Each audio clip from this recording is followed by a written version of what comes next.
Django! Steven, my boy! Yeah. Hello, my ass. Who this nigga up on that name? Oh, Steven, you have nails for breakfast. What's the matter? Why you so ornery? You miss me, huh? Oh, yes, sir. I miss you like a hog miss flop, like a baby. Miss Mammy Titty. I miss you like I misses a rock in my shoe. Now, I ask you, who this nigga on that name? Hey, Snowball. You wanna know my name or the name of my horse? You ask me. That's who the hell you calling Snowball, horse boy? I'll snatch your black ass off that nag down here in the mud so fast make your head. Steven. Let's keep it funny. Django here is a Freeman. This nigga here? That nigga there. Let me at least introduce the two of you. Django, this is another cheeky black bugger like yourself, Steven. Steven, this here's Django. You two ought to hate each other. Calvin, just who the hell is this nigga you feels the need to entertain? Django and his friend in gray here, Dr. Schultz, are customers. And they are our guests, Steven. And you old decrepit bastard ought to show them every hospitality. You understand that? Yes, sir. Him I understand, but I don't know why I got to take lip off this nigga. You don't have to know why. Do you understand? Yes, sir. I understand. Well, good. Let's spend the night. Go up in the guest bedrooms and get two ready. He gonna stay in the big house? Steven, he's a slaver. It's different. In the big house? Well, you got a problem with that? Oh, no, I ain't got no problem with it. If you ain't got no problem with burning the bed, the sheets, the pillowcases, everything else when this black-ass motherfucker's Now, that gone. is my problem. They are mine to burn. Now, your problem right now is making a good impression. And I want you to start solving that problem right now and get them goddamn rooms ready. Yes, sir, Mr. Candie. Go on now.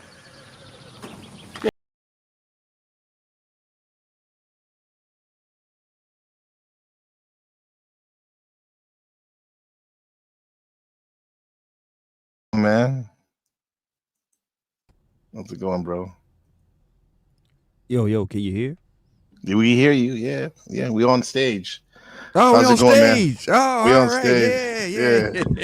It's, Doing good, man. Good.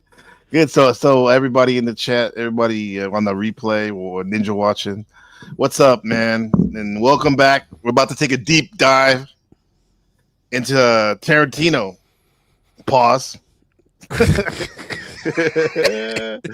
Yeah, we're gonna take a deep dive, even deeper than one of his monologues, and we're gonna put these villains on a cosmic trial. And tonight we're diving into the Hateful Eight and Django and revisiting our favorite director, right, Clue? That's right. There's nobody better. Nobody better. Yeah, it's some people he's the most hated. I think he's the most misunderstood because he's a living legend, and we see it here in his films, especially with these two so-called villains, Calvin Candie in particular from Candyland, right? And you had the question, bro. You had the question like a month ago, I think, where you asked, you dared to ask the question. Was Calvin Candie actually the good guy? Yeah? I don't think he's a good guy. I said I don't think he's a villain. Okay, you don't think he's a villain? I think everything he did terrible. Well, not everything, but some of the things most of the things he did or decisions he made that were terrible were justified. Because as if you've seen the movie, he really didn't physically hurt anybody. The most physical he got was with Hildy when he put her on the table. He did. That's like the only time he touches somebody, right? In the whole movie, right?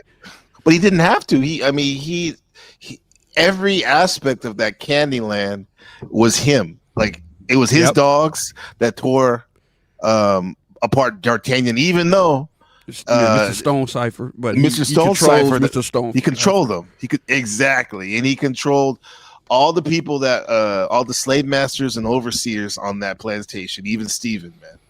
Yeah, so yeah, that's a villain right there. Steven, that's a villain. That's the villain. So you think Calvin Candie is not as bad as a guy as Steven, right? Maybe even a hero compared to Steven. Steven is the one that cost lives, or almost cost lives. Yeah. In the Because name if of you who, though? remember, Django and Dr. King Schultz were on the way out. The deal was about to be sealed. Right. They were going to get Hildy. You know, Hildy's only worth $300 because she got straps, scars down her back. What do you Ain't call worth it? He called $300. it? It's art. It's art. It's a work of art, right? It's art the way this. And then his sister was like, Calvin, come on, Calvin, don't do that. I don't want her. Don't I don't want to see her scarred up back in front of the dinner table or something like that. Wait till we have white cake. Yeah. So, dude. So you're saying that Steven is the evil villain, an evil villain. I can agree with you on that one. He's evil. I don't think he's the most evil, though. I think he's more evil than Candie. Uh-huh. You think so?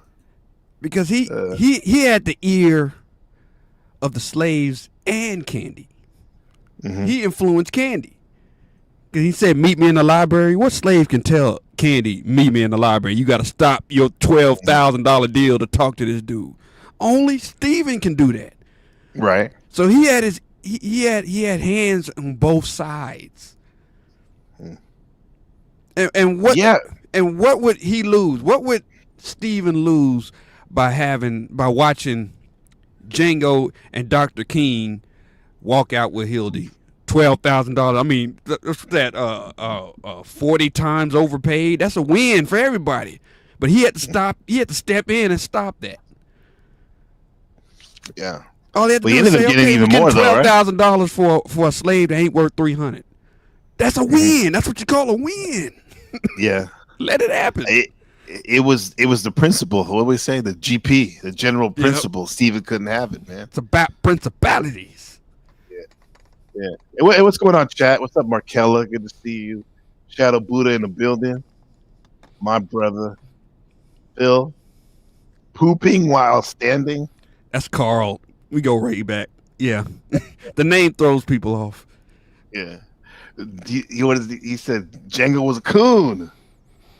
Still out, acting white and shit. Yeah. He playing. He's sarcastic. I think so. I think he was, right? What's up, Dizzy Dennison? I don't think Dennison's being sarcastic when he says about a Candie. He might not have gotten his hands dirty, but like I said, man, it was all in the name of Candie. Like those are extensions of his hands. The Stevens, Chris, the slave owner. I forgot the name of the character, Billy something. Who was about the nut Django. Cut off his manhood. You know, yeah. He played Christian Haddix. He also played in Hateful Eight. Yeah. I'm about to go and do the moonlight with you. Very homoerotic. Yeah. Is this live? Yes, it's live. Live and direct. Arctic Timberwolf. ATW. Yes. Yeah.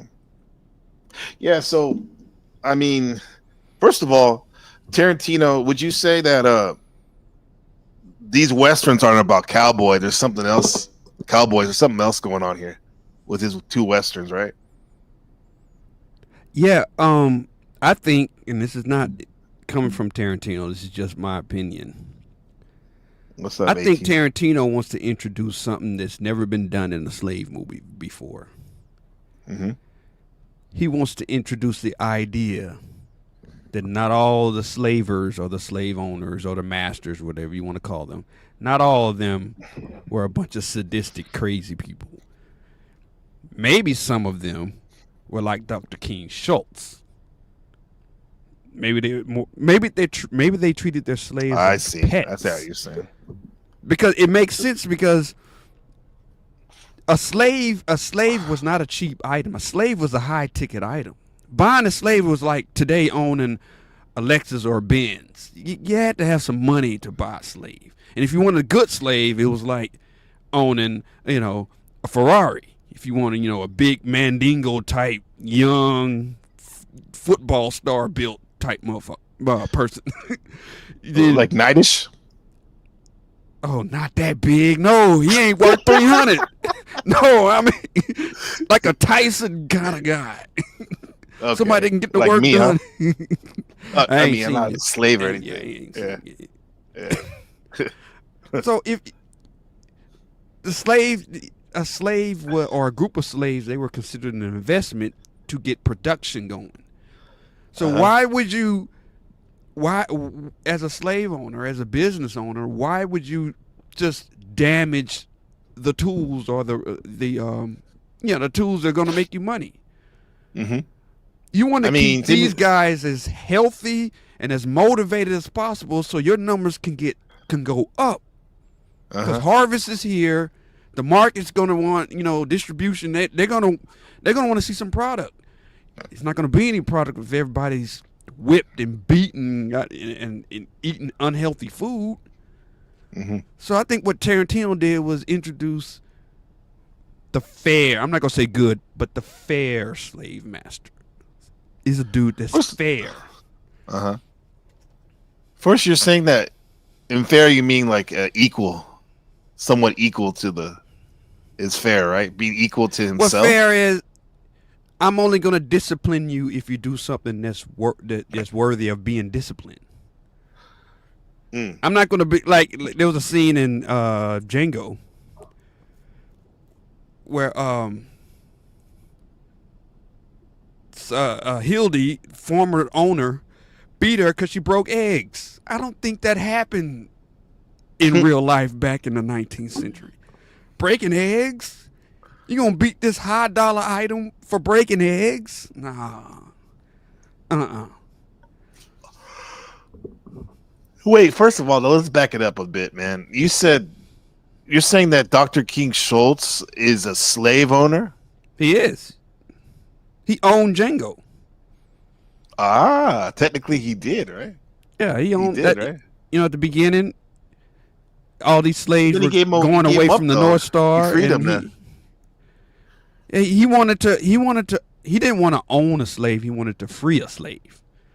So in order to free a slave, they had to be in your ownership. So he's just going through the motions for paperwork. So he had him sign, and after all that confusion, said and paid him. After he shot both of the guys, he paid him. It was fair. Signed the papers, and now Django is owned by Dr. King Schultz. Dr. Schultz was his owner, his master. Yeah, And that's why I think Dennis Tarantino says, wanted to introduce that kind of slave owner. okay. Well, he said, how did he technically own Django? Well, he did own him for a second, right? Well, no, he killed those guys. He killed those guys that had his papers, and then he freed them. No, he didn't kill him. He injured him. Oh, he technically, legally, even though it may have been extortion, he took Django, right? Yeah. He took Django, and then he had the said, other. "You're free He to told go." the other slaves, "We're in a predicament," or something like that. We're in a predicament. Now, what you can do is go 30 miles back where he came to get help for your hurt masters, or you could take this key, free yourself, pull it in him, and go up north towards your freedom. And if you want to know, the North Star is that way. It's your choice. Your choice. What's up, Joe Cool? How's it going, man? Oh, that's Joe Cool, he was checking in. Django was property of Dr. King Schultz. And this is the smart part about this movie, Django Unchained. He couldn't just buy him and set him free. He had to train him. He had to train Django for the real world. He never lived in the real world. He gave him a skill set. A skill set.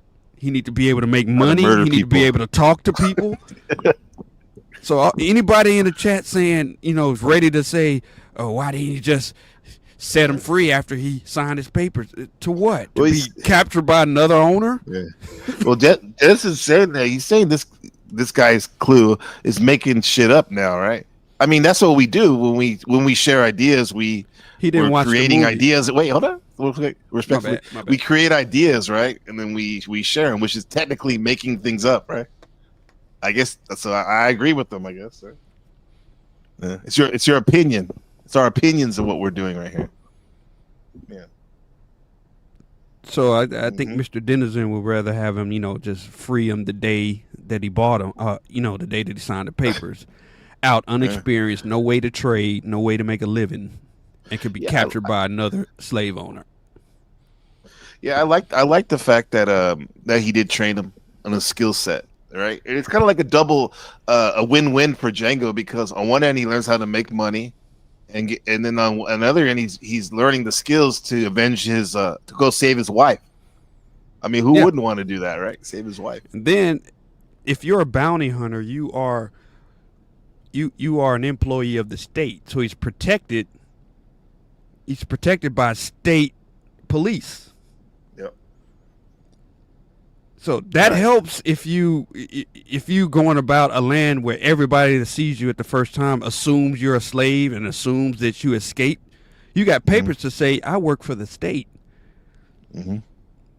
So that's the best way he could have done it, King Schultz. It's the best way. He actually made Django could have been done. He actually made Django a respectful. I agree. He made Django a respectable member of the community. Remember, he even had birthday cake with the guy, right? With the bounty hunter collector guy. He's like, "Hey, we have some birthday cake, man. Django, good to see you, man. You're coming along.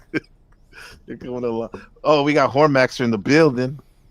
He said, "Good evening." I don't know, man. Like, we're not talking about that right now, Max. I hope you had a good time at the. Max went to the swinger club yesterday in Vegas, and he was streaming live from it. He was streaming live poolside from the swinger club with the great Hank, not Hank O'Flame, another Hank. That's my old life. You used to go to those? Being a swing. I used to be a swinger. That's my old. That's Really? like 15 years ago. That's my old life. Wow. Wow. Used to do the whole swapping thing. Yeah. Wow. Anyway, yeah.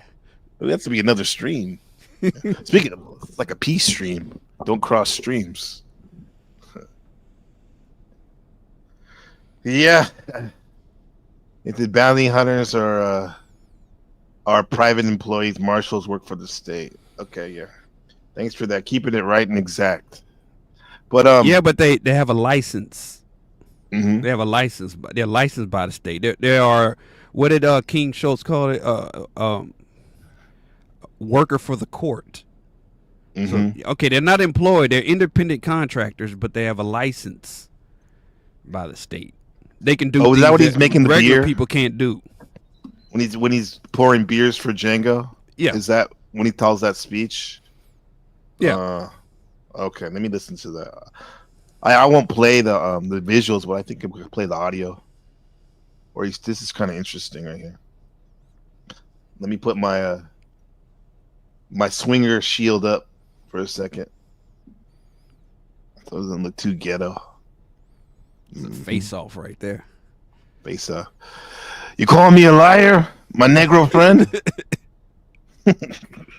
Pop. I call you a liar. Morning, Yeah. innkeeper. 2 beers for 2 weary travelers. Still a bit early. Can you hear it, We Clue? won't be open for another I can hear it, hour. sir. Yep. Okay. If on cue, here comes the sheriff.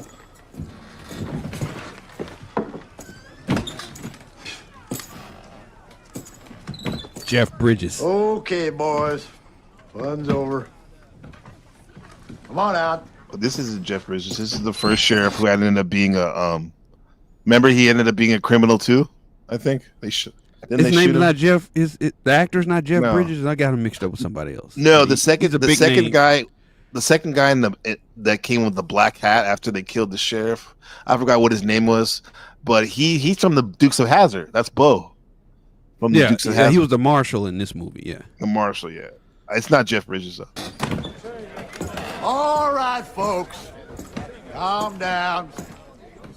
Go about your business. About your business, Clue. Jokers will be gone soon.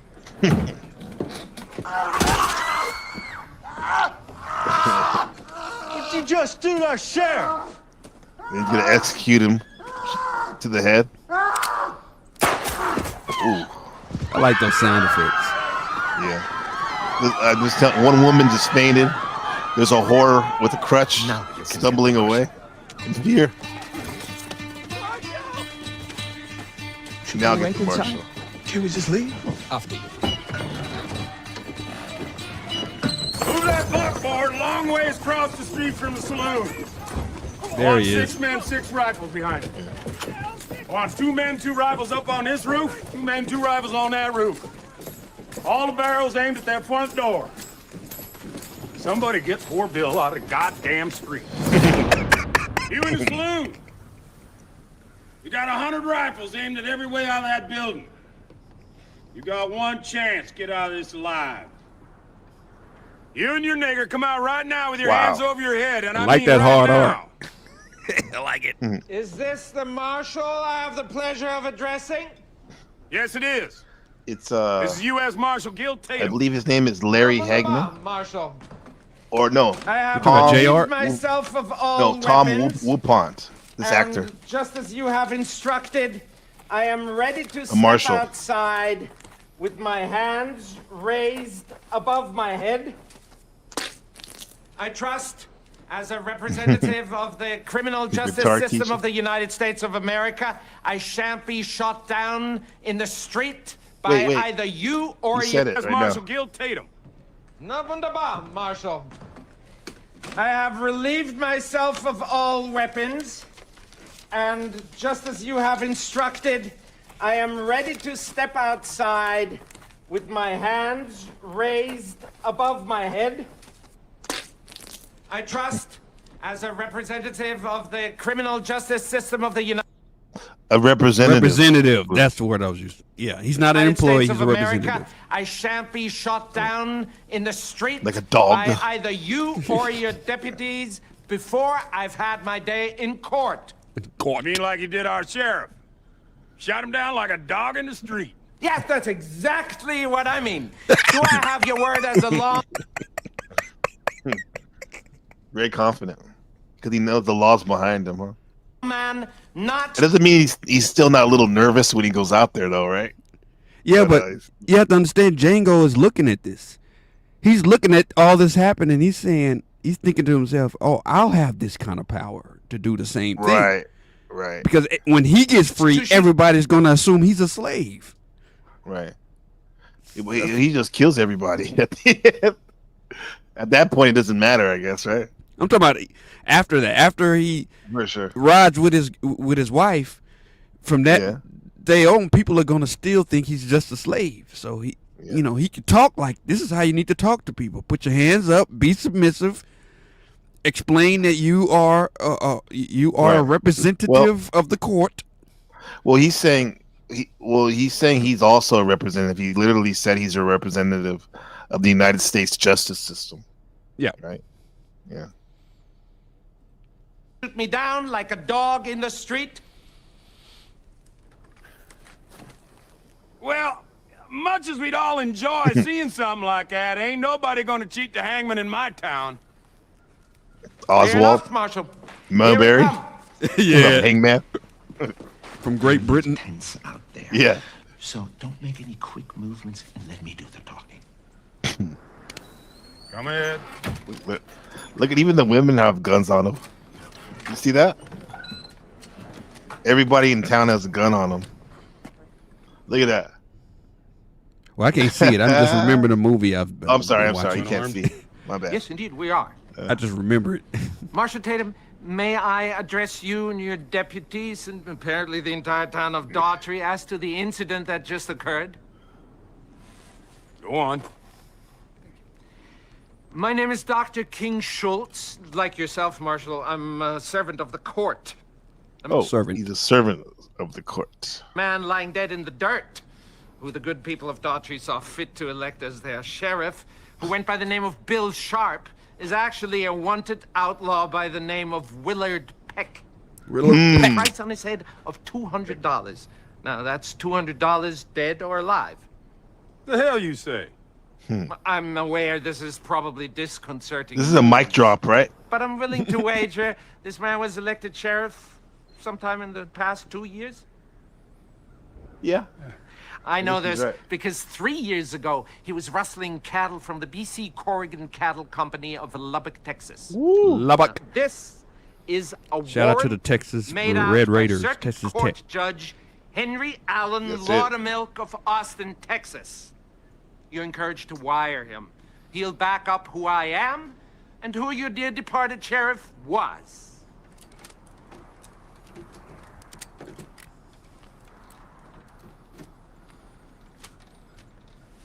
In other words, Marshal, you owe me $200. That's a mic drop. There we go. Calvin Candie does a quick Yeah. zoom in. You know where he said he got that from? Because Quentin loves all genres. I heard an interview today. He said he got that from the Hong Kong movies, the cop movies. What? That- I would have I don't know never if you've put seen those two those. together. They do those because we get those free in the movie channel here on cable, and I watched a lot of them. They do that. They go like right in their face, like from the '90s. Those cop movies with Jackie Chan and Chow Yun Fat. Yeah, I remember Chow Yun Fat. yeah, man. That's some good kung fu. Yeah, and kung fu movies too. They do that. Yeah, the kung fu. Bruce Lee did. Well, do that. Whoosh, it zoom right into it, headshot. But it's funny when Quentin does it. Like when he remember when they go to the Cleopatra Club and King Shoso. No, first Candie doesn't look at him. He goes, "Why you want to get into Mandingo fighting?" And he's like, "What?" King's like, "What? No introduction for your second?" And then he turns around and Don't smiles at stall him. now. Yeah, don't stop. Nobody did the. Yeah, don't stop now. But then he turns around and they do that shot. You like. You go, That was his introduction. That's an introduction. Yeah, he's playing with his hair because he's a little boy. I'm telling you, Candie is a little boy, man, in a man's body. Yeah, because what kind of hardship did he have growing up? His daddy was rich. Yeah, You ain't never seen the streets of Mississippi back in the 19th century. Chickasaw, Mississippi. We saw them, and you know what Quentin said? That was actually the hardest scene to film. That muck of shit and mud and people when those slaves are chained and walking through the ground. I don't remember that scene, that transition scene, because he was saying, man, he's like, it's one thing to get like black people from Brazil or Colombia or Africa to do that scene, but to have American blacks from that area, because they filmed it in Louisiana on a real plantation. Yeah, like he saw it was kind of hard. I mean, but he got through it, I guess. Yeah. And I heard that Leo had a big issue with the N-word.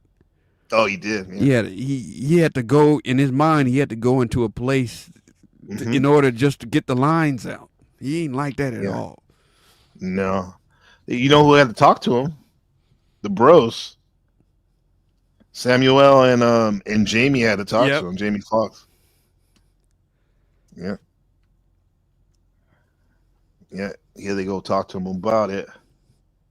Yeah, this is just a brilliant movie. I mean, both of them really. Do you want me to explain my avatar here to the good peeps? Please do. Now,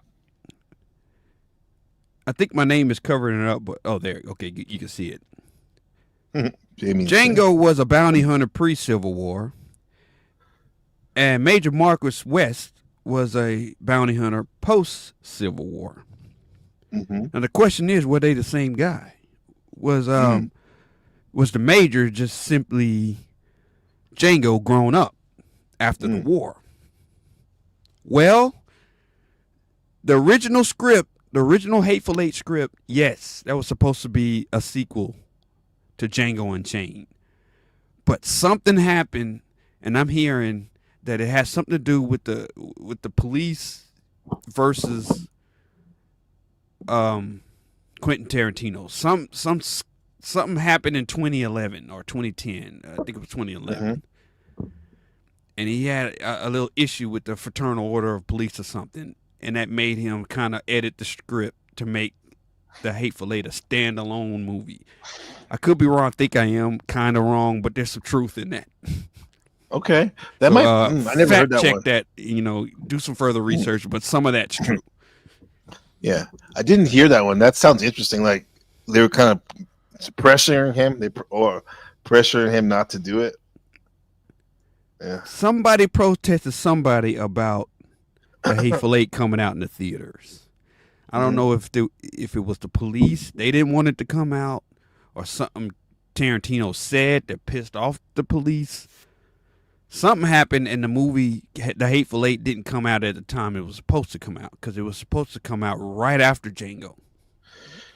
Yeah. It was supposed to be the smallest intermission between Tarantino movies ever. even smaller than Kill Bill 1 and Kill Bill 2. Okay. It's supposed to come right immediately, like the same year. Yeah.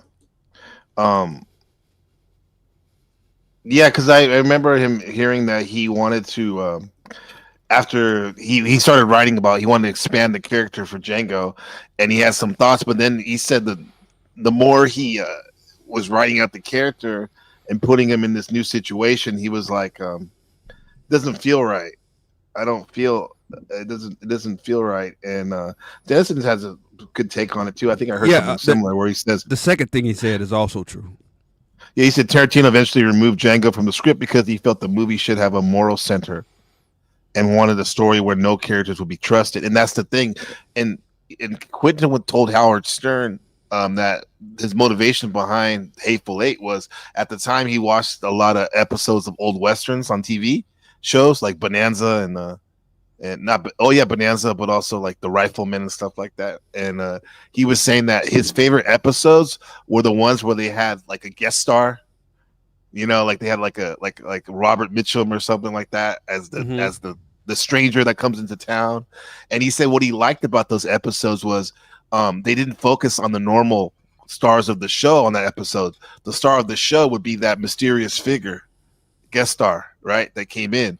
And what he did with Hateful Eight, he's like, I'm gonna have a whole room of these mysterious guest star figures, right? And we can't trust any of them, and the suspense is like nerve wracking, right? And they put him in, and he put him in that small space, and that's where he got because Django, I don't think he would have fit because he's like too good in a sense. The audience would have come in with bias. Yeah, exactly. He'd automatically be the star, and I don't think Quentin wanted any stars in Hateful Eight. There wasn't any, yeah. I mean, Samuel pretty much is the closest thing. Maybe you can say Kurt Russell, but I think. But with that said, there's the Chris Maddox, Jennifer Jason Leigh, what's her name, Domergue, right? All of them were amazing. Daisy Domergue, yeah, they're all amazing. He said that's also the script got leaked, that changed it. Yeah, that was pretty fucked up. You heard that story? Yeah, he's right about that. Yeah, his friends, he had like 4 friends that he would run his scripts by, and one of them, he ended up suing. I think it was the black guy.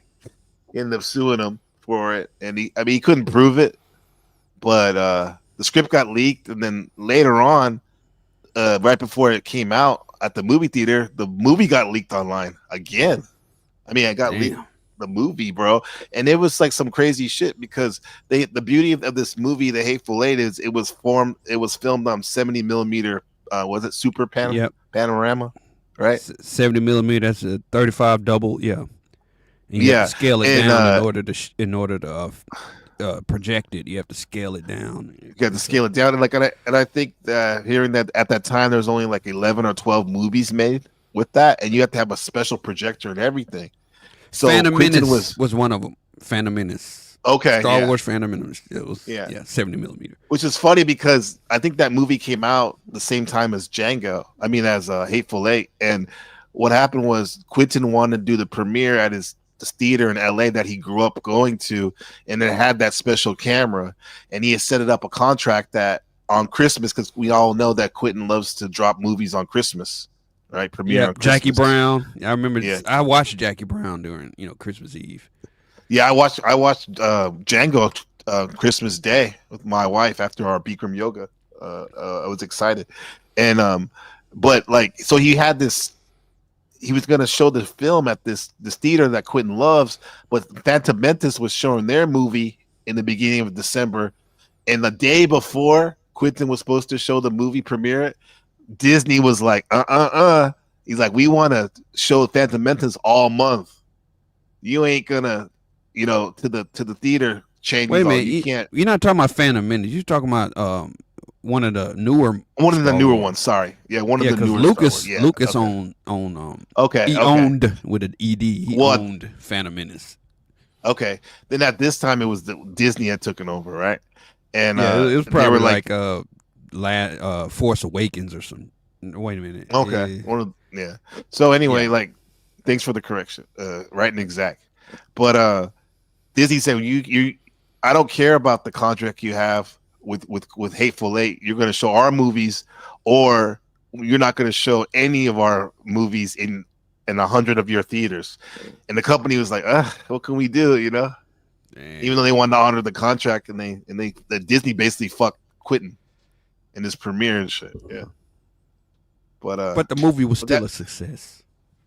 It was a success, but it was going against like big movies at the time, man.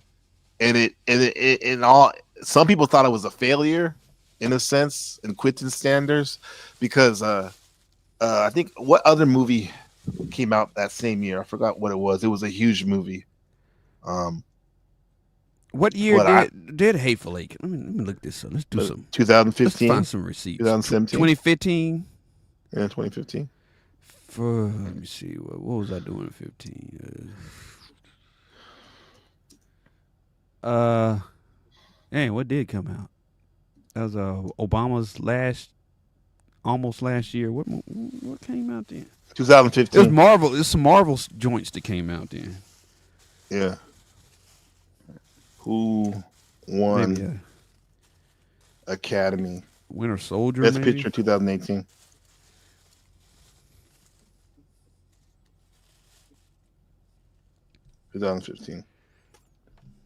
Birdman, but nah, that wasn't the most famous. There was bigger movies. Okay, you said 2015. Yeah. Top movie in cinema. Yeah, Birdman won the Academy Award in 2015. Let's see what we got. The Force Awakens. That's the movie you're talking about. Okay, The Force Awakens. The Force Awakens. That's who Tarantino had to fight against. The Force Awakens. Right. He literally had to fight against it. They didn't let him do his premiere like he wanted. And then Jurassic World, Furious 7, and Avengers: Age of Ultron. Those some big deals to fight against. Right. Tarantino pulled it through. Those big titans. Big titans. To us, he did, but like in terms of like critically acclaimed, no, I wouldn't say. Like, it should have been bigger, because to me, this is one of his best dialogues. Like we talked about. Remember, this could be a play. It could be a play. Yeah, that's another thing I want to point out to the audience. Quentin Tarantino refused to use the standard. Wait, hold on. Oh. The Revenant. That too. That was the same year too. 2015. Okay, go ahead. Yeah, and Leo got the best actor finally for that. Yeah. Yeah, the Quentin Tarantino refused to use the official screenwriting format. He would write his movies like a play. You know, you got the character's name, a colon, an emotion, and their dialogue, and then skip 2 spaces, another character's name. That's how he wrote all of his films. So that's why the Hateful Eight kind of feels like a play, and it can be a play. Yep. Hopefully someday it will be. Because Tarantino wanted to be a playwright before he got into film. Yeah.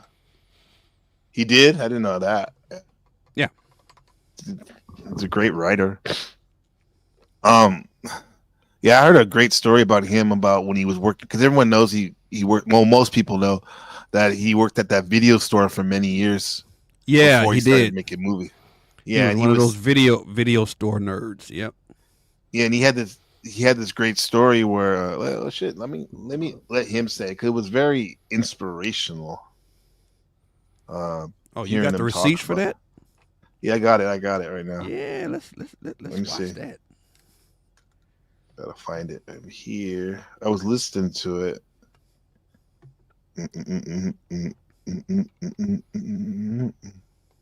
Yeah, this is it. I think right here. This is fucking golden, guys. To all people who are maybe struggling with their. You know, it was. I did fall asleep for a few years. You know, it was because working at that store, I just got caught up in the little life there, and it was, it's interesting because you spent your 20s going to comedy clubs and, you know, building a career. So I'm spending my 20s there.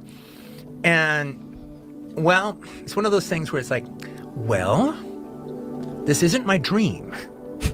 This isn't what I wanted to do, working at a video store for years.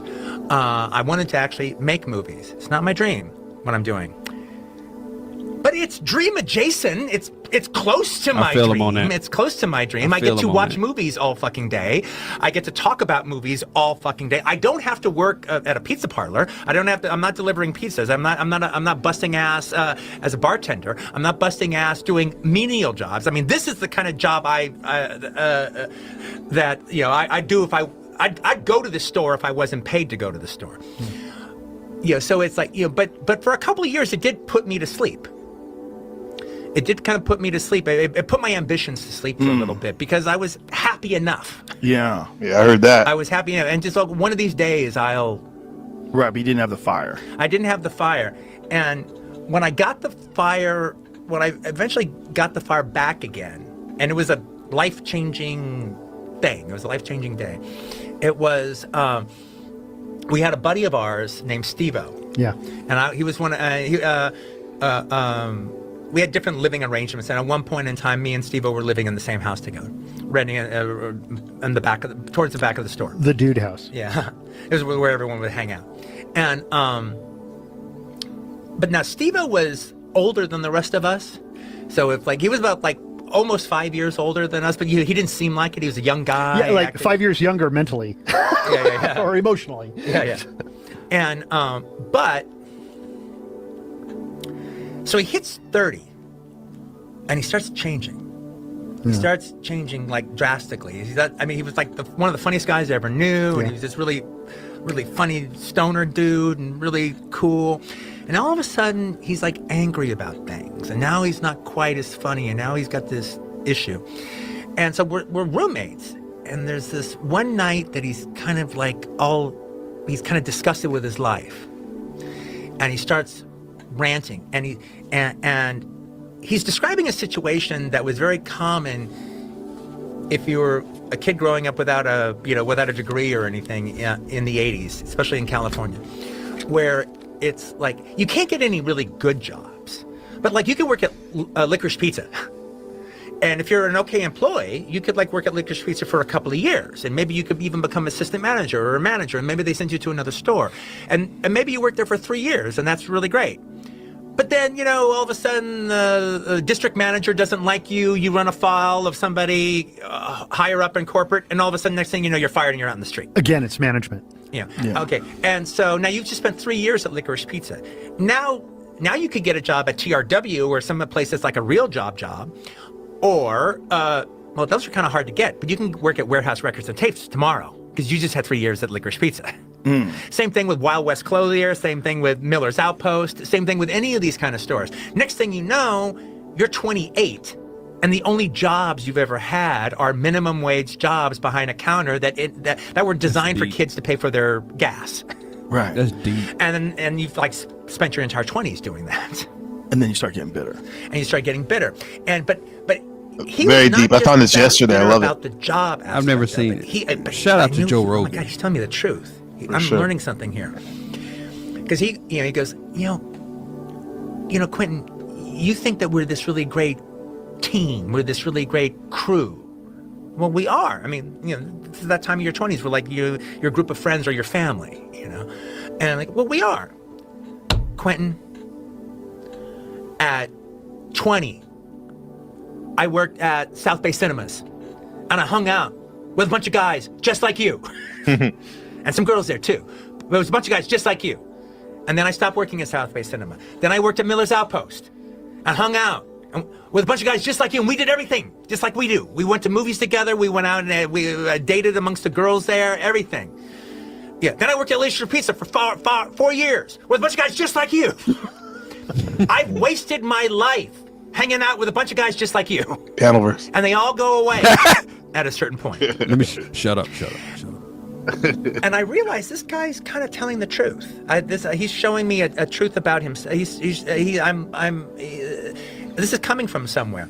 And then all of a sudden, he still hung around us. He still liked us. But then he started making it a point to touch base with some of his high school friends that were still around. So he's not just hanging out with guys 4 years younger or 5 years younger than him. Anyway, I'm turning 25 around this time. So I'm having my own little, okay, well, what have I done with my life so far? So far, fucking nothing. So I'm having my own little anxiety hitting 25, but I'm seeing what it's like 5 years from now. Yeah. When you turn 30. Yeah, window to the future. When you're turn 30 and you're in this situation. And there was like one night that I had what I used to call, I would do it every once in a while. I haven't done it in a long time, thankfully. I would have a Quentin to Test Fest where I'd stay up all night long. And rather than give myself excuses, I would look at everything that I'm fucking up in my life or everything I'm not doing or whatever, and just not give myself any fucking excuses out. Just like nail it. And I would spend like all night laying out everything I'm doing that's wrong. And then I would spend the last 2 hours figuring out how I can change it.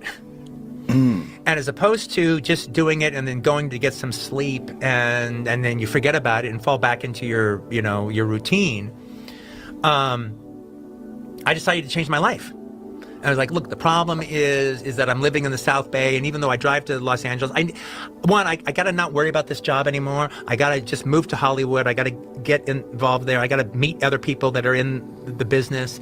And then if I have to work manpower jobs, where you just work like 4 days at this place and 4 days at that place, well, then that's fine. And by the way, I shouldn't be making money until I'm making money doing what I want to do. And not that that was ever a danger. All right, but then, the next thing I knew, I moved out of the South Bay. And then I couldn't move into Hollywood. I couldn't afford Hollywood, but I could afford Koreatown. And that was close enough. And literally the minute I kind of moved out there, I met a guy who wrote low-budget horror movies. And then through him, I met other guys that wrote low-budget horror movies. And this guy who directs a few low-budget horror, and this guy who produces a couple. But yeah, you meet one person and that introduces you to 3 other people. Now all of a sudden I actually knew people who were actually making movies. And the thing about it was like, also, well, if these guys can do it, I can do it. Because they weren't too special. Right. Yeah. That's That's the weird realization that you end up having. Yeah. And then literally, it wasn't like everything changed, but like within a year and a half from moving out of the South Bay and moving into the Hollywood area, within a year and a half, I was finally able to make a living as a writer. Yep. There it is. There it is. His beginnings was kind of like mine because my junior and senior year in high school, I worked at Blockbuster Video. Oh. And then when I turned 24, I worked at the Blockbuster Distribution Center in McKinney, Texas. Now, this is the one huge building that's the size of a city under a roof where all of the movies, products, DVDs, VHSs, video games, everything comes from. For all the Blockbusters all over the planet. It came through our warehouse. And then you ship them out. Yep. So, wow. My beginnings were kind of like his, but I didn't end up being a great filmmaker. So, yeah. Wish I would have had that ending, but yeah. Yeah. But you can relate. I mean, but you're here now, and you're doing better than you were back then. Oh, yeah. A lot better. A lot better. That's a good thing. Now, would you say that you could relate when he was talking about the friend groups? Yeah, like, we had them too. You had a group of friends when you worked at the actual store. Yeah, right? We had a group. It was a clique. It was a clique. Yeah, and what he said about the district manager, same thing. That's so you true. You piss off somebody high up that this we call them district leaders at Blockbuster. This district leader was probably over about 12 stores in the state. You piss him off and you sent packing. I didn't piss him off, so I wasn't sent packing. So No, I worked at Safeway, the grocery supermarket, since I was like in high school. I ended up doing that in my 20s, and it's a union job, but it's still that retail. So they have the district managers and the managers, and they decide your fate a lot of times. They do, like you guys are saying, yeah. But that friend group is crazy because like I cycled through friend groups, like depending on the store I worked at, you know, and the jobs I've had over the years. And he's right about that. How you can get locked into comfort, even though you're not comfort, especially when you have a mind like probably like us who want more. Yep. You know, ambitious and whatnot. Like it's could be mind numbing, huh?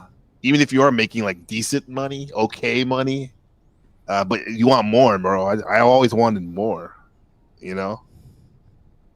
Yeah, you can more you can go to a stimulation. visiting.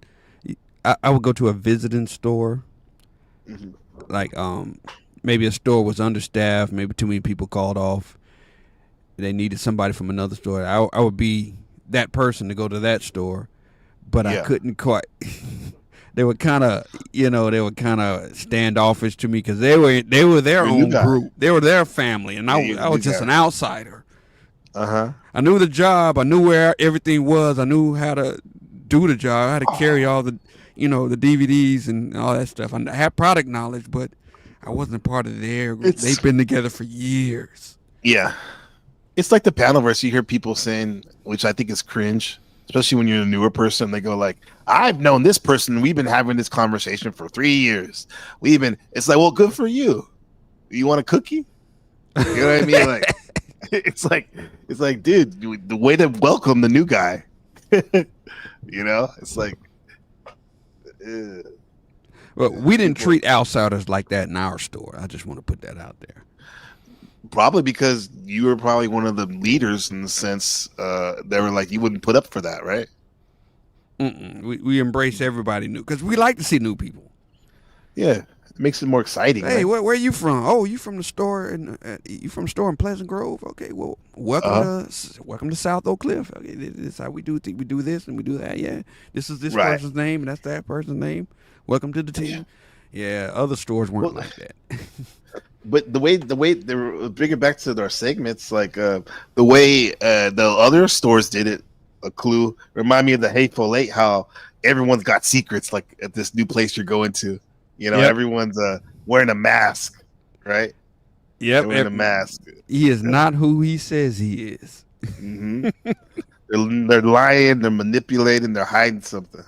Hey, this is why maybe this is why Candie, at least to me, the more I watch the movie, or at least in recent times, I've seen it many times, like the more I actually like him.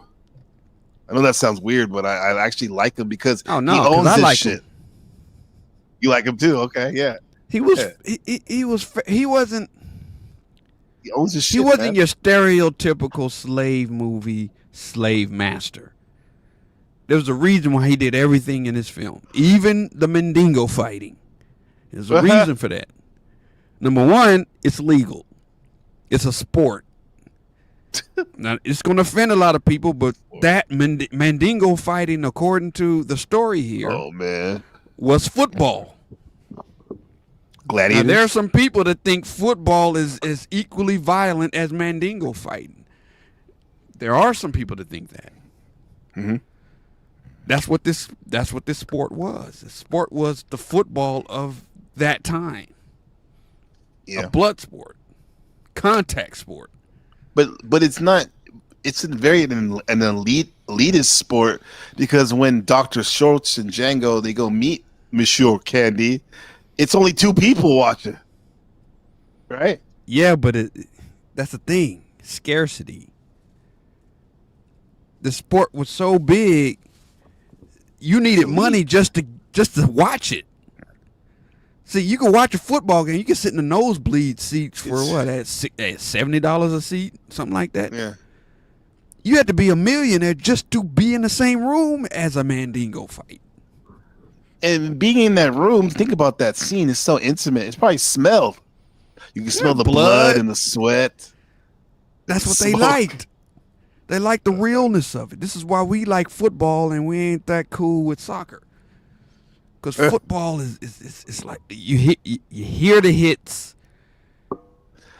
When you watch the interview, you see sweat going down. You see bruises. You see same as boxing. Boxing is big. It's just two people. It's not a team sport. Just two people, and you see. Sometimes you see the blood. All right, But it's not a fight to the death, like Dennis is saying. That is true. That is true. So that's why only millionaires can watch this sport. Mm-hmm. Now, if you had the money, you would engage in it, maybe. If what? If you had the money, would you engage in it? Mandingo fight? No. Okay. No. That's not my thing. Maybe fight you would to watch the death, it, though? I'm not interested in. Nah, not a fight to the death. I still value life. Value life. Now, if there was a referee in there that can call it and say, "Okay, you're knocked out," then I'd watch it. Like boxing. Well, I mean, that's what happened in with Big Fred. He didn't kill the guy, but he had to finish the job.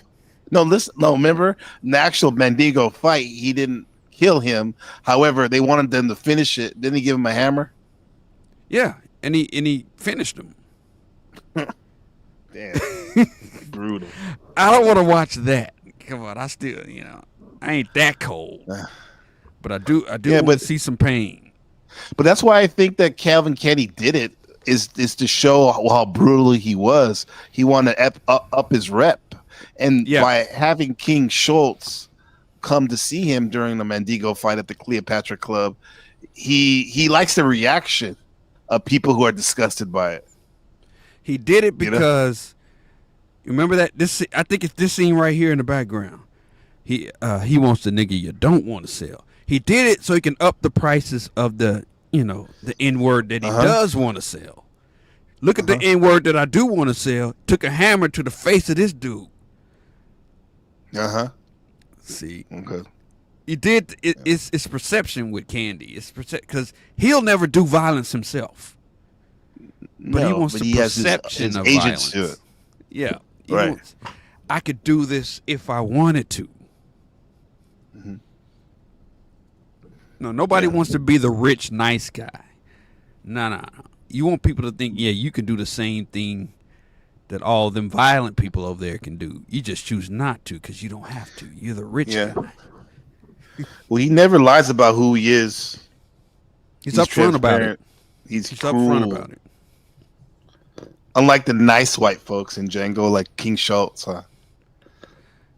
No, I think King Schultz is genuine. Genuine? Yeah. I think he is. I think that he actually was a dentist. Mm-hmm. He started off making his money in dentistry.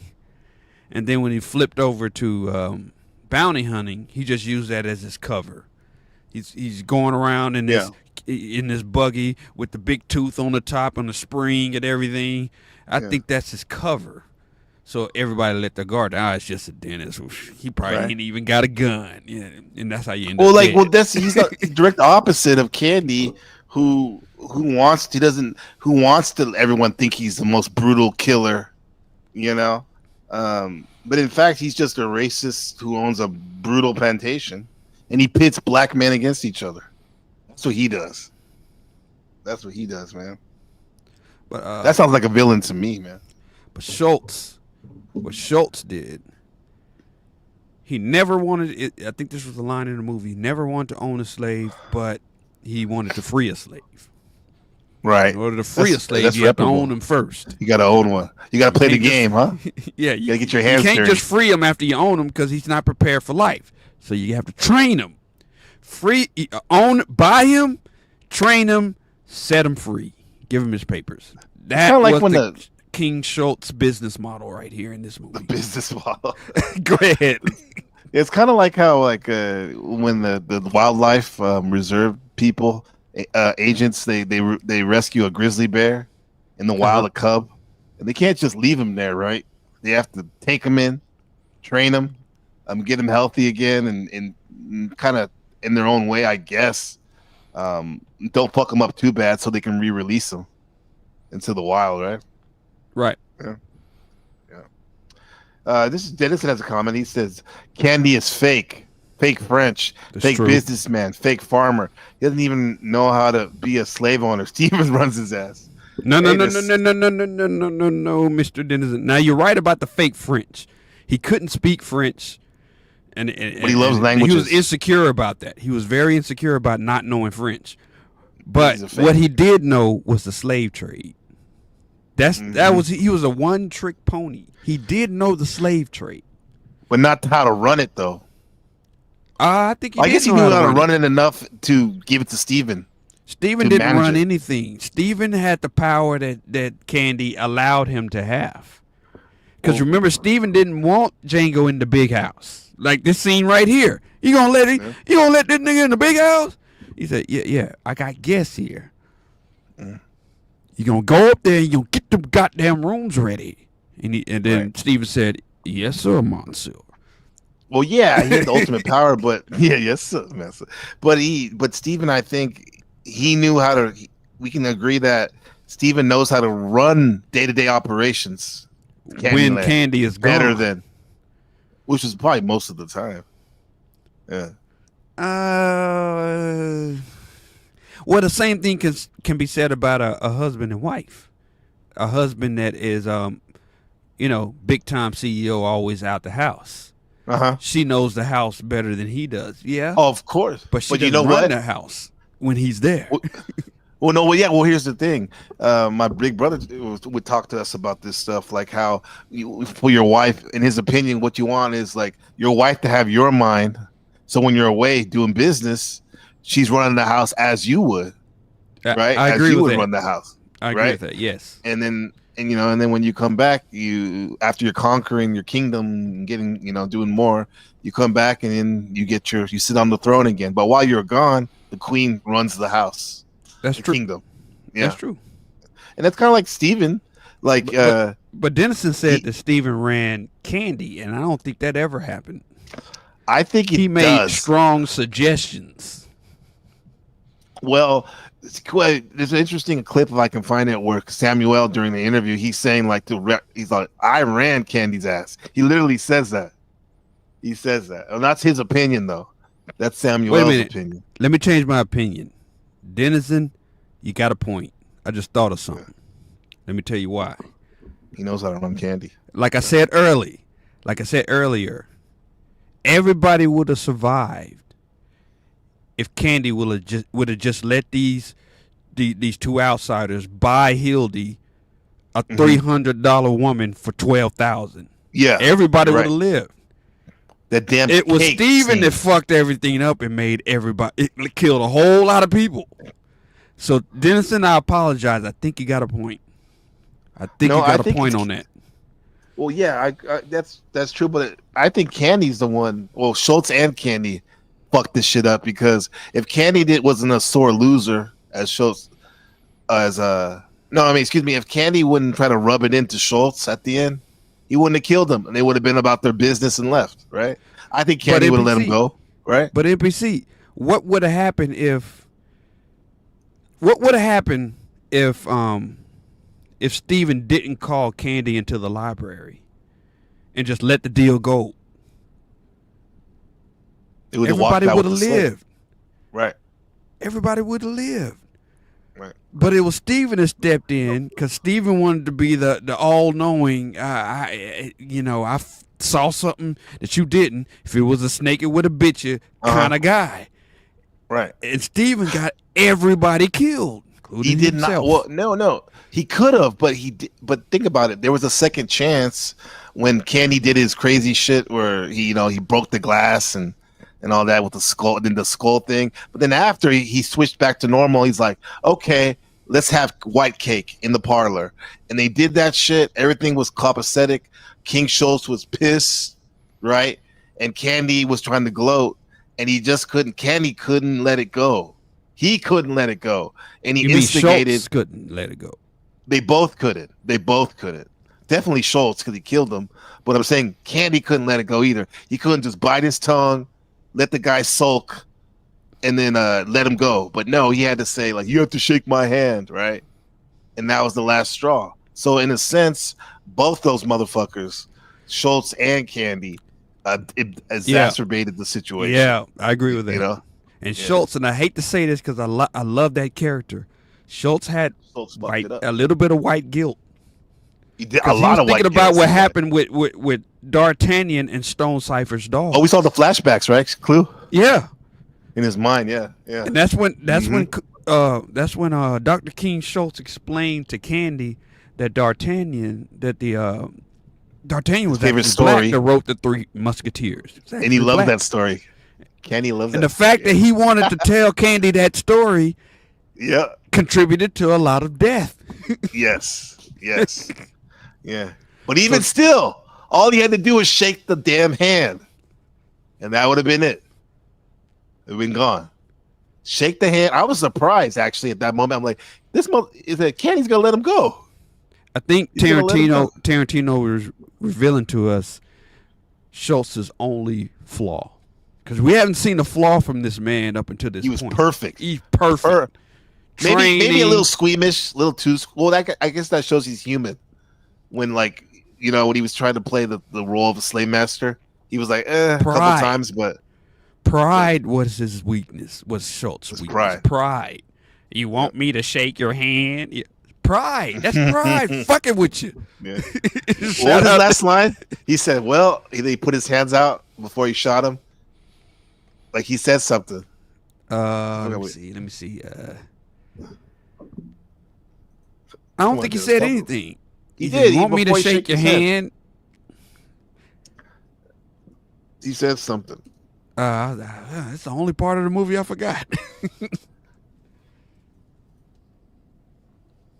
I mean, I got it right here. I think I can show it for a second, real quick.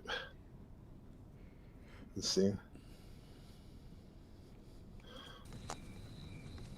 You really want me to shake your hand? He got the clips ready. I insist. If you insist. If you insist, that was it. Click. Right in the cursor. Right in the cummerbund. He had that goofy ass grin. Remember the famous meme for a couple years? Leonardo? Yeah, with the glass. With the glasses, yeah. Well, that's it. Thanks, Dennis. Well, if you insist.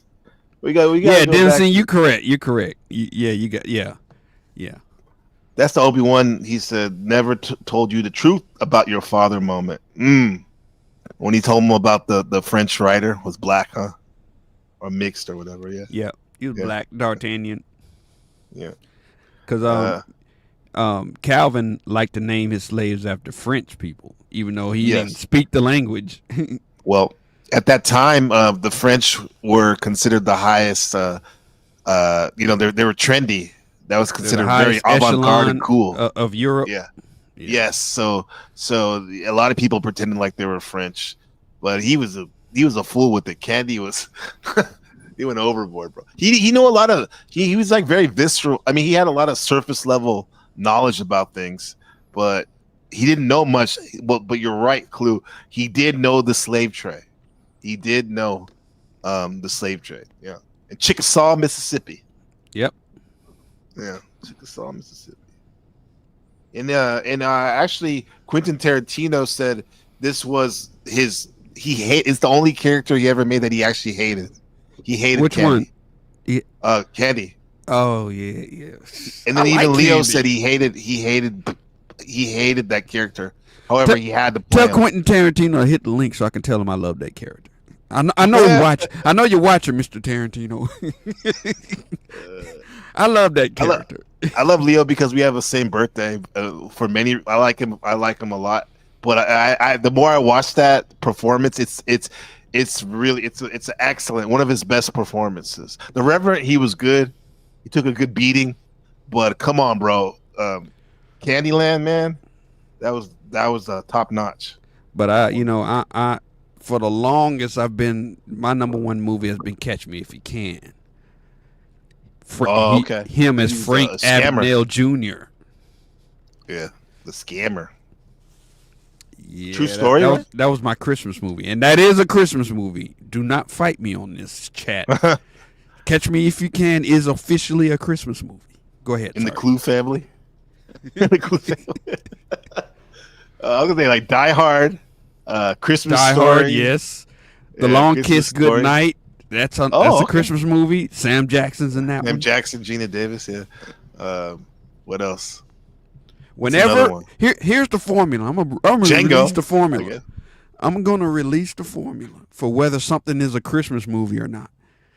if the main event happens during snow or Santa is present, it is a Christmas movie. It's a Christmas movie. Yeah. Oh, Hateful Eight then's a Christmas movie, right? Because it's Christmas time. That's what Joe Gage. I'm here to visit my mama. There's no Santa or no Christmas tree. You got to have a little bit of. You got to have something that reads as Christmas during the main scene, during the climax of the movie. It's got to be some Christmas stuff, like some bells jingling or something.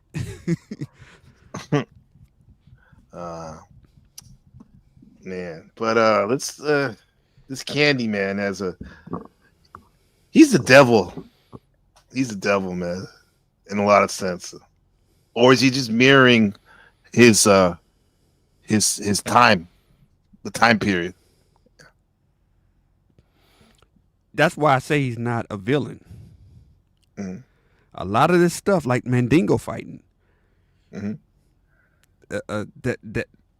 was sports in the 1800s. That was sports. Yeah. Yeah, but there's so much hypocrisy, man, in that movie.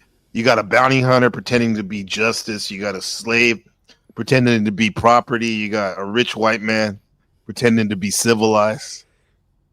It's like, what's the message, man? The mask. We all play a role. Yeah. You think the cinema is the only place where people are playing a role? Absolutely not. It's just all in your face version for 90 minutes where you get to see it, Yeah. I wanted to say this about the guitar scene in Hateful Eight. Okay. Let the audience know this. Okay, audience, do you remember when Daisy Domergue was playing the guitar? She asked John Root, the hangman, "Hey, John, can I play that guitar over there?" Yeah, go ahead. And she went over and started playing that guitar. Something you should know about that scene. She started singing, and then she got to a lyric that kind of offended John, and he got mad. He picked up the guitar and smashed it to bits and pieces. And Daisy Domergue, while he was smashing the guitar, kept saying, "No, no, no, no." Let me explain why she said no, because that wasn't in the script. Okay, boys and girls, listen up. The guitar that she was playing was an original guitar from the Civil War. It's 200 years old. All right? It had the sound of it. It had the feel of it. It was from a museum. And then NPC is going to give more about that museum later. But it was perfect. They paid $50,000, $60,000 for this guitar for her to play. Right? And then the studio made a replica of that guitar that's like $100, and that's the guitar that John Ruth was supposed to smash, the $100 cheap replica. But what he did was smash the original from the museum that was $50,000. Right. So Daisy was saying no, no, no. Saying no, not that guitar. No, stop. Stop, no, stop. That's the real reaction. That's the real reaction, because you just smashed a 200-year-old $50,000 guitar. It's not even theirs. It's on loan. It's on loan from a museum. Yeah. And there's an insurance policy on it, yes. And when Kurt Russell destroyed the guitar, Jennifer Jason Leigh, who played a Domergue, said that she saw the tears well up in his eyes when he found out that was the guitar from the museum. Yeah. Yep. Yeah. Kurt left the building. John Root, the hangman, took over his body. That's why he was crying. He's crying. That's why, yeah. No, but she wasn't. I like that. Whoa, whoa, whoa, whoa. She was trying to stop the tape. That's what she was trying to do. Stop the tape. Well, no, wrong guitar. The wrong guitar. Yeah. It's like, it goes along. That was a perfect moment, man. And that museum said they would never lend a guitar to a The movie. museum canceled company. Tarantino because of that. Yeah, and anyone else that wanted to use one of their guitars. Yeah, this is what like Dennis and he says his comment.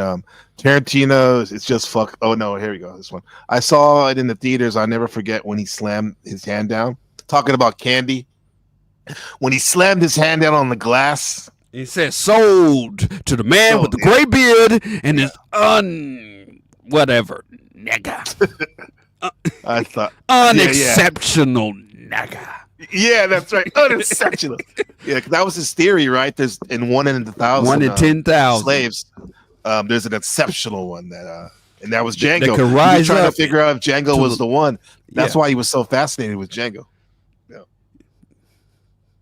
So when Desmond said, I thought to myself, "Oh shit, that wasn't scripted," and then he grabbed Broomhilda's face, and I was like, "Damn, neither was that." Well, that was not scripted when he broke the glass, and he was as Leo does, professional. He cut his hand. He cut his hand, right? That was real blood, and he didn't stop. He didn't stop. He kept doing his lines. He didn't want to waste. What do they say? There's no mistakes in acting, just new opportunities. Yep. Right. And so he wrapped his hand in the scarf and kept the scene. But I'll say the thing about the blood on Brunhilde's face, that was not his blood. Yeah, that was by that staged. point they stopped. They stopped the tape, and they attended his cut. Yeah, because that would have been crazy in the days of AIDS. The spear of blood on her face like that. Like, goddamn, it's like crazy. Yeah, yeah. Okay, you said Tarantino's just fucking with your head so he can play with your moral perspective. He wanted to see if he could get audience of white people to cheer for a black guy mass murdering white folks. Right? Yeah, I don't know. Well, I mean, I don't know. You don't know? I don't know if that's true. But Could have been part of it. Well, Major Marquise in Hateful Eight, Samuel Jackson, he told Chris Maddox on the stagecoach, he's like, "Yeah, I joined up to kill as many crackers as I could." He literally said that, right? Yeah. And he did kill him at the massacre at what's it called? Fort. He set it on fire. Fort Willington or something like that. Yeah. That's the thing about war, Chris. People die. People die. Kind of like Draco from Rocky, huh? Yeah. What's their famous line? If he dies, he dies. He dies. Yeah, Samuel. Samuel said, "That's the thing about war. People die." Now, Chris Maddox was an interesting character. He was a very annoying but hilarious. Can you imagine being in a stagecoach with him? If you didn't like him, he don't like melanated people, so I guess I gotta change my sales pitch a little bit. you got to point a gun on him like Samuel did, huh? The whole time. Yeah. Maddox Marauders. Yeah. Yeah. Anytime you guys start talking that liberal stuff, I'm gonna be like, look like somebody's been reading newspapers from Washington D.C. Newspapers. The way he says it. I mean, he changes when he talks to the hangman, Tim Roth, who plays Oswaldo Mulberry. Yeah. He goes, Oswaldo. Chris starts talking like in an English accent. If you notice, he goes, "You have the papers? Yeah, it's right here." You notice that part? Yeah, I think I remember it now. He's a survivor, huh, Maddox? He is. But do you think he was the real elected sheriff? Of Good Red question. Rock? Good was that a question. con? Was that Good a con? question. I would think he would have had some type of paperwork on him, wouldn't you think? Of being elected? Yeah. He's all, no, they give me the star. No, you have to have some type of paperwork. No, he said you had to go in and be sworn in. That's when they give you your star. Yeah, but come on, bro. Can we get a telegram or something? Right? It's the middle of a blizzard. I mean, you can't put it in your pocket. He had the Lincoln letter. Samuel had the Lincoln letter. But it was fake. It was toilet tissue. It's still a letter. We're not talking about if it's real or fake. For all we know, the telegram from Chris Maddox would have been fake. You know, about him being a sheriff. I call Cap Chris Maddox. But the general legitimized him because the general knows his daddy. Yeah. Mm-hmm. He said, "Yeah, you got a good eye, son." So I had never I never met your dad, your father, but I respected his dissolve. Mm-hmm. You said it's his dissolved. Okay, that's what he said. Yeah. I respected his dissolve. Mm-hmm.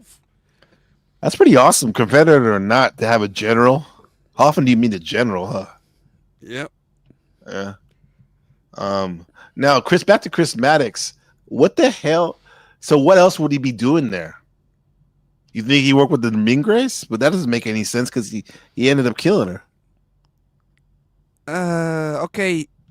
They met. Okay, the stagecoach pulled up to him in the snow when before a blizzard. What happened was Daisy Domergue spit on the Lincoln letter. Then Samuel punched her, and John Ruth tumbled out in the face. Yeah, into the snow. If you notice, it's funny that every time she says the N-word or makes some horrible racial remark, John Ruth hits her. Because he's from the North. He's one of them white guilt types. Yeah.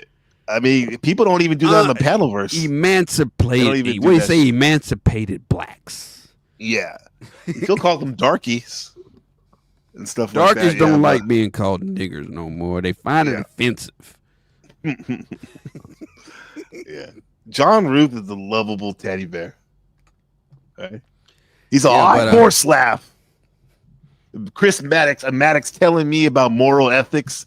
Horse. He does his mustache. He does his. Yeah, he does the twist at the end. That's another Tarantino signature. The mustache.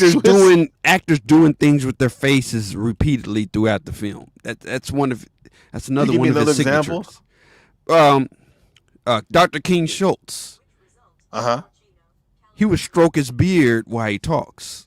I think you put a video up about showing that in the background. Yeah, he would stroke his beard right before he makes a point. Actors doing too. Things with their face. Candie with his hair, with his twiddling. Yeah, he run his fingers through his hair. The curly hair. Yeah. You're right. You got that one. And there's somebody else that does. Somebody clicks. Finally in the goddamn basement.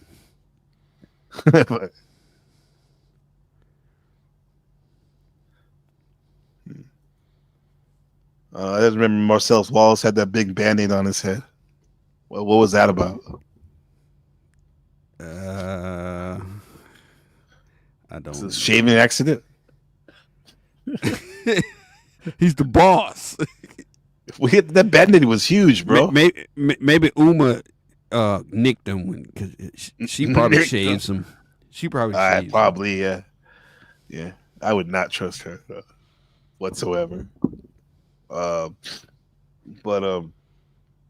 Chris Maddox in the snow. He said his horse stepped in a gopher hole. He had to put it down. It's funny how he only had a lantern. Where he was coming from. That's what he's. No, good question. Yeah. He just had a lantern. Yeah. See, that's the thing about Tarantino. He'd make his movies so questions would pop out of nowhere. That was his whole plan. He wanted to make his movies so people would ask questions that he'll never answer, like what's in the case in Pulp Fiction. He's never going to answer that fucking question, so stop asking him. It's whatever you need to be in that case. That's his answer. Whatever you need. What do you think is in that case? Okay, that's what was in that case. He's not going to answer that question. Yeah. We started streaming 88 minutes ago. He's not going to answer, right? Like Dennison said he cut himself shaving, huh? Hey, Dennison. A McGovern? You feel that sting, Dennison? That's pride fucking with you. Fuck Marcellus Wallace. You know, Butch. That song was Let's Al Green, right? The Reverend Al Green. Let's Stay Together. Yeah. Yeah. There you go. That's good. Another similarity in Tarantino. The music, huh? Bruce Willis was Butch, and there was a Butch also in Django. He didn't say a word through the whole film. But which one was Butch? The one with the bald hat. Come on, you can't watch Django and not know who Butch is. Oh, Mr. No, he called him by his name, Mr. So-and-so. What was his last name? That's how I know him by. Mr. So-and-so, don't let them leave. And if they do, unload on their ass or something like that. It's Mr. It's his. He was talking to his lawyer. He called his lawyer by his name. I think that was his lawyer, but Butch his lawyer is Mr. Mogi, who looks like an adult version of that kid from the Little Rascals movie. The faggy kid, the rich kid, remember? Anyway, but Butch is the guy with the derby, okay, the bodyguard. You're saying? Yeah, get your hands off the pistols. You too. He called him Mr. So and So by his last name, but his name is Butch. Okay. Remember when Django says, scene? Like, I know you got that scene. That scene. Yeah. You mean at the end? That last scene? The scene where he's, where he, after his speech about Ben, and he says, I would find the same two dimples right there on Django. Put your palms on the table. There's been a lot of lies told at this dinner table. That scene right there. Okay. He said, Mr. So-and-so? Yeah. Put your palms on the table. Steve, put your palms on the table. Put your palms on the table.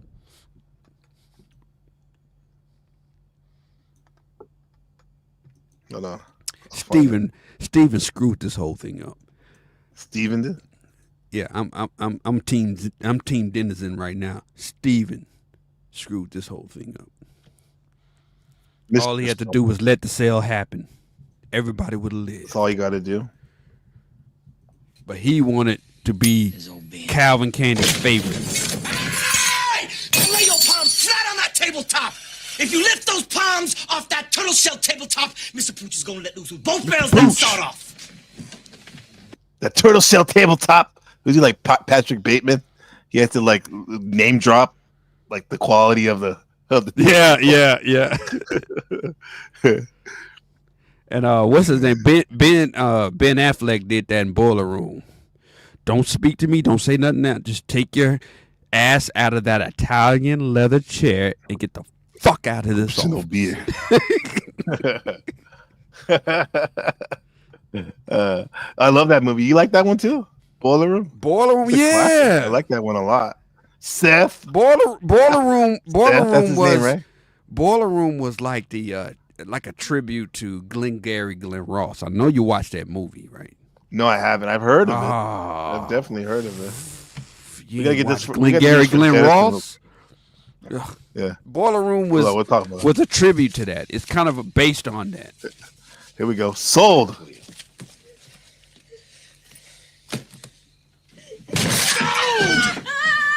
To the man with the exceptional beard and his unexceptional nigga. Damn, Leonardo. Like half his friends were black, actually. He didn't like New York saying that N-word. He did not. Yeah. He can get over. He's a Scorpio. He got it. But you said Glengarry Gay Ross is what? Glengarry Glenn Ross. That was the that plot that was written and directed by David Mamet, a playwright. Yes. It's the basis of Boiler Room. Boiler Room is based on that plot. That the whole selling things and cheating people. Yeah, Alec Baldwin did a speech, a sales pitch, not a sales pitch, but a speech to the employees to kind of rally the troops. Yeah. And if you watch Boiler Room, Ben Affleck did a speech to rally the troops. Yeah, which is funny because Ben's speech is based on Alec Baldwin's speech in Glengarry Glen Ross. Okay. He said, Yeah, I "God remember- damn it, you fucking guys!" that's Alec Baldwin speech. That's what he said. And it's kind of funny how that movie like really pushed Ben Affleck as the main star when he was only in it for 5 minutes. Basically, the movie, right? Yeah, Like I mean, he was barely in that movie. Yeah, yeah. Well, would you say that then Gordon Gecko was influenced that's by Wall Glengarry Glen Ross?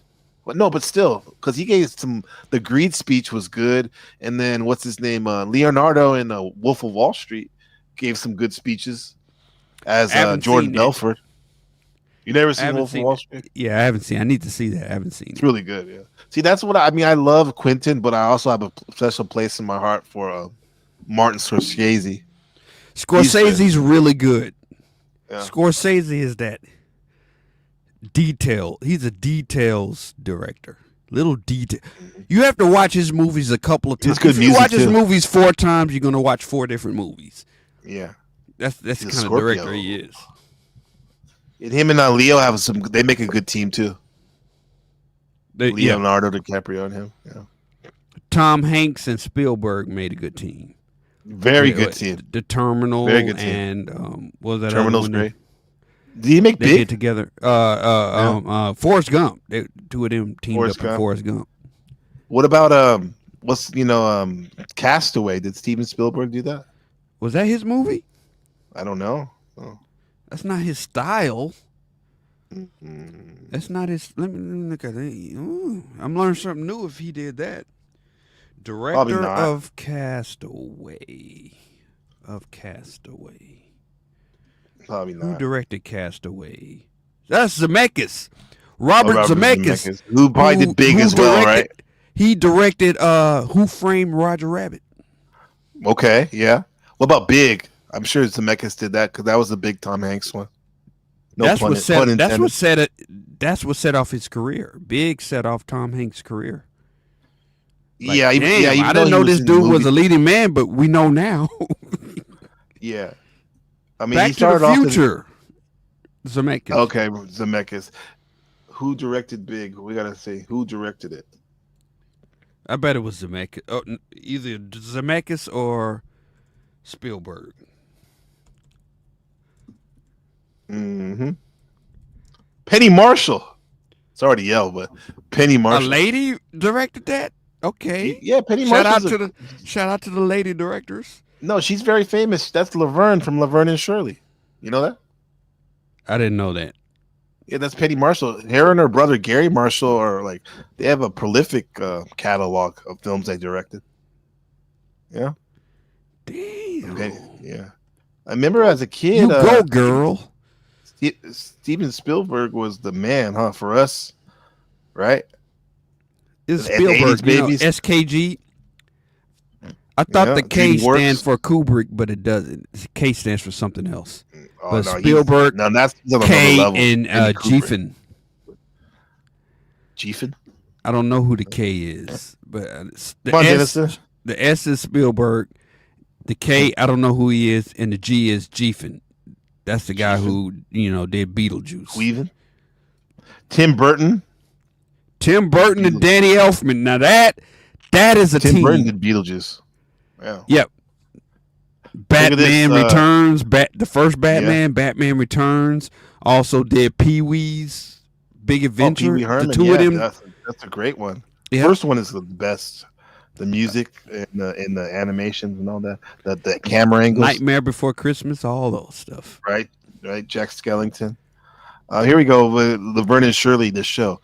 1, 2, 3, 4, 5, 6, 7, 8. Shemazel. House and Bedford Incorporated. Oh, so his name is Katzenberg. I don't know who he is, but It's David Griffin. yeah. Yeah, DreamWorks yeah. SKG. That's what the SK and G stand for. Yeah, I thought also too. Spielberg and Lucas used to team up, right? What movie Indiana did they make? Jones. Indiana Jones. Right? Jones. Yep. So Spielberg directed it and then Lucas produced it. Is that what it was? Oh. Yeah. Maybe I check IMDb.com, but maybe I can see You know, that. I love Star Wars and all that shit, but like, there was nothing like going to an Indiana Jones premiere, as for me, like going to the opening weekend. Oh my, at the Century Theaters, in San Jose, man, that was the best. I loved Indiana Jones. So exciting. That was so Yeah, they exciting, messed him yeah. up at the end with the woke stuff. Yeah, well, they introduced us to Nazis as a kid. What's wrong with Nazis? A lot. I'm joking, y'all. I'm joking. I'm not a Nazi. Glorious Bastards. That was a great apologizer. Nazi film, World War II film. Yeah, shout out to Christoph Waltz, who was also in Hateful Eight. No, Django. Sorry, he also in Django. Yeah, which is funny because like he wasn't. People think Christoph Waltz was overnight success, but no, he was in movies in Germany and Austria for 30 years, and they would always give him these quirky roles and whatnot. And it wasn't until Quentin cast him because he was like, we need a German who could speak 4 languages, and they found Christoph. They're like, oh my god, this guy's perfect. And then he found his place. It's like when you find your place where you fit, everything lines up, right? And Christoph he found his place, right? He's a legend. He's really good. He's really good. Yeah. That character of that Gestapo captain or major, he was mesmerizing, huh? The performance. Yep. Oh, yeah. Remember when they were all under was the a floor? writer, okay. All the let me give them a name that won't jeopardize the channel. Tiny hat people were under the floor, and Inglourious Bastards. The mice. And then What's one up, of the Ragamuffin? Yahtzee people came to check on everything. Uh-huh. Which was Christoph Waltz, his role, to check on everything. Right. That's when he came up, right? That was a good scene. Very intense. That was a good scene, and he was like, would you use the metaphor, would you let a rat run across your floor and not do anything? These people are clever, like rats. They know where to hide. And Samuel L. Jackson, he wanted that role as the Black Frenchman. He told Quentin he wanted that role, but Quentin was like, bro, I need a real Black Frenchman that actually grew up speaking French. He also wanted the role of Django. But Quentin said he was 15 years too late. Yeah, he's too old for that role. And then Samuel said, hey man, it worked out for me because I got to torture the guy that got the role.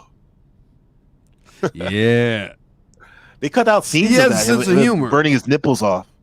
Like Steven does that in the director's cut. That was never released. He tortures him, but they thought it would be too much for the audience. You'd be court-martialed for this. Nah, more like chewed out. I've been chewed out before. Yeah. Was that Brad Pitt said that? He must have said that, right? That line sounds familiar. Yeah. Oh, when they put Tim the Roth thing. say that? No, I think it was when they put the swastika on his head at the end. He said, "You'll be court-martialed." Christoph said that, and it's like, "Nah, I've done worse," or something like that.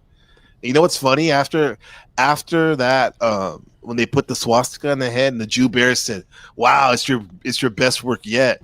That was Quentin flexing, saying like, "This is my best work yet." This Inglourious Bastards movie, because remember the audience have the first person perspective. That last scene, yeah. Grazie. Can you say it? I also want to point this out about Django. Okay, let's go. You know the ongoing beef between Quentin Tarantino and Spike Lee, right? Spike Lee doesn't feel that Quentin Tarantino should use the N-word in his films as much as he does. Mm-hmm. And he always gives him crap about that. Yeah. So when Django came out, Spike Lee did his normal, giving crap about the N-word. And then Quentin had this beautiful comeback. I want you to listen to me now. Quentin said,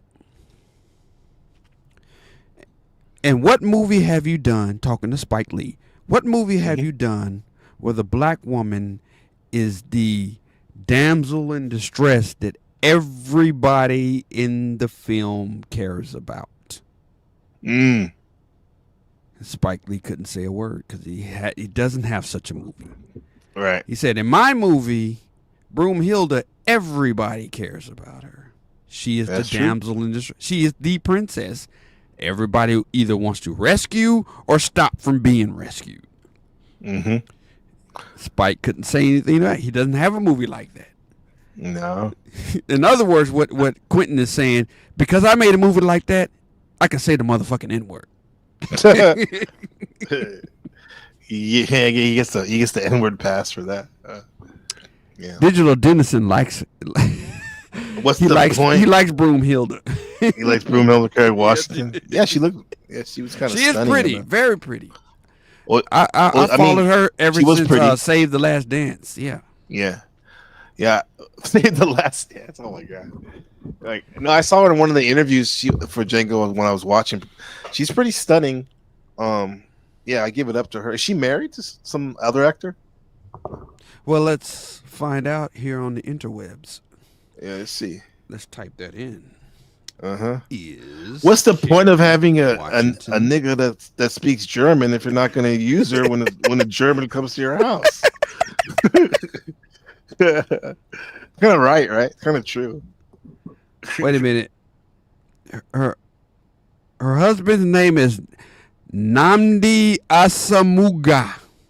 Oh, he's an African. He's an African. You motherfucker. Yeah. Shout out to the African bros. Washington married former NFL player Namdi Asamuga on June 24th, 2013 in Haley, Idaho. They have a daughter and a son. She is also stepmother to Asamuga's daughter from a previous relationship. So she's a stepmom as well. Okay. Is that child mixed? I wonder. So Dennison, you can't have her. Sorry, bro. I tried. You can't have her. Now he got who was he talking about the other day? We were watching something. What about not Erica Badu? It was I forgot who it was. It was a black lady, I think. Yeah. Django. Yeah, everyone's wearing masks in Django. Yeah, it's a great movie. Everybody was wearing masks in Hateful Eight as well. Well, yeah, absolutely, even more so. Major Marquise Warren, Samuel L. Jackson character. He was supposed to be fighting for justice, but supposedly he killed a lot of Native Americans, right? He killed a lot of Union soldiers as well. Remember that bomb? He was a Union soldier, though. Yeah, that fighter went off, killed a lot of Union 31 people on his side. 31. 37 rebels, Confederates, and 31 of his friendly fire, I guess. Literally friendly fire, huh? That's the thing about war, NPC. People die. People die. It was Erica. That's what it was. People die. Yeah. No, but he killed those Union soldiers. And according to Chris Maddox, Sheriff Chris Maddox, the Unions would have, they would have hung him up in the tree, except he had an exceptional record. And when he was in the cavalry, he killed a lot of Redskins. His words, not mine. And they like that. Chris Manning said they teamed to smile on something like that. Yeah, exactly. Which is wow, man. Divide and conquer type shit, huh? Yeah. Killing those Redskins. Yeah. He was a very now do you think Major Marquise actually took out his dingus, his big black dingus, and had I think the general's he made son? that shit up. I think he exaggerated. I think he made it up because I hope not. No, I mean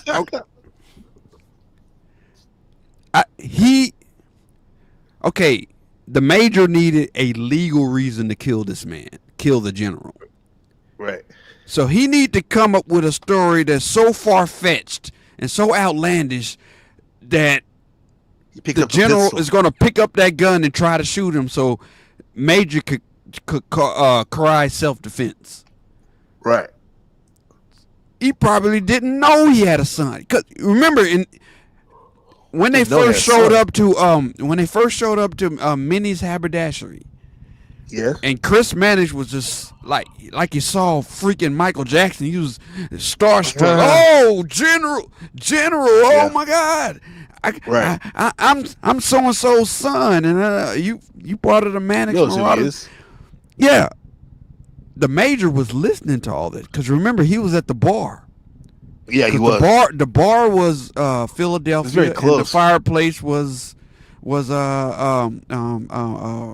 the South, whatever. Confederate, whatever we'll say Raleigh. Charleston. I Charleston, can't remember what city he said. Georgia or something, whatever. I think Charleston's sufficient for right now. Yeah, so the Major was getting drunk and he's listening because he's thinking these people aren't who they say they are.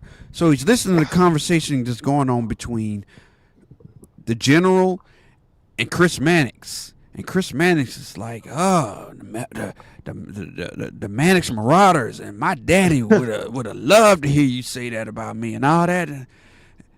So he comes up with a story like, okay. At a certain point, I think that the Major heard the General say that he had kids from Georgia, from Atlanta, and he's looking for his son.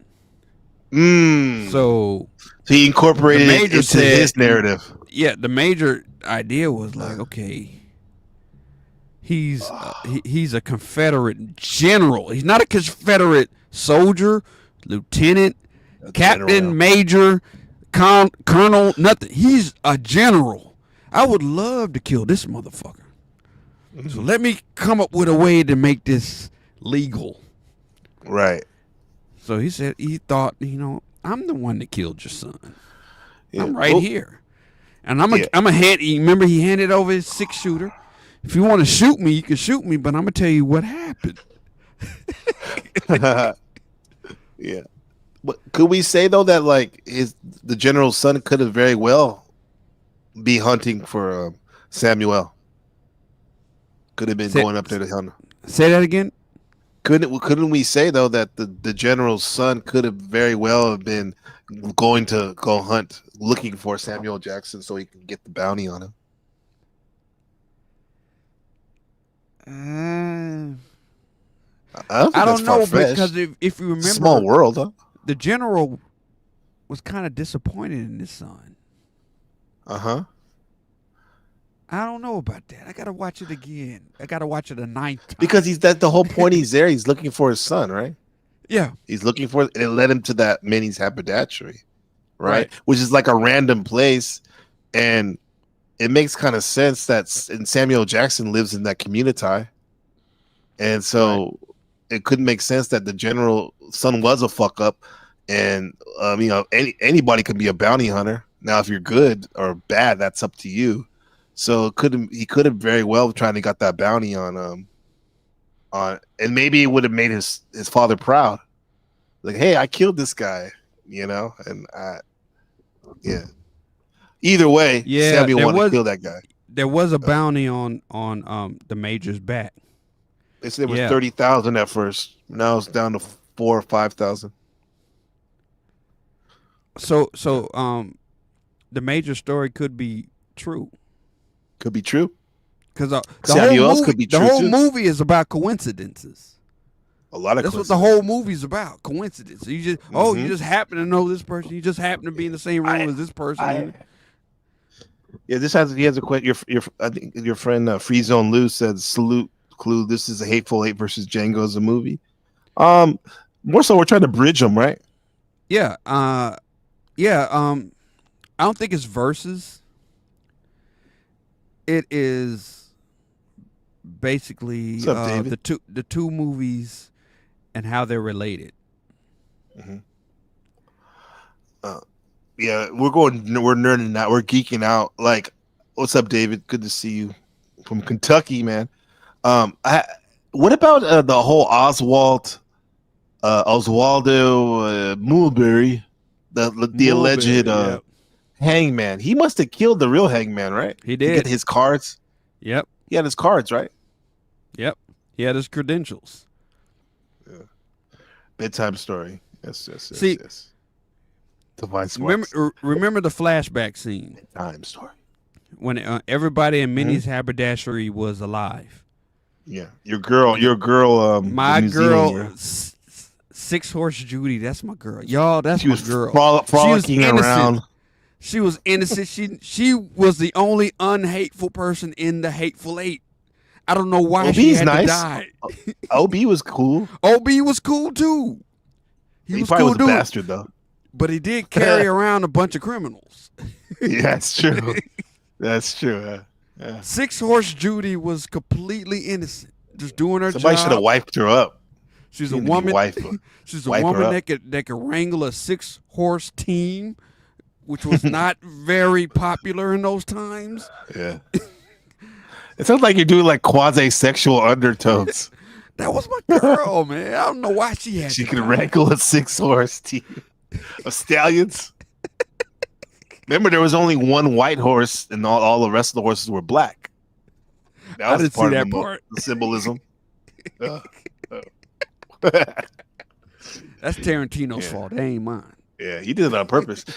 Yeah, and the storm was the thing.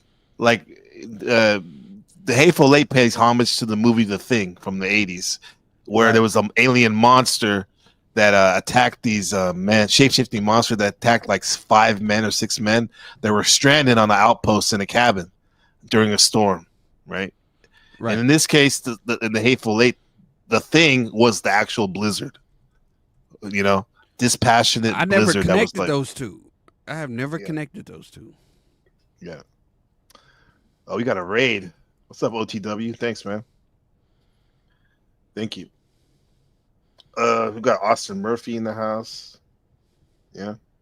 The Freak. Everybody coming up. Yeah. Minnie's Haberdashery would it be the nucleus of that both movies meet personally. I could see Django stopping in there to get a drink at some point. Yeah, for sure, huh? Now, Clue, can you reset the whole motif about this two, like Django and Hateful Eight, how that could have been part 2? Oh yeah. See, originally, Quentin Tarantino wrote the Hateful Eight to be a quick sequel to Django Unchained. Quick, same year. Right. Sam Jackson's part as the Major was supposed to be Django after the Civil War. Django is before the Civil War. They're both bounty hunters. Right. The original script was supposed to be a continuation of that. Mm-hmm. Yeah, because Django actually was 3 or 4 years before the Civil War. Yeah. Right. But in the people's mind, though, you got to remember, in the slave owners' mind, and also the slaves themselves, in their mind, the slavery thing could have gone on for hundreds and hundreds of more years, right? Right. You know what I'm saying? But yeah. So you're saying that Quentin looked to make Hateful Eight a part 2 to Django, following his narrative. Yeah, but Dennison brought up a good point, though. He said that the Hateful Eight, Quentin Tarantino didn't want you to side with any of the characters in Hateful Eight. And if Django was going to be in Hateful Eight, everybody would side with him because he's the hero of Django Unchained. Right. That's a good point, too. That's also a good point. He wanted everybody, every character to be equally on the same level as far as the audience is concerned. He didn't want any favoritism, any bias. Any one of these people could be the hero. Any one of these people could be the villain. But if you put Django in that group, the entire audience is going to want Django to win, and he didn't want that. That's a good point that Dennison made. It did say that, yeah. Because everyone's lying and manipulating each other and hiding things in that cabin, in the Hateful Eight. And I have to say, I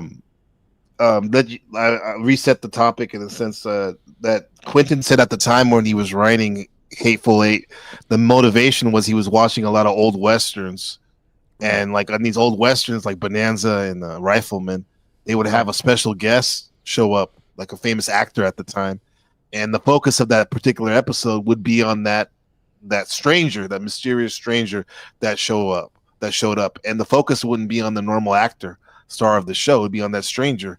And what he did with Hateful Eight is he got 8 mysterious stranger guest stars and held them up in a haberdashery in a cabin, during the blizzard, right. And it's funny how this movie, they use one of the widest lenses you can use, right? 70 millimeter 70 millimeter 70 millimeter super panoramic. Panoramic. That's super panoramic. And but most of these scenes are shot in a claustrophobic cabin. So the beauty of having a wide lens like that is you get to see the characters' faces, every inch of them, right? Yep. And it just builds more of the claustrophobic atmosphere to the whole situation. It's very tense, the movie. It is. Yeah.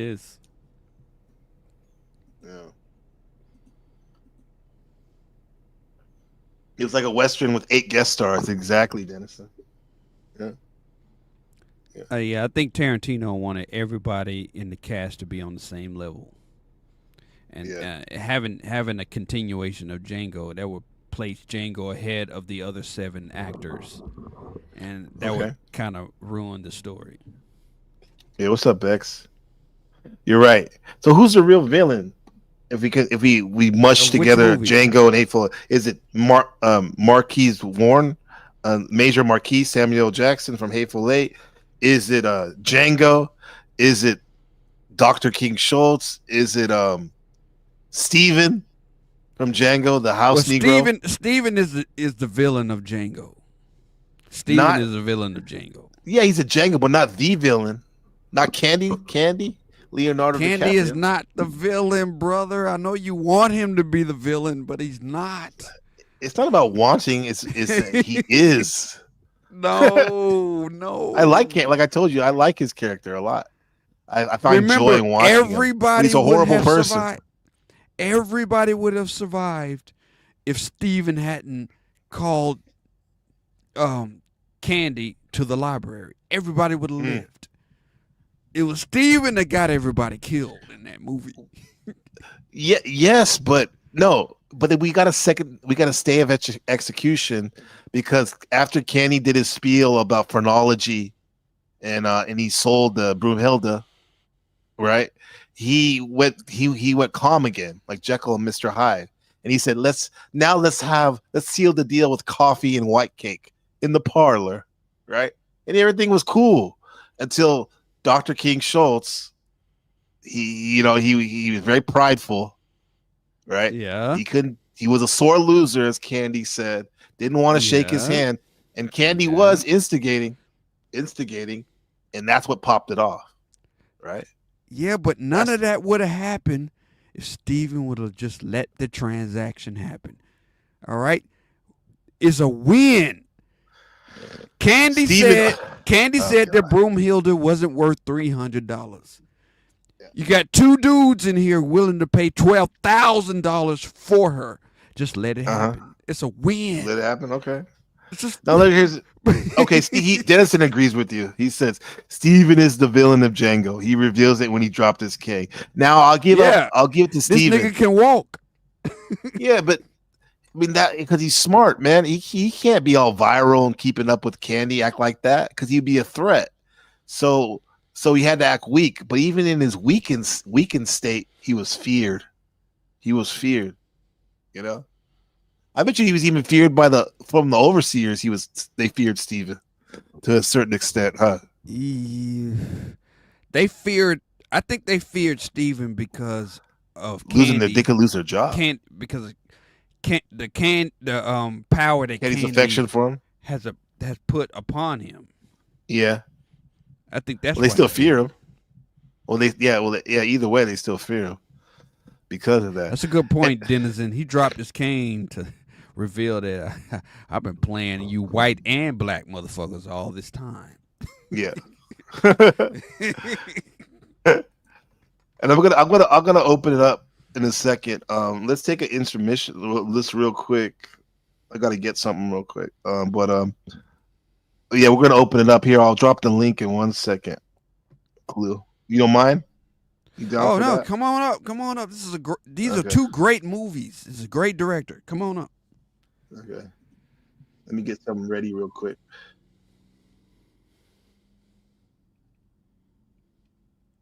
Yeah, y'all. I mean, Dennison, Oh, thank you for one. correcting me on a lot of things. I've seen the movie 8 times, and I didn't Thank you see the for things correcting that me. you saw, Dennison. So thank you. Mhm. 1 second.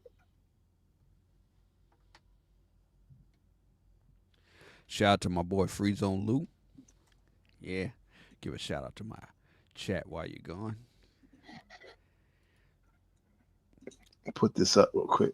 Markella in the building. Exile 1, I ain't seen you. Man, you need to holler at her, brother. I ain't seen you in like a year. Yeah, you guys. What's up, Rachel? Thank you for that. NPC Awards. That's right. 2000 will be 2020 25 awards is coming up, and this January 3rd. Yeah, and then we got the link. All right, so hit it up. Give me a couple of minutes, real quick, and we'll take some people. See, let me know your opinion. Stay on topic, please.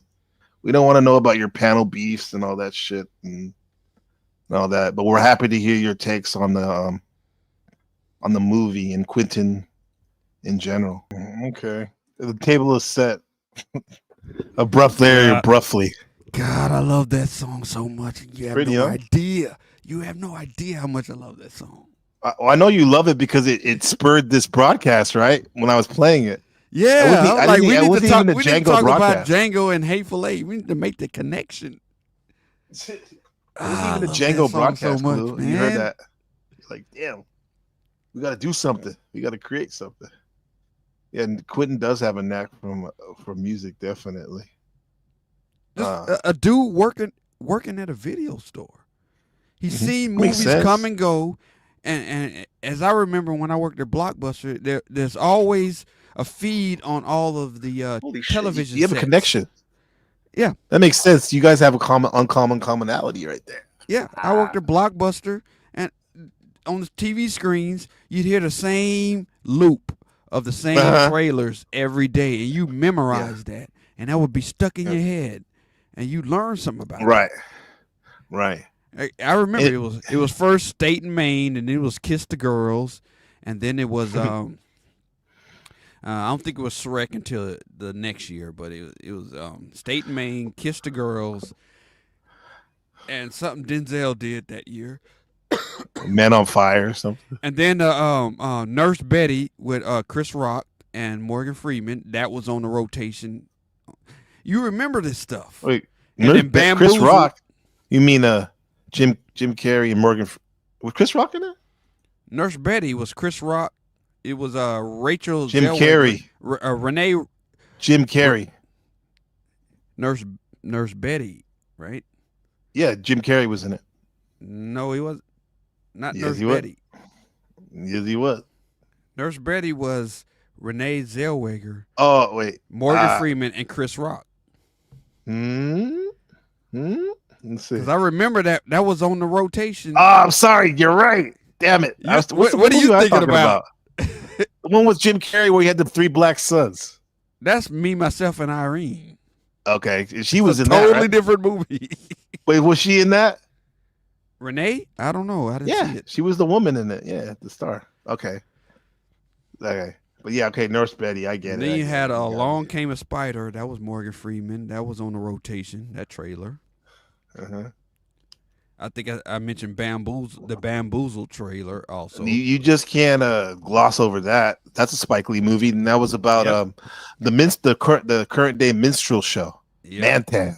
Man, that movie was too deep in a way. It was a lot of There's a lot. You had to think on that one. That movie predicted Tyler Perry. Medea and all that. Yep. That predicted him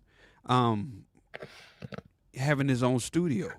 That movie that's what that movie did. It predicted all of that. Is that why in a lot of movies we watch nowadays at the end it says filmed in Georgia? Because most likely it was filmed at Tyler Perry studio. A lot of these movies, even if it's not his film company, I'm sure he rents out his studio, right? Well, that was the whole promotion of they wanted people to think that Hollywood is moving from LA to Georgia. Yeah, because they got a bad rap, Hollywood, huh? Yeah. So a lot of movies Babylonian filmed in Georgia said magicians. filmed in Georgia, as if, like people say made in America, made in China, and all that stuff. Yeah. Because Fast and Furious, that's Georgia, and The Walking Dead is Georgia. Almost every damn show nowadays. Yeah, they wanted Georgia to be the new Hollywood, but I don't think that's working out right now. Who do you think? Back to the topic. What do you think? Knew the power dynamics better of the system, Django and Schultz, King Schultz, or Candie? Say that again. Who had a better understanding of the power dynamics of the system? You think King Schultz or in Django or Monsieur Candie? King Schultz. You think so? Yeah. Yep. Yeah. Because Candie was pampered. Yeah. All he knew was slaves. He didn't know anything outside of slaves. He pretended. That's all he knew to know. Mm-hmm. Yeah, that's a good. What you just said. Pretended. Yeah, he pretended. He pretended to be what they call a sycophist. No, a linguist. Someone who loves language and speaks a lot. They call it there's a name for it. And he linguist. he loved other languages, but he couldn't speak them. He couldn't speak it. Yeah. Yeah, he was the one trick pony. All he knew was the slave system. The slave system. Yeah. That was his only. That was his talent. Whereas Schultz had Schultz was charismatic. He knew how to get into places he knew he would not be invited to. Well, look at him. He's a damn immigrant. Like how the hell did he get to America? He takes some balls, right? He go all the way from Germany to get to America. Not only America, but the Wild West, huh? In the South. Charismatic. It was charisma that got him there. Right. Even his horse. His horse had a name. Django's horse had a name. Yeah.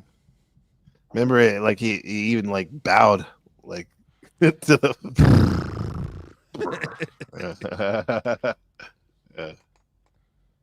Yeah. That story though about the Broomhilda in the mountain or whatever, right? Going to save. Yeah, I was going to ask you, do you have that scene? That's an important. Yeah, we can play it. We can play it. We got a guest first. What's going on, Free Zone? What's up, Free Zone Lou? Fellas, what's up, my man? homie right there. What's going, man? What's good? Yeah. Everybody talking about drama, so this is a refreshing conversation. Clue, you know what's up? Yeah. Exactly, yeah. Shout out to NPC. He set this up. NPC set this up. Shout out to him. Yeah, man. I think if I don't know what y'all were talking. I've been in the dark for like the last maybe 3 or 4 minutes, so I'm gonna just go in with what I was. I gotta disagree with Clue, man. I think if Dr. King hadn't shot Candie, that whole situation would have been avoided. Like, we found you out. Yeah, you got the upper hand and all that stuff. But if Dr. King would have just bent the knee, just a little bit, let him walk out, it'd have been a whole different story. And Steven is Kaiser Sose. I did want to put that out there too. With the cane, right? With the cane. Mm-hmm. Correct. Before you started watching, I did mention that we up until that point in the library, we never seen a weakness of Dr. King. I think Nope. that was Tarantino finally revealing his weakness, which was pride. He doesn't like Yeah. to lose. Dr. King doesn't like to lose. And we saw it for the first time in that library where he shot Calvin Yeah. Candie. Yeah. He That had was it his together weakness, up his until that kryptonite. moment. So I think his weakness showed. I think his weakness showed when he saw Django being a little bit too rough on the slaves. That's Oh, when yeah, I that that's too. when I That was- first seen it. Those And were then little red flags. You talking little about red King? flags. You talking about King? Yeah. Yeah, because He didn't Calvin like told That him makes like, sense. "Yo, chill out before you get us, exposed." And Django knew, but Django knew what the assignment was, like way Uh-huh. more than Calvin did, or He was Dr. committed. King did. Okay. He was committed. He was supposed to Yeah. play the role of a slaver. Yeah. Yeah. Yeah. So Well, because what they call it, a one-eyed Jimmy, which is one of the worst things you can be, right? A black Yep. slaver. A black Yeah. slaver. It's lower than the one-eyed Jimmy. lowest house nigger. that's it. Yeah, and Django knows more about this world. Maybe he's not as cosmopolitan and as learned as King Schultz and as charming, but he knows the slaving world more than King Schultz, Yep. right? Yep. Yeah. Yeah. But do you- Calvin was just trying to use the situation to facilitate a particular goal. He didn't really care about the You slavery mean Schultz? aspect. You mean Schultz? Not Calvin, right? Schultz. Yeah. Yeah, Dr. Schultz. Yeah. King. Interesting how Yeah. the Dr. King kind of playoff is kind of interesting too. Oh yeah, I Um, never thought about that. Dr. King. Yeah. Yeah. Yeah. When that movie Tarantino came selected out, that name for a reason. when that movie came out, I used to say like, "Yo, we need more people in the world like Dr. King," and it was kind of the double entendre playoff, Uh-huh. where some people got it, some people didn't, and if you know, you know what I mean. So, Yep. and then the other part of weakness where he really let it show is when them dogs attacked what's his name? Exactly. D'Artagnan. D'Artagnan. Yeah, exactly. Yeah. That's when the cracks really started showing. And I'm when I seen that, I'm like, man, can I cuss up here? What's the flow? Yeah, I was like, man, yeah, Calvin finna fuck up, bro. I'm like, when I've seen that shit, I was like, man, Calvin finna go crazy. I already see it. Dr. Schultz is finna go crazy, man. Yeah, and by the way, Schultz is this finna go channel is it's a record to my young son who's 7, Benjamin. So when he gets older, he can look back on what we were doing back then and learn from some stuff. However, yeah, Ben, don't use these words when you're young, okay? I'll chill for the future son. I'll chill for the future son. It's all good, bro. This is the least amount of time I've cussed on any stream because of that. So I appreciate that. Yeah. Kept it What's clean. up, Dennison? How's it going, man? How's it going? Real men cuss, Benjamin. Yes. Makes you more Real honest. men of you. Yeah. Makes you more honest. So yeah, there were red flags. There was definitely red flags where Dr. King Schultz was very squeamish about the brutality that Django had to display in order to play his role as a black slaver. Right? Yeah. Yeah. What do you think, Dennis? And do you think like Clue was saying that Steven messed it up, and like if it wasn't for Steven doing that, all that the chaos after wouldn't have happened? Of course, they would have just left with Broomhilda. Mm-hmm. Yeah, and everybody would have won. Yeah, they could have, but King Schultz had that pride. He didn't want to, he didn't want to shake the hand. Yeah, he could have got out there. And Steven wasn't finna let Django get that shit off, anyways, bro. It was too. The feeling, the hatred in there was just too deep. Like he wasn't finna let Django pull a fast one on him. Yeah. No way. Yep. Yeah. So you guys think that they would have walked out of there if he would have shook the hand? They would have let him walked out. That's debatable. That is debatable. What's not debatable like I is said, that Steven earlier got than that, his though. nose in it. They would have all just walked away happy. Earlier than that, if Steven didn't say anything, let the transaction happen. Mm-hmm. Let these two dudes, Django and King, buy an overpriced hold. This is in the mindset of of Candie, buy an Overpriced, overpriced. though. This ain't worth $300. Pay for her for $12,000 and just went about their way. Everybody would have lived. But Steven had to jump in and be the house nigga. Had to save his master. Well, because think about it, it's his way of life. That's his whole way of life. He doesn't know what it means, not being a slave. And He wanted the clout. But he did Candie's books though. He understands that 12,000 is a lot more than 300. Yeah, he did it just for the clout. The clout. Mm-hmm. Just so he could say, "Hey, look, I caught him. It was me. I got your back. See, don't ever question me again. And I'm gonna go burn all those sheets." Yeah. That's what he said. Get the rooms ready. Right before everything was blown up, he said, "Candie Land ain't never gonna die. We're gonna be here forever." You truly believe that, huh? Yeah. Hey, I got a theory. I got a theory that connects it. You ready? So let's go. I think that because you got to remember the setting, right? Even though they're both Western movies, Django was if I remember correctly, Django was shot to be pre the war. It's 4 years before. 4 years before, yes, and then I think the other one is like 15, 20 years later, so it's after the war. Mm-hmm. I think that site would have been like a major site for something in the Hateful Eight, whether it be like a haberdashery, Minnie's haberdashery, or maybe where Mannix came from, or saying something like that. I think that it would have connected that way. That's a theory. So it's like the same site. That's interesting. Couple decades later. So you think that Minnie's haberdashery was close to Candyland? Did I hear you correctly? Well, no, I'm saying it was built on the Candyland site, because you remember Candyland, exploded, and I'm pretty sure after the war, all that shit, got messed up.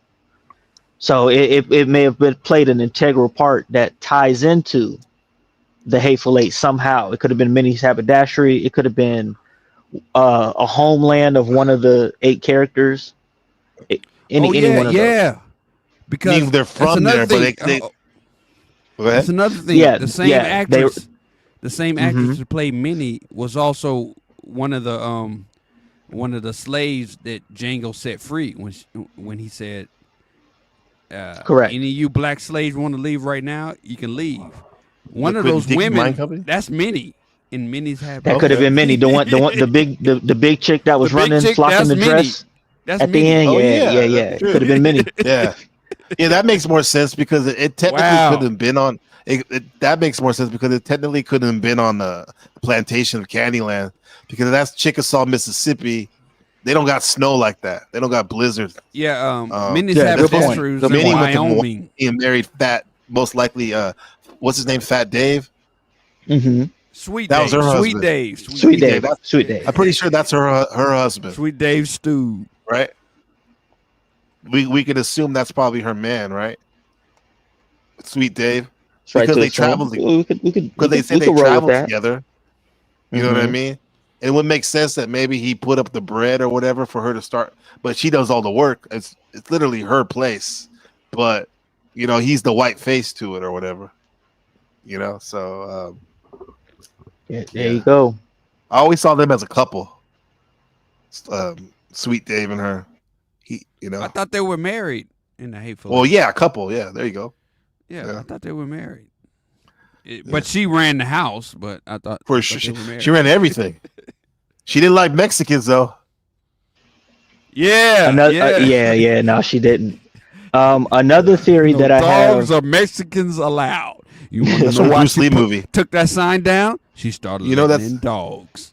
Yeah, that's from a Bruce Lee movie where he said they were in China and it said no Chinese or dogs. This is when the Japanese had parts of China. Yeah, and at the dojo. Said that. What were you saying? What was your theory? Another theory that I have is that Major Warren was a protege of Django after he did all that stuff in the first movie. They go off He continues on his path, probably freeing other slaves, and it's possible that one of the people that he freed was Major Warren, And he mentored him like King and he Schultz mentored did him. to him. You But mean he like still that? kept Okay, that. 12 okay, free babies zone. in Kerry, Washington. He Okay, doesn't free messing zone. with none of that Yeah, fucking bounty hunting shit. Like no that more. slave he freed after He's getting boned. LaQuentin Dickey Mining Company. Yeah, hand me that employee was dynamite. blowing up. There you go. That guy Yeah. that smiled and said, "Yeah, I like him." Yeah. You think he was That could Major? be a theory. Yeah. Wow. I'm rolling with it. Wow. Yeah. Let me think on that for a minute. Wow. Yeah, because what you said was right, Clue. Tarantino intended on putting these movies together. Yep. But what he said was that he didn't want the story of Django. Well, no, I'm sorry.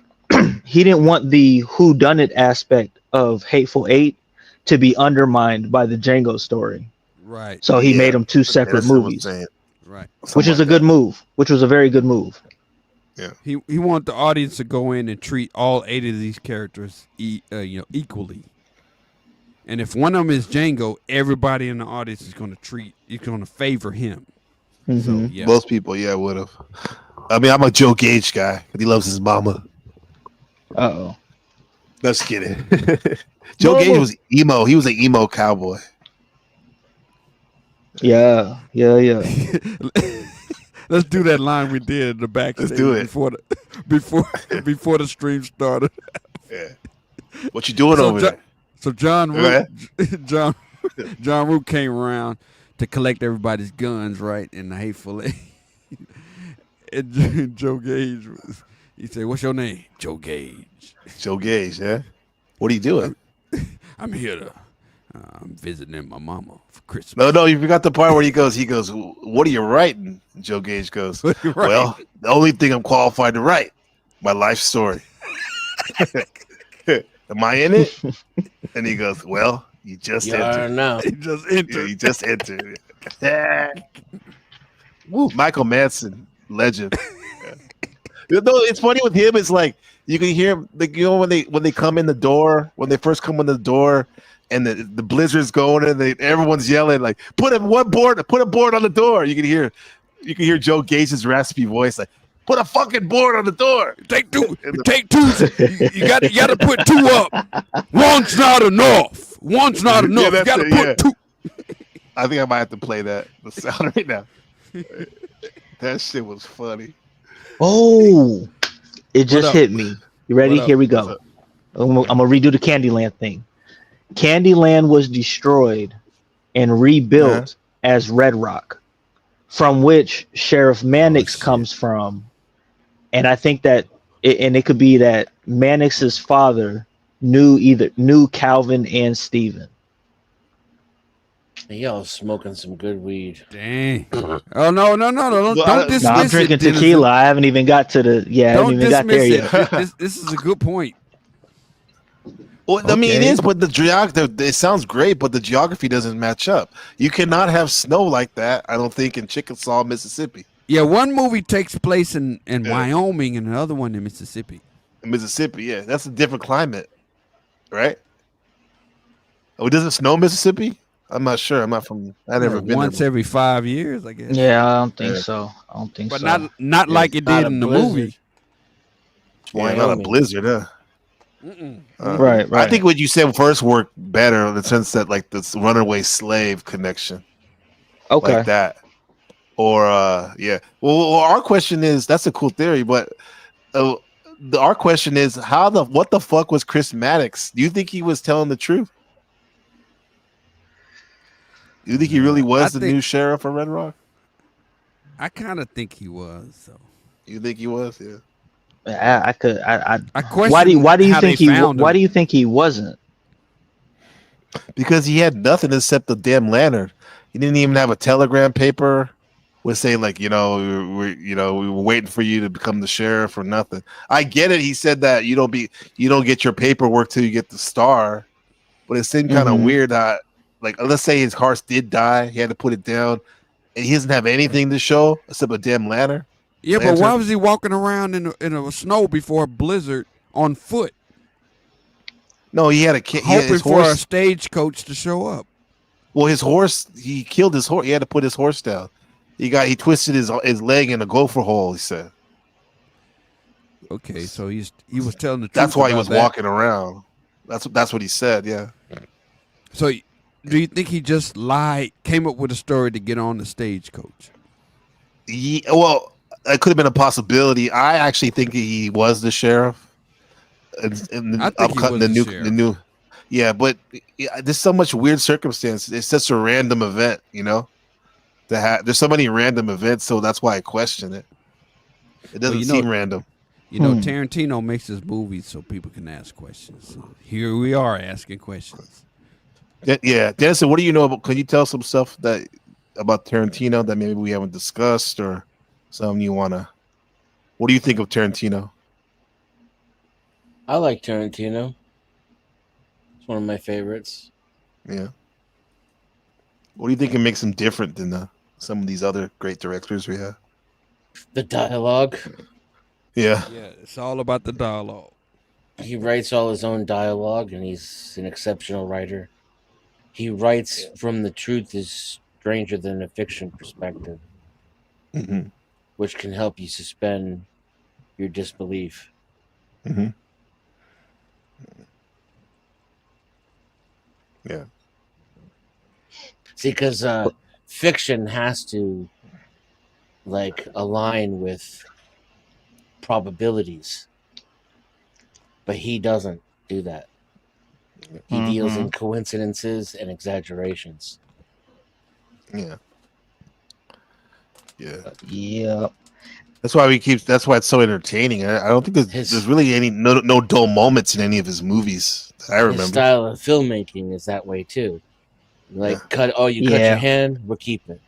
Oh, you cut yourself shaving, you gotta wear a Band-Aid, we'll keep it. Now look, 20 years later, people are like, oh, that's where they took out his soul from the back of his spine. And then they put the soul in the briefcase, and Tarantino's just rocking in his rocking chair, smoking like Candie, thinking Yep. And the other thing, like I said in the comments, he's a master at creating tension in a scene. Yes. And very true.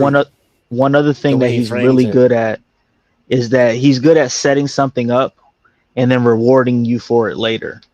Yeah. If you keep paying attention, like he's really good at that shit. Oh yeah. Especially that scene when Django was shooting all the. You want us to treat him like white folk? No, that's not what I said. Now that's not what I said. Big Daddy.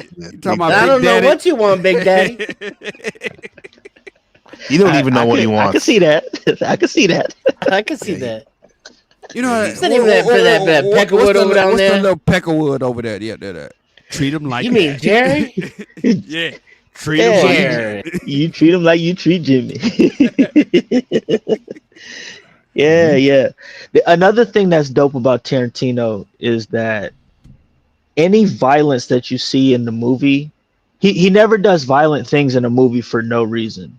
All of it drives the story forward. There's very little unnecessary violence in any of his movies. And there's a lot of it too. And there's a lot of it. So it really spits in the face of that traditional, idea of almost all violence being gratuitous. Well, that's the opposite of his buddy Robert Rodriguez, who does unnecessary violence in his movies. Yeah. Oh, his movies are a little bit more campy. Yeah. Desperado. Yeah. Once Upon a Time in Mexico. A whole lot of unnecessary death. Yeah. Yeah, you see at the pinnacle of it, my favorite is that double feature, Planet Terror, and what's the other one? Grindhouse or Planet Terror. Yeah, I love Planet Terror. That's a good one. Yeah, but it's like senseless violence. There's a lot of overdone violence to that. Yeah. Oh yeah, and then what was the other one I had? Machete. The last one. He's really good at creating morally complex characters. Right. So he'll have like an evil person, but he'll be all nice and shit, right? And then he'll have the good person, but they're doing like hella evil shit, but he frames it as the good person. Well, look So at like him. you know, Django was doing all that wild shit, but he was doing it in He's a good pursuit of guy. his love for Broomhilda. Right. These people can't even decide on who the villain was. There you go. The villain was Steven. Keep I telling you. know, Clue. I know. Yep. Yeah, Kill Bill 1 and 2, epic, man. I mean, even yeah, it Those was are the only yeah. ones I didn't like. Those two were the most where Quentin wasn't ashamed to mix all his genres and let you know all in one. There's a hodgepodge of like anime, kung fu, blaxploitation, western. I don't think I've seen either one all the way through. Yeah. Hey, why It's do pretty you think, good. Why do you think that Tarantino abandoned his multi POV thing that he had? Because Jackie Brown was the last time he did it, where he play an entire story and then he played the story again with new cameras in different positions and a new lead. New information and stuff. Yeah. Yeah. He abandoned that. Jackie Brown was the last time he did that. That was too much work. That was a very good idea. Who Well, he kinda played the did it lead in- in that one? Who else played the lead in that one? De Niro. You talking about You said Samuel that Jackson, he switched. Robert he De said he Niro. switched. No, I know the Everybody movie. did at some No, I know point. the movie. You said that he switches the what? He switches the point of view. Like, okay, Oh yeah, remember in yeah. the mall, Okay, I the see mall what you mean. scene. The mall I scene. see. So You know where why? they do the I think money he doesn't do switch. that anymore. Yeah, no, it's probably because a lot of people started biting him and doing that, and maybe it got to be too cliche. Mm-hmm. Well, Yeah, he but kind of wants- did when it. they did it, it He sucked. kind of did it in Hateful Eight. He kind of did it. He did a little bit of it. Yeah. Which Where? part? Yeah, where? Well, the Hateful Eight was a collection Oh yeah, it was. of Slightly. different perspectives of the same situation. Yeah, it's non-linear You know what I'm saying? storytelling. Yeah, Yeah, but it was blatant in Jackie Brown though. It was Yeah. very blatant. The Correct. mall scene. Correct. The money exchange scene. Yeah. It wasn't blatant in Pulp Fiction. Yeah, also Pulp Oh yeah, Fiction, that as well. Mhm. That's Or when he Well, first did it, he right? was saying after Jackie Brown, he didn't do it He as stopped much. doing it. Yeah, he stopped Or doing Reservoir Dog. Yeah, that it. too. yeah. Mr. Pink. I mean it's Why a do you good call me thing to Mr. do. Pink? Because you're Like a fucking faggot. it's good to not be known for one specific thing. Like that's how what's the dude's name that always does plot twist? Shama M. Night. M. Night Shyamalan. M. Night M. Shyamalan, Night. yeah. He got Yeah. boxed into that whole thing, and now it's Pennsylvania. just don't. It's not that it doesn't work, but it's just not as effective as it used to. Yeah, he be. doesn't surprise people anymore like he used Yeah, to. like when he Yeah, did the he hit us movie. Sixth Sense was the best one he did, like that. So he did the recent one he did where the movie about this dude took his chick to a concert, and meanwhile his daughter, like he took his daughter. I forgot what the movie was. I saw that shit too. I forgot what It's it was very new. called. Huh? But he tried that whole plot twist with the killer and all that stuff, and it just didn't work. It He didn't knew work it was because him the whole time. Probably he sensed it, huh? well, no, the question was, okay, how is he going to get out of this situation? And then I don't want to spoil it because it is a fairly new movie, but has anybody here seen it? No, I want to see it. Yeah, Though. I saw it. Okay. When he did when he finally revealed who he was to who he revealed himself to, right? That's when everything kind of was like it stopped working after that. Right, but we were wondering how he was going to get out of that situation. And the way that he got out of that situation, the plot twist that was involved for him to do it, that's kind of what ruined the movie. So then you had the rest of like the third act of that movie was just all kinds of it's like we spent all our time waiting for this moment, and then once the moment happened, not only was it underwhelming, but everything after that just didn't make sense. So you were over it by then, huh? The third act, kind of like, I was pretty over it because it's like you ruined the whole. Like it was building up great too. it was building up great, but I don't want to give too much of it away. Nah, I think yeah. Thanks for not doing the spoiler alert or doing the spoiler alert. Yeah, well, I wanted to see that one. But so that's Minnie in the background in that shot right there. That's Minnie. it's the same actress, yeah. Yeah, it is. Where's my beautiful sister? I love when he does that. Yeah, that's cool. I love Incest. That part, yeah. Yes, and I hope not. I mean, he was in love. He was in love with her. Come on. Yeah, I mean, yeah. I can't help you with that, Candie. That was kind of. That's doing a little extra. Yeah, it's Mississippi. Yeah, but I've seen brothers who love their sister a lot. I hope they don't have incest with them or had it when they were younger. But there's some brothers that really love their sister a lot. Yeah, I don't have a sister but yeah. You think her husband died? She's a widow. Whose husband? His sister. No. Or she just never got married. I don't think she never got married. I think she. Okay. Calvin's sister? Yeah. Yeah. That's why you're trying to marry her off. I see. To King Schultz. Yeah. Yeah. I love when she gets blown away. That's very satisfying. How they put that cable on her. She just goes flying. Sideways. Yeah. Oh yeah, man. Yeah. You know, what's his name? Did the actor that plays the actor that played the overseer from Hateful Eight, right? I forgot his real name. Goins, his last name. What's his last name? Goggins or Goggins? Oh, Walter Goggins. Walter Goggins. He had said in a press panel when the movie came out that because he's from Tennessee and he's like he knew very well the significance of what he was doing in the movie, and that in the scene where he has Django's balls in his hands, he was like, I literally have this man's lineage in my hands, and I'm about to cut it off.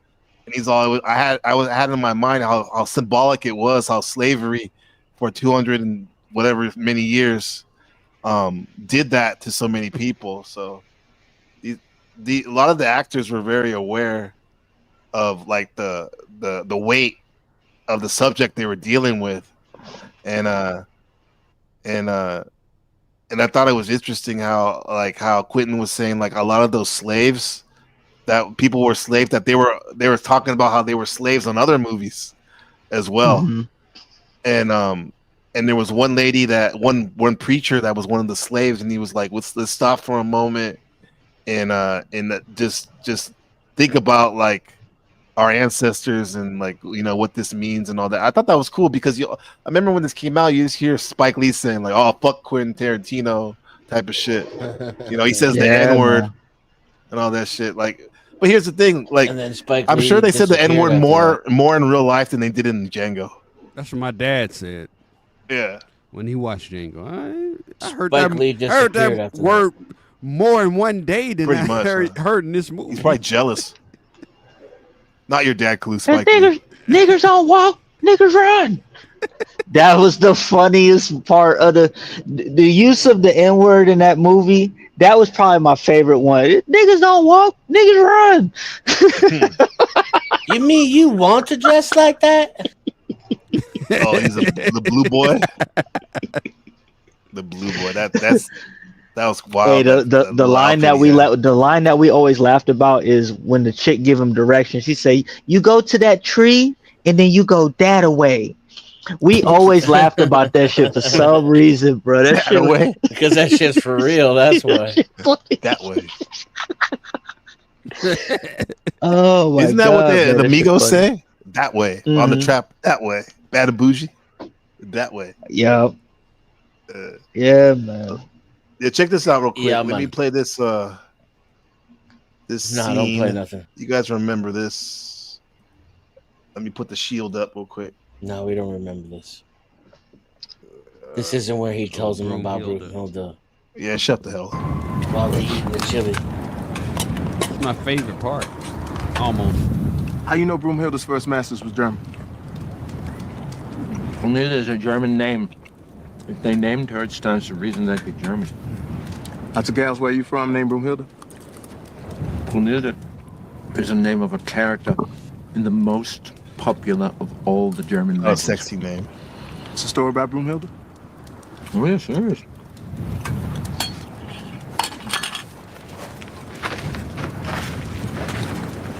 Do you know it? Well, every German knows that story.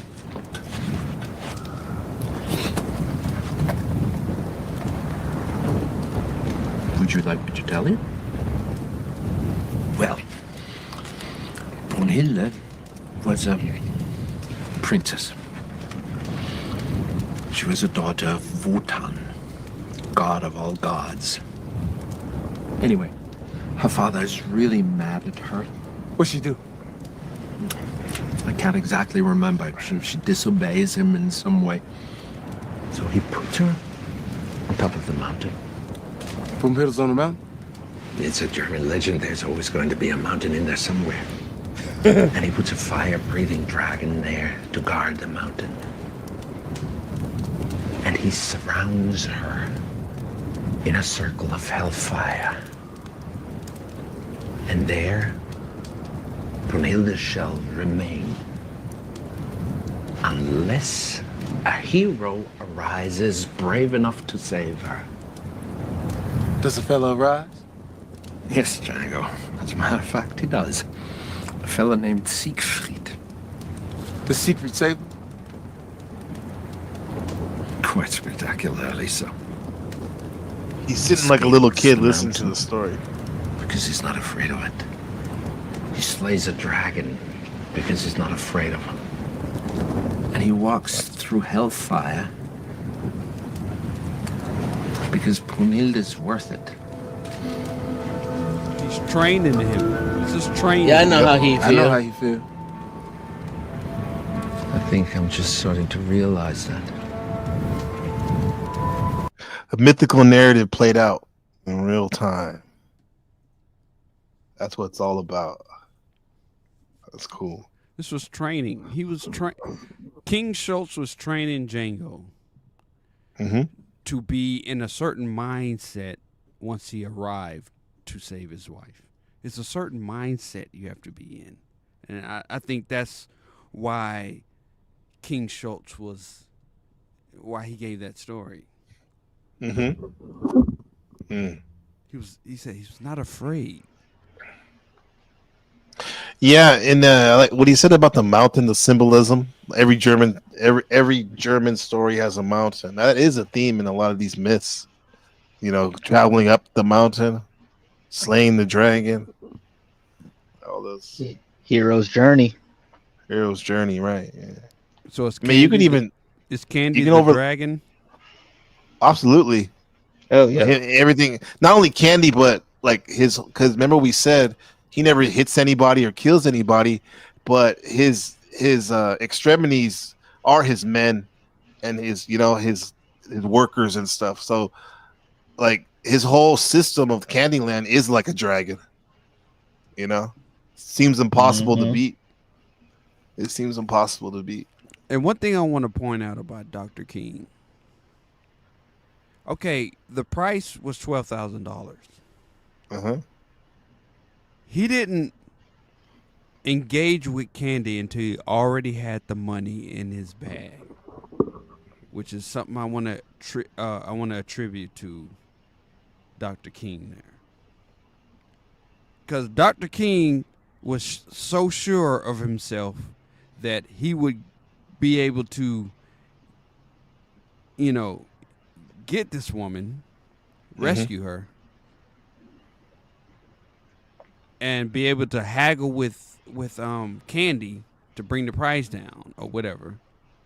But he had the money though, because if you remember the scene where Stephen was counting the money and he counted $12,000, he had the money. Yeah. So he wouldn't have gone into this without having the money, just in case, worst case scenario is, what if Candie says, give me my money that you promised me over there at, at the, whatever. Cleopatra Club? Cleopatra Club. Yeah. Yeah. Yeah, he's smart, man. He had it all. Maybe that was climbing the mountains of getting the money, getting those bounties with Django and training him. was part of getting to the top of the mountain to get Brunhilde. You know, that's part of the journey. We just didn't see it. We saw a montage, but that's definitely part of the hero's journey right there, up the mountain. Well, I mean, the fact that Django's wife's name is Broomhilda and it connects to his legacy and his culture gave him a vested interest in freeing her. Like if you remember, remember the whole speech that he gave her, I don't remember word for word, right? But if you remember the speech that he gave her before to Broomhilda before he revealed her to Django, it speaks to that whole sentiment. Yeah, this is why in this channel, like my channel here, like I've talked about for almost a year now. Every now and then, about how the importance of knowing the myths all over the world, because the more myths you know, the more you can kind of compare it to your situation, even your mundane life of doing like going to work or school or whatever you do with your family. You can kind of overlay some of those myths, and it may be a stretch at times. But you can overlay some of those myths on your mundane life so your life doesn't seem as boring and seems a little bit more alive. And that's literally what they're doing with this Broomhilda myth. They're overlaying it on what they're actually doing, and it syncs up. You know, it makes it even more epic. And you know, a lot of people don't realize that. And Clue, shout out to you. You already know it. People really don't realize that you really can act out other people, the myths of other cultures in your life. Like you don't have to just stick to your myths. You know what I mean? Like you don't have to do that, because at the end of the day, by definition of myth, all these fucking stories are made up. So what are you know what I'm saying? It would be foolish to take such pride in a made up story and not try to use another made up story to facilitate whatever you have going on. Yeah. It's a tool, man. That's what a myth is designed to be. It's a tool. Like motivation and lessons and correct. All that, yeah. That's why we love the movies. You know, they make the myths so easy to digest and like correct. You get lost in it, man. Yeah, I like relating him to like your own life. It's fun and helpful. Okay, so we've established that Steven is the most evil person in Django, correct? I have. He's the villain. I don't know if I don't know the about brothers the most agree. evil. I think the most He's the evil is villain. Candie. No, but NPC. No, he's not. that's what I think. How you can tell me what I don't not. think? Maybe he's not, but I said that's what I think. No, I would say that Candie. Steven has way more, in a sense, more power or has more influence. Has the most influence. Uh-huh. Yeah. He's pulling the strings in the way of Candie. He's definitely and that's why I think he's more evil. Hand behind the throne. Because he's there by choice. Like Calvin is just a product of his environment of which he was raised. Even more so. Steven has inserted himself into a situation where he is actually the most powerful person. And that's why everybody listened to him after Calvin passed, because they were already accustomed to listening to That's him. right. Yeah, you're right. He became the new master after patriarch. Yeah, because if he wasn't, then he would have just he dead. I'm running free. I'm free now. You know what I mean? But he didn't choose to do that. He's the new head of Candyland. Right. Oh, maybe he probably would have. The sister would have been in. You know. Oh, she's dead actually, right? I don't know. Did he have any? Point. Django shot her. Okay. She got killed in the end. Django shot right when they came back from the funeral, huh? Yeah. The old by and by. Yeah. Okay, so here we go. Who is the most evil person in Hateful Eight? Steven. No, Jennifer Jason. Steven's not in it. Oh, Hateful Eight. Hateful Eight. Shit. Jennifer. Most evil? Mm-hmm. I think Jody Domingue. I think Joe Gage is. Yeah. Joe Gage. He killed that because he killed He killed your baby He girl. poisoned the coffee. Yeah, and he killed your girl from New Zealand. Oh man, don't break my heart again. Uh-oh. It's gonna Blasted be her ass. Daisy. Don't break my heart again. Yeah.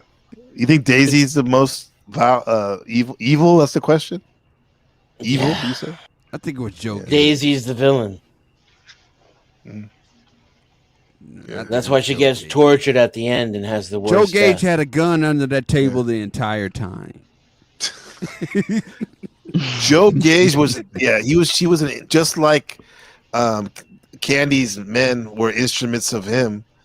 Joe Gage was an instrument of the Dahmer Goose. That was Daisy's man.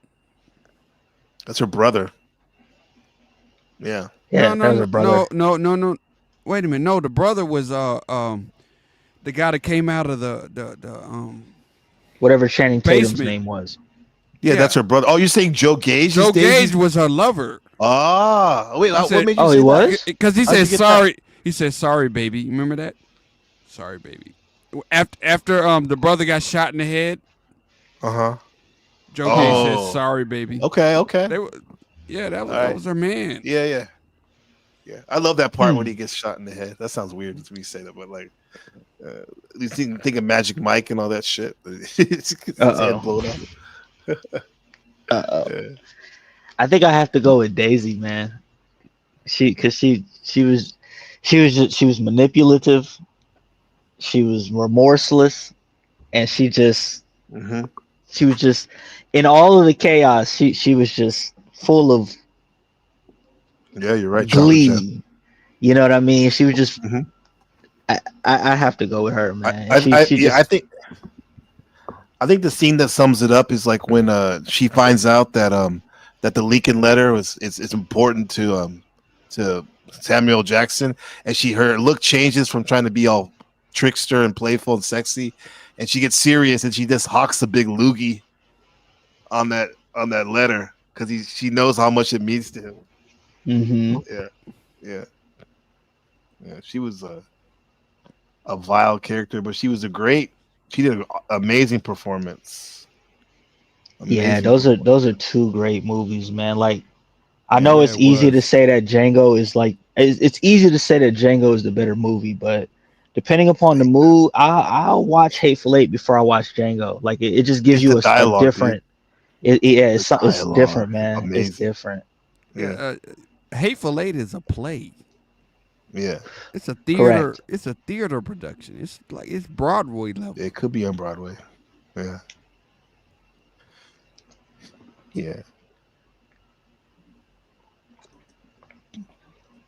Correct, man.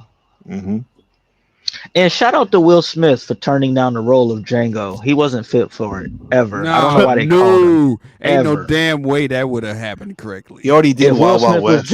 Yeah, and see, you saw how that went. I actually enjoy Wild Wild West, but it came up on like if it comes on TV, I'll watch it. But it's not the same. It's not. You know what though? I think he could have did an okay job, but not as good as Jay. It wouldn't have been horrible. But Jamie Foxx did great. Yeah, I don't think it would have been a horrible. I think it still would have been a blockbuster. It just wouldn't have had the same impact. How about this? Will Smith as Neo. How do you think that would have gone? No. Because supposedly he got offered the role before Keanu. He's too emotional. Yeah. No, because Keanu Reeves is a short man. I think that role works for a short man because he's new. He's Neo. He's new.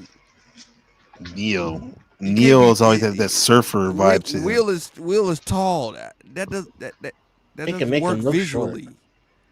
Yeah, but they could always fix that. I just think that I think Keanu was just the perfect because he's a person trying to figure everything out, and as in his position, he listens more than he talks. And I think that Will Smith is kind of the opposite. He talks too much.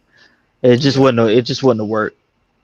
And then Keanu just came from his Speed fame when the first Matrix came out. In Speed, he was the officer. He was the patriarch of the whole film. He was yeah. And for him to go Before from that that was Point role Break. to Neo is a good dynamic. Mm-hmm. Whereas Yeah. Will Smith came from Independence Day. I don't think that's a good transition. Yeah, that was kind of don't. cheesy. Yeah.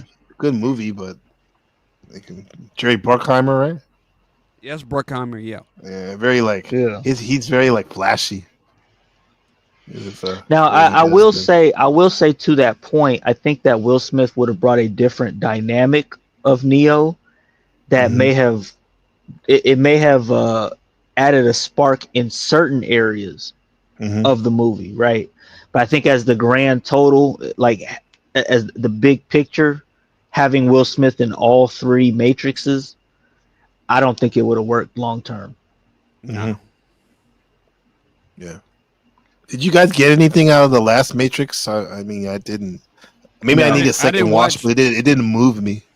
You mean No. the trans Matrix? I didn't watch any of those. I don't watch That was that a shit. that was a money grab. Yeah. Yeah, I didn't see That it. was I fell asleep. That was during it, nostalgia porn. actually. Yeah. the fact that you fell asleep during a Matrix movie should tell you everything you need to know. Right. You just answered, like, at the you time- literally answered your own question. Like, I didn't even Right, fall because at asleep the- to Matrix 3, and I was like, man, this is Yeah. kind of dragging. Yeah. But Because I remember the first one, which I was just so blown away. The first one, I was like, "What the hell?" And not just the special effects, the story got me like, "Holy shit!" Because I never heard Mhm. about Maya and like the illusionary world until I saw that movie, and I was like, "Damn, this shit is fucking deep, man." yeah, Storyline. yeah. Yeah, but Yeah. Aaliyah was supposed to be in the 2 sequels. So Who? yeah. Aaliyah. Aaliyah. Yeah. She was she's supposed hot. to be Rest in the peace. part that Marvin Trinity? Gaye's daughter, the part that Marvin Gaye's daughter played. hmm She was supposed to be So- that part. Interestingly enough, Matrix 1 is my favorite movie, Uh-huh. but my favorite scene is in Matrix 2. Reloaded. It's my favorite quote. Ravician? My favorite quote is when Neo comes back after seeing, I believe it's the architect, and he tells Morpheus that the war was not meant to end anything. It was just another system of control. Mm-hmm. That's my favorite. It's just something about it. And then when I came into YouTube and started hearing people start talking about the red pill and the Matrix, I'm like, Mhm. why do y'all disregard that scene? That's I've never even seen the second Matrix, but that was my takeaway from the first one. That's why I identify with Cypher. Yeah. I identify with Cypher too, and I did a stream about that, and I tagged Wrestler in it. Yeah. And he did a response stream on that. Oh, the site, yeah. It was called.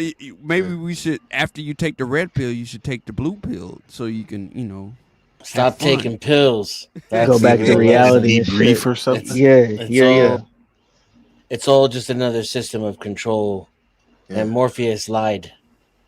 Yeah. And that's the why real villain- Cypher had a point.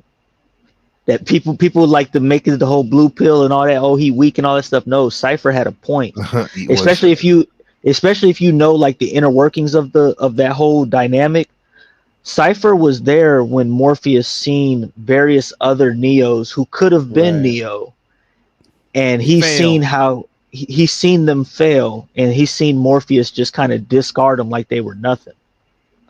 So he had already been disillusioned. Add that to like the bad standard, like the not standard, but the bad standard of living, that they were he was ready to go, man.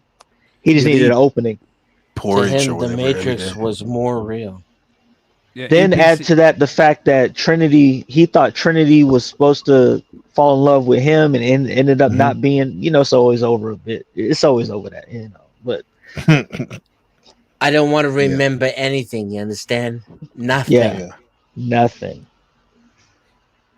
What do you think the significance of Neo being blind was? What did that symbolize? To remind him that he's still mortal. Okay. Oh, that's interesting. because he was the quote unquote D1 up until this point. Yeah. Then he got blinded, so he's I still think it's a mortal just like the rest of us. it's to emphasize that he doesn't need sight in the real world. Okay. What's up? What's His this, Trey? vision comes from the Matrix. What's up, Trey? Trey. What's going on? How's it going? Y'all are touching on one of my favorite topics. Uh-oh. What, slavery? He is.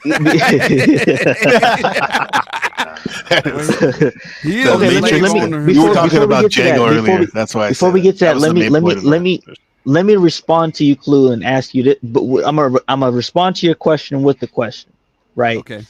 Do you think if Neo was blinded, do you think he would have ever seen the source code?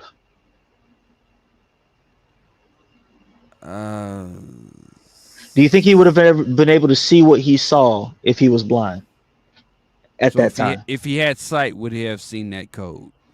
Yeah. You think so? Damn. Probably not. Yeah, that's why he goes blind.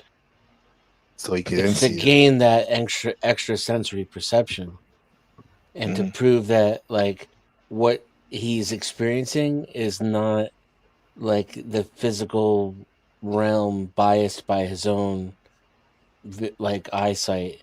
He's really plugged in to the nature of the Matrix. So when he went above that cloud while he was blind, he saw something. Yeah. That people with sight couldn't see. It'd be impossible for them to see. Mm-hmm. Damn. Yeah, my bad. Go ahead, Trey. What you got on it, Trey, man? what you got for us, man? No, and y'all know I don't do the whole slavery thing. That's just some more made up stuff to keep sheeping. You know, just slavery didn't happen. They put it in. Yeah, of course slavery happened, but not the way they tell it. That's just the Rockefeller educational system. You know, Hollywood ran by you know who way of 12 years. You know, I'm gonna keep roots. I'm gonna keep y'all Negroes begging with different movies type stuff. Do you think it didn't happen as much like to the severity of as what we're taught in the school? Your thoughts on that? You want documented history? Look at Free Zone's Avatar.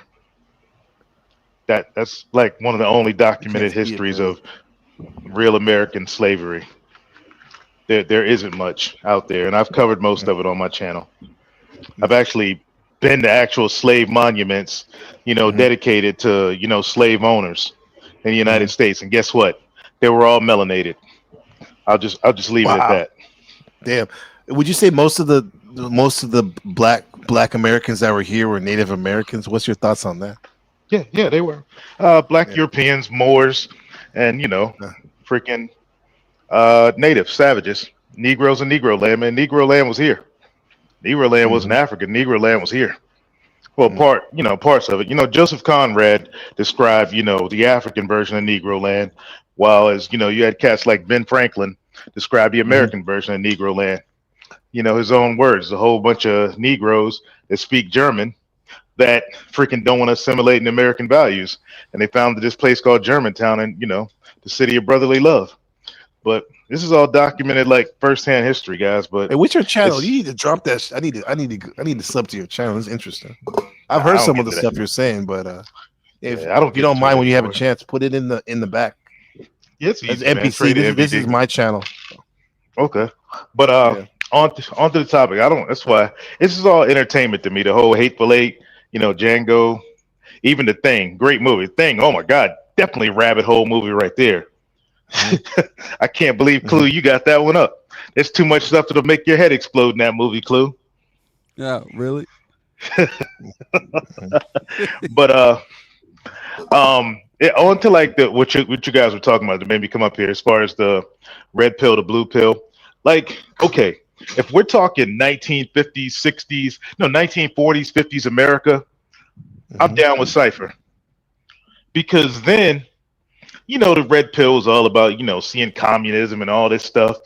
Cats that saw the writing on the wall. Yeah, they were a little out there because at that time, remember, there's no social media, no mass marketing. So at that time, boom, that's a different iteration of, human life that we're doing now. Whereas, the 80s, 90s, that World Wide Web was introduced. Once that was introduced, we moved into a new iteration. What do they say? CERN flipped on or whatever, and we changed. So now we're in a new iteration. Whereas, okay, that blue pill fantasy, it's gone. Like you had the cats before us, our fathers, grandfathers, they had the chance to pull the cipher and go back and live in that blue pill fantasy. We don't. That iteration is gone. We're like fighting. What are those robots called? The exomorphs. Those things. Yeah, that's what we fighting them right now. Ain't no going back to the blue pill fantasy for us. We can actually, we could pretend. We can get plugged in and pretend. But I tell you, if any of us, you take that freaking, red pill knee, chauvin knee off your girl neck, or off society, or off the neck of your boss, your subordinates at work, watch what happens to you. I'm gonna disagree a little bit, Trey. I think that either way, Cypher would have been better. I think Cypher would have taken anything other than sitting on a ship eating gobbledygook with a bitch that don't want him, that he's been trying to get with, that he can't. He's like, man, get me up out of here, man. I deal with the hoes in the Matrix, man. I deal with Matrix hoes before I deal with this.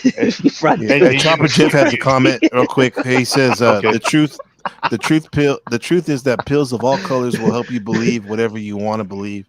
Choice has always been an illusion to some degree. Yeah, correct. True. But Free Zone, I will halfway agree with you. And the men, and it's crazy enough, altruism is talking about it right now. Alan Roger Curry, he has a picture. Alan Roger, he's harping on Mrs. Curry again, but he's got a picture of Alan Roger Curry on the screen.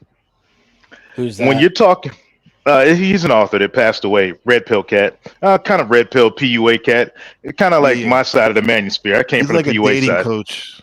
Yeah, my side of the manosphere. Oh, pickup artist. But boomers and older Gen Xers. Those are the guys that Cypher reminds me of, Free Zone. That's why I'll halfway agree with you. Those guys. I got you. Yeah, I can feel that. We call those tradcons. No. They had the chance, and look what Alan Roger Curry did. At 56 years old, he went the Cypher route. He gave it up and dove back in. Yeah. How so? Oh, he got married. He married a 27-year-old. He married a 27-year-old and had a baby at 56. Yeah. After living, you don't agree with getting married or having a baby? I've lived Alan Roger Curry's life. He, like I said, I came from his side of YouTube. He was a PUA, and he wrote one of the greatest works ever out there, red pill works out there, but he didn't publish it because he was too stuck on black.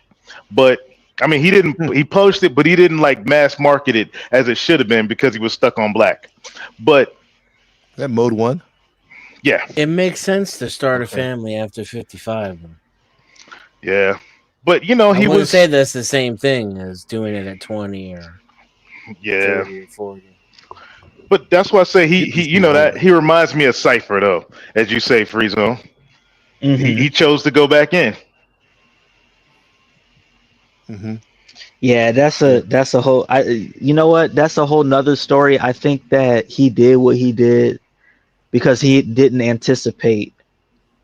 I think all of it has to do with the kid, bro. I don't think he anticipated having a kid with that chick.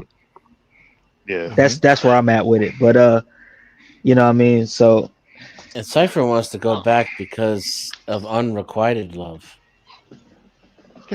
I don't know. I mean, any y'all fellas got kids? I have a son. He's 7 years old. Okay, can you imagine? My brother, I was just with my brother. My brother's like, how old am I? He's like 57. No kids, married or whatever, but never any kids.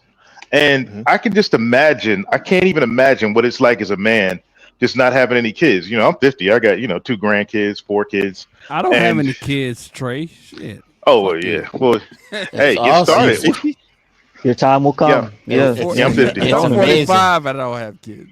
But I told you, you need to get started. You trying to have a north? He trying to have a north South Dakotan kid? That's what you trying. No, I know what you. I know what you trying to do, Clue. No. Yeah. No, I told you, Yeah. Clue, today. Get your passport and get started today. Like, fuck the bullshit. Get your passport and get started today. Like, Clue if you're trying to- gonna do it, Passport. Clue trying to be Yeah. that old dude in holes trying to. Daddy, I'm tired of digging. That's too damn bad. You keep digging. Like he want to be that. He want to be that dude. I mean, I live in another country with my family. I live overseas, and I see that almost no matter where you go, the Western mentality is there for women. yeah, but it's to a lesser degree in their options. They don't. There's you got to go to a country where there's no fallback system. Like the government's not going to step in, where you can like A second basically world. leak. Like the Philippines or something like A that. second world Yeah. country. You gotta Yeah, go to a second or third world. Second or third okay. world. And Yeah, I live mean, in if you a first world country. yeah, I mean, even still, you can do it in a first world country. But like I said, you're in a new iteration of the Matrix, Mm-hmm. and it's a lot harder to fight out here. Because remember, okay, we're all Western countries. At any given moment, our chick can go left on us, and ain't shit we could do. I mean, but it's not the end of the world though if they do. Nah, no, I'm just saying she has the capability to do it. Yeah. Like if you in the you want Philippines, to have her locked in, so there's no. Yeah. You don't do. You If cover you in the all Philippines- options and stuff.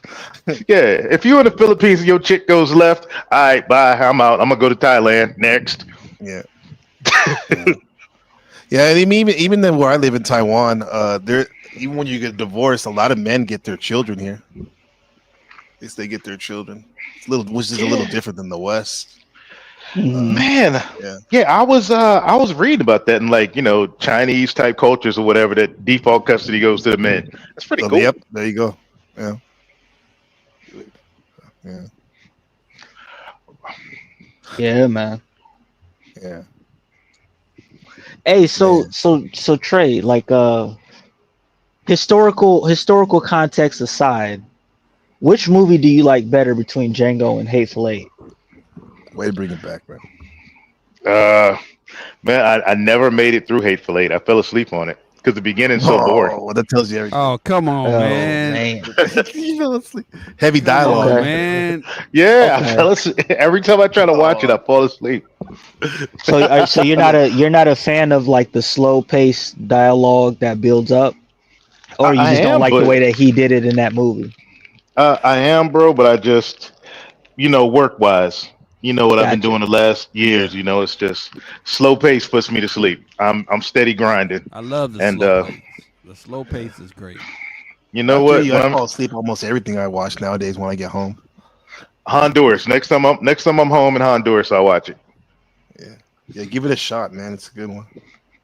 Okay, Yeah. so What's your did you thoughts on like? Django though? Yeah, did you like? Yeah, go ahead. Oh yeah, Django is just pure comedy. I mean, it just to me, it was pure comedy, good acting. It was before the woke days of TV. What's her name? The Scandal chick. If it was Kerry today, Washington. she would have played Django if that movie was made today. No way. Hey, Don't we already got Viola Davis. We got Viola Davis as the homie, so yeah, I could see Kerry Washington pulling it off. Don't give Queen any Latifah. ideas, y'all. Shit. You see Queen Latifah. You imagine Kerry Washington in that blue suit, just whipping it, just whipping. My name is Jenga. The D is silent. Jenga. Hey, Trey. Silent. Drew, in terms of Quentin Tarantino, do you think he has any cultural significance for Americans, or I mean, in terms of like his message or what he does has any significance that we should, what we should be aware of, or how do you see his influence on Americans? Man, I'm like this, man. Is any movie, like any Hollywood movie, I used to really get into it, in the 80s, you know, when movies were patriotic, more family oriented. But then I go back and rewatch them, and then I see that they started slipping the messages in, like a movie like Field of Dreams. Go back and watch Field of Dreams. Like that was a good, wholesome family movie, and I went back and watched it. I was like, man, all that comedy nonsense they slipped in there, and that's way I look at TV now. It's just, you know, you just got to have what's the phrase, a little discernment. Yeah. What's comedy nonsense, like welfare and workers' rights and stuff like that? No, like basically, the '60s were good. We need multiculturalism. Just oh god, if you watch Well, Field of shit, the Dreams, you'll catch it. communists don't practice that shit. Yeah. You know, calling, calling, white folks that want to maintain a good family values fascist, you know, talking about book burning and stuff like that. Also, would you look at the movie like Footloose as kind of comedy because you know they're making it bad that those parents didn't want their kids dancing at clubs and stuff. You know, it was that, like I said, man, we're talking about an iteration change, change of iteration, and you know those people, they were onto something. As far as they knew what was coming, being ushered in, they didn't want what we see now. Like the other night when Myron was interviewing the liberals in Florida and South, in Brickell, and two 15-year-old girls at 10 p.m. in Miami come up talking shit to him. What the fuck are two 15-year-old girls doing out on the streets of Brickell, half naked, to challenging Myron Gaines? To getting it lit. Bro, that's the society that these people were trying to prevent, and they put it in movies. Yeah. Yeah. Did he serve him? Yeah. No, he just said, "Where's your dad?" Because it kind of hit him. It was the instant reaction. Yeah, I mean, you can tell, like 15-year-old girls. Okay, they look hot, nice bodies. Okay, but something's off with this. These spidey sense went up, and he was like, "Whoa, hold up! How old are y'all?" We're 15. And he's like, "Where the fuck is your dad?" Yeah. It's like, but that's the country, that they portrayed in the movies. Like everything was like the Matrix, moving from one iteration to another, a generation that had family values, nuclear family, until now thought culture. So what do you foresee in the next 10 years? Just a ramp up of that? Or any hope? I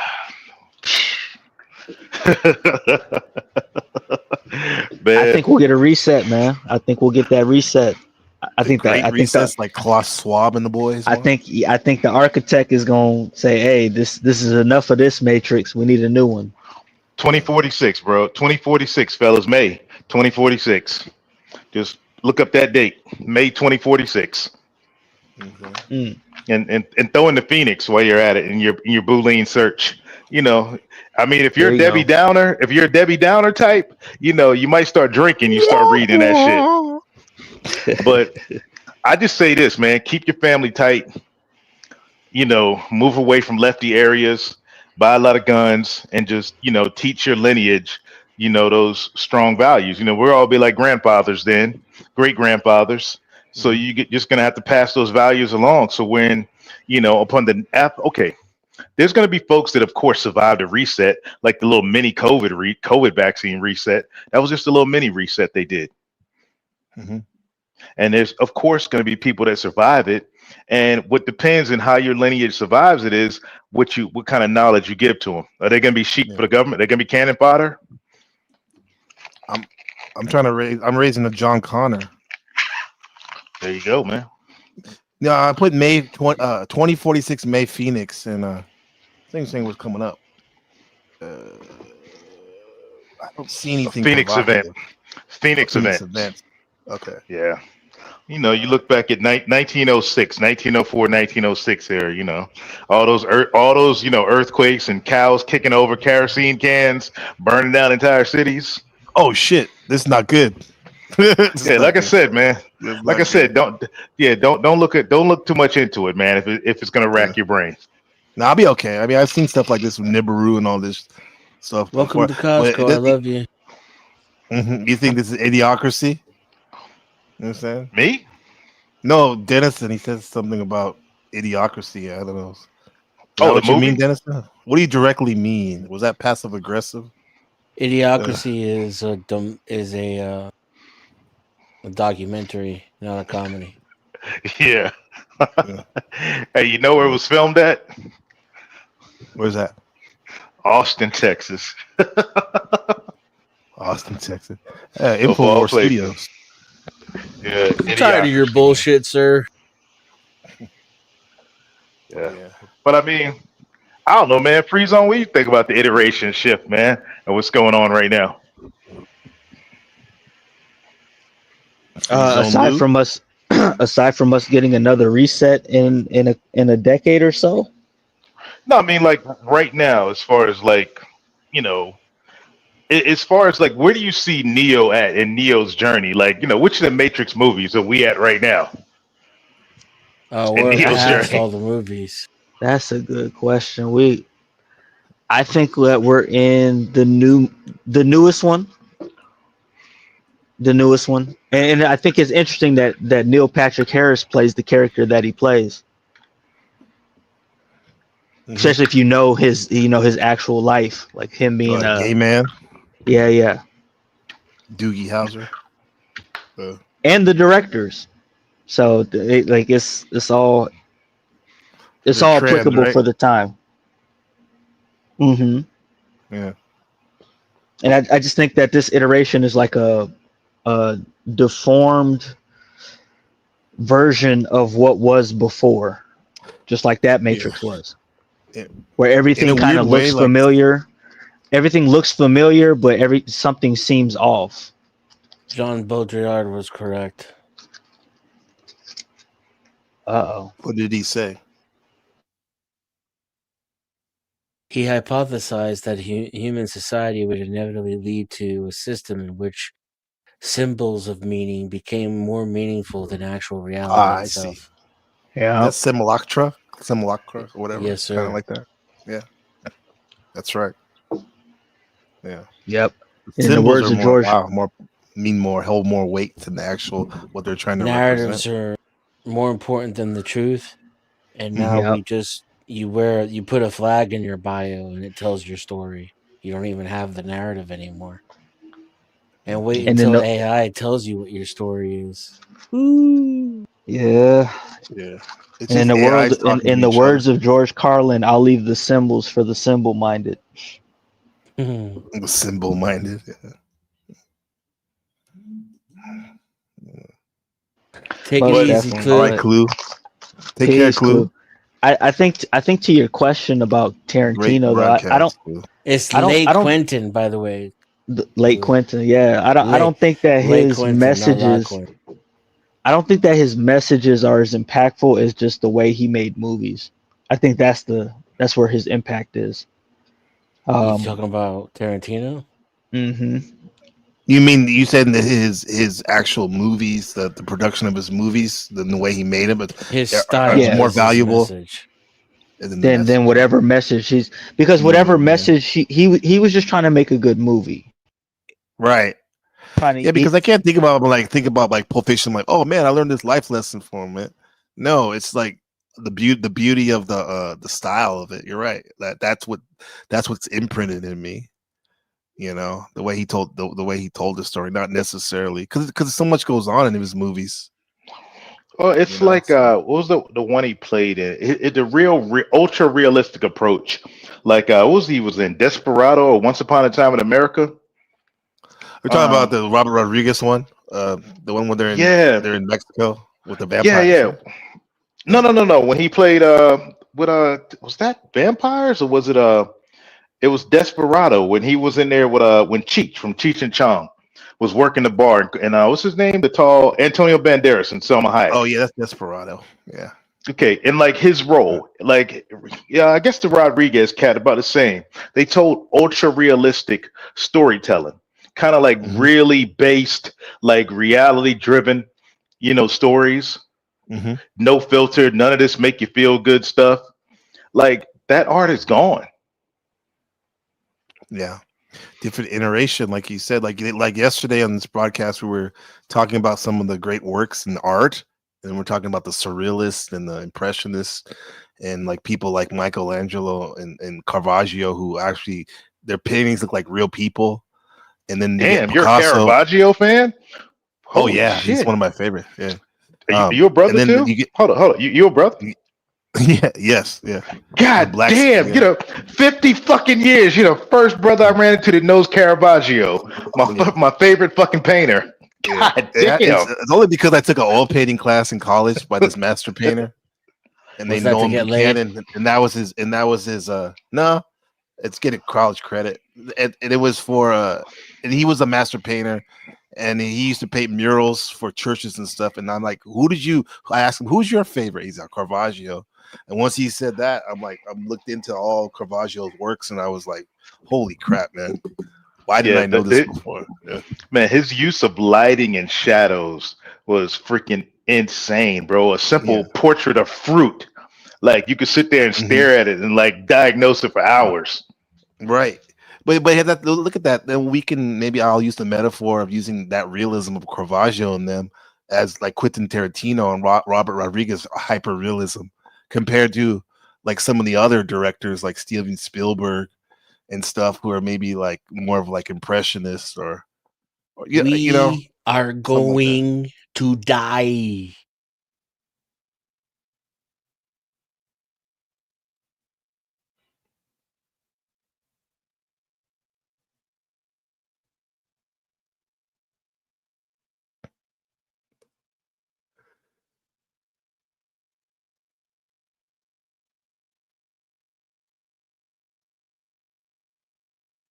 English or Spanish? English? English. First person to talk is gay.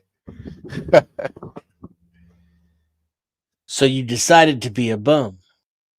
There you go. Yeah. What is that from? Yeah. Decided to be a bum. No, Jules, you're gonna be like those pieces of shit out there. Oh, here we who beg go. for change. Yeah, here we go. Pulp Fiction. That's it. Yeah. You're gonna walk the earth like Cain with a stick or something like that. They walk around like a bunch of fucking zombies. They sleep in garbage bins. They eat what I throw away, and dogs piss on them. They got a word for that, Jules. It's called bums. Bums, yeah. And without a job, residence, or legal tender, that's what you're gonna be. A fucking bum. Hey, but all right, fellas, I gotta take off, man. I had to let y'all play gay chicken first before I spoke up. Hey man, okay, appreciate you. Hey Trey, hey leave your if you don't mind in the back chat your channel because I like some of your ideas are cool. Yeah, man. I'm thinking of putting a lot of my content back up. I've made it a lot private. Once after the boys visited my crib. Oh, they visited your crib like that? Yeah. Oh, wow. Yeah, man. Okay. My block got Never hot. mind. Nice to meet you. No, I was kidding. Yeah. I'll put it don't in be the a back. stranger though, dog. Nice to meet Yeah, you. no worries, bro. My name is Gabriel, by the way. Okay. Yeah, take it easy, fellas. Chat. Take Peace. it easy, man. Peace. Yeah. All right. So the Pulp Fiction, man. No, I didn't ever ask you, what is your favorite Quentin Tarantino movie, Dennison? If you have one. You'd be like, I like them all. Yeah, it's probably a tie between Bastards and Pulp Fiction. Yeah. Yeah, that's my wife's favorite is Pulp Fiction. So did it. Do you remember when you first saw it? Were you like, wow, like was it something that you couldn't put your finger on? But It was like the movie was written just for me. Uh-huh. It's what had been missing from cinema. He Yeah. really is the director of our generation. Absolutely. Yeah. Absolutely. And for me personally, it was like, oh yeah, this is everything I've ever liked from every movie, all in one movie. And Yes. and it's coherent. Uh-huh. And I feel like I watched the movie when it's over, right? Like I'm not. You're satisfied, huh? Yes, I got like Yeah. my meat and my potatoes, Hmm. a dessert, drank. Maybe even some vegetables, a little bit even. Like besides potatoes, yeah. Mixed vegetable. Yeah. I want that trophy. Mm. Yeah. Oh, did you see the now did you see Pulp Fiction before Reservoir Dogs? No. See, I saw Pulp Fiction before. That was my first introduction to Quentin. No, I saw Curdled and Reservoir Dogs first. Curdled, is that one of the ones he wrote?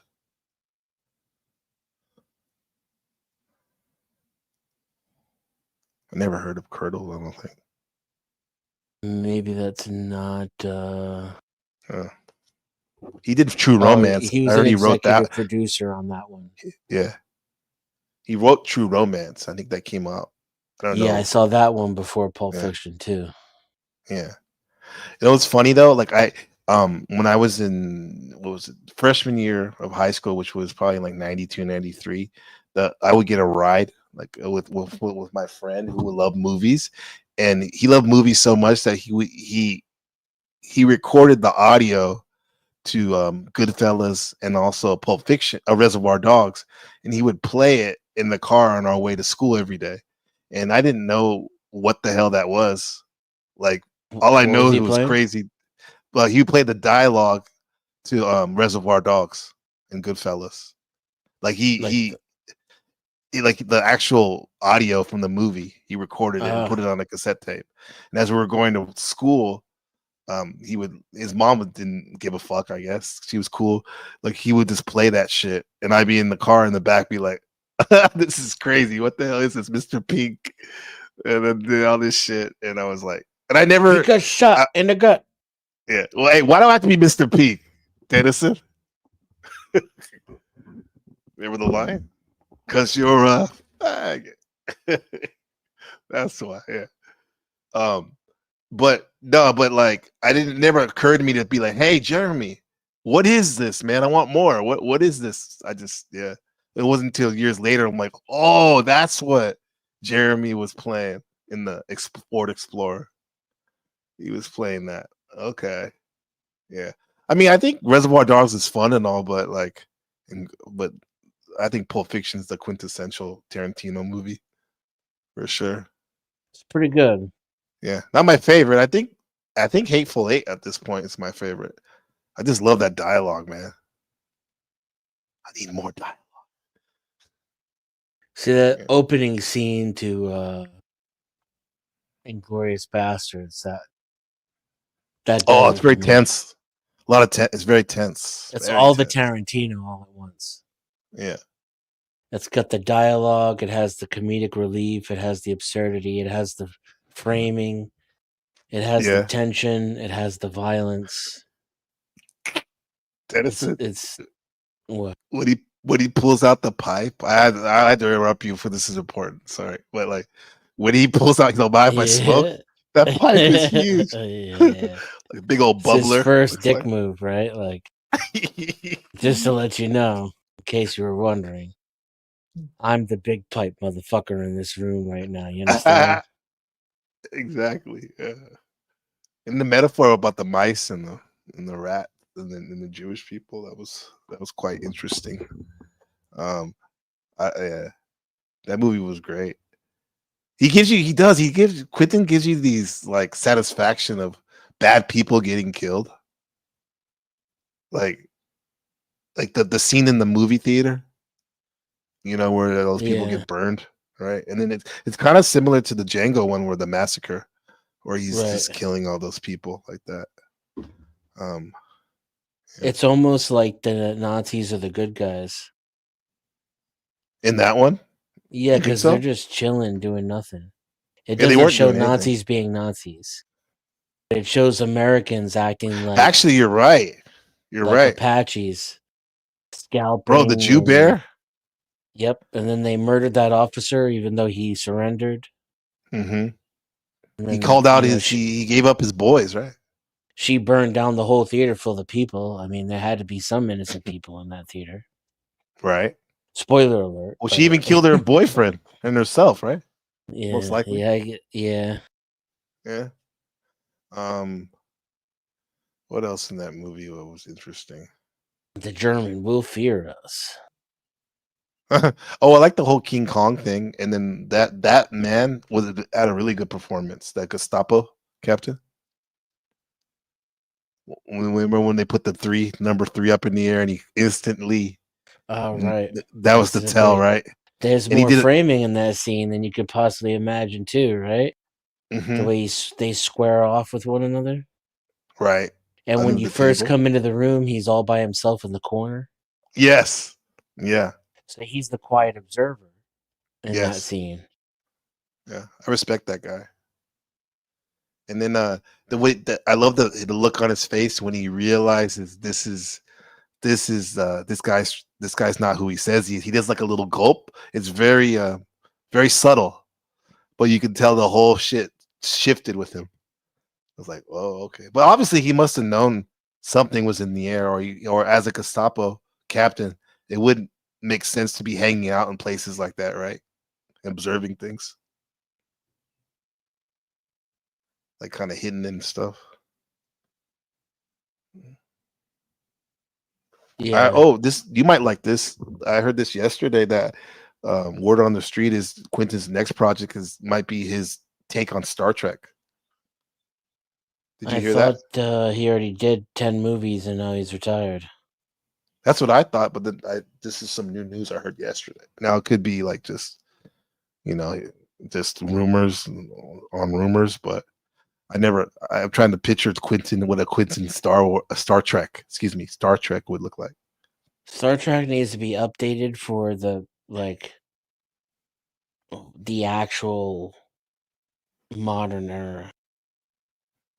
Like it needs to stay it needs to be more gritty.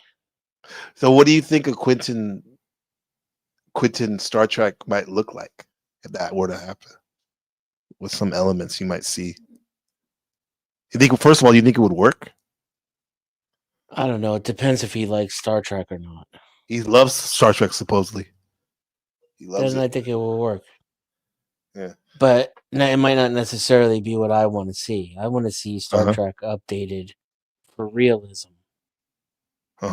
Brought in, he's pretty real, to right? converge the contemporary world into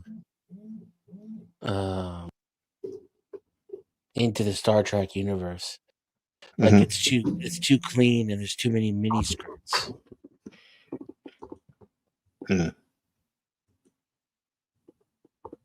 What's up, right? Like Lindsay? if you were in deep space for 10 years, a day, you know, the spaceship would look pretty run down. It looks like a 60s. It looks like a 60s lounge from Mad Men. Right, like it would look like a hospital clinic, not like a lounge. Right. And people would be scraggly, right? Their beards would be overgrown, their hair would be overgrown. They'd be weak, right? They're not going to be like, these superhuman specimens.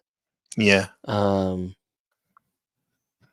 Away missions would, not really be like an away mission would be life or death every single time.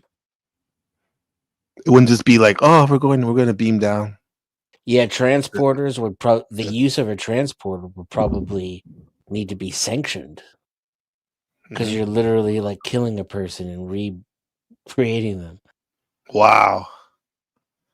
That's what's happening, huh? Your molecules and all that atom are getting like that, like a realistic, gritty film noir kind of reboot of Star Trek is what I've been waiting for my whole life.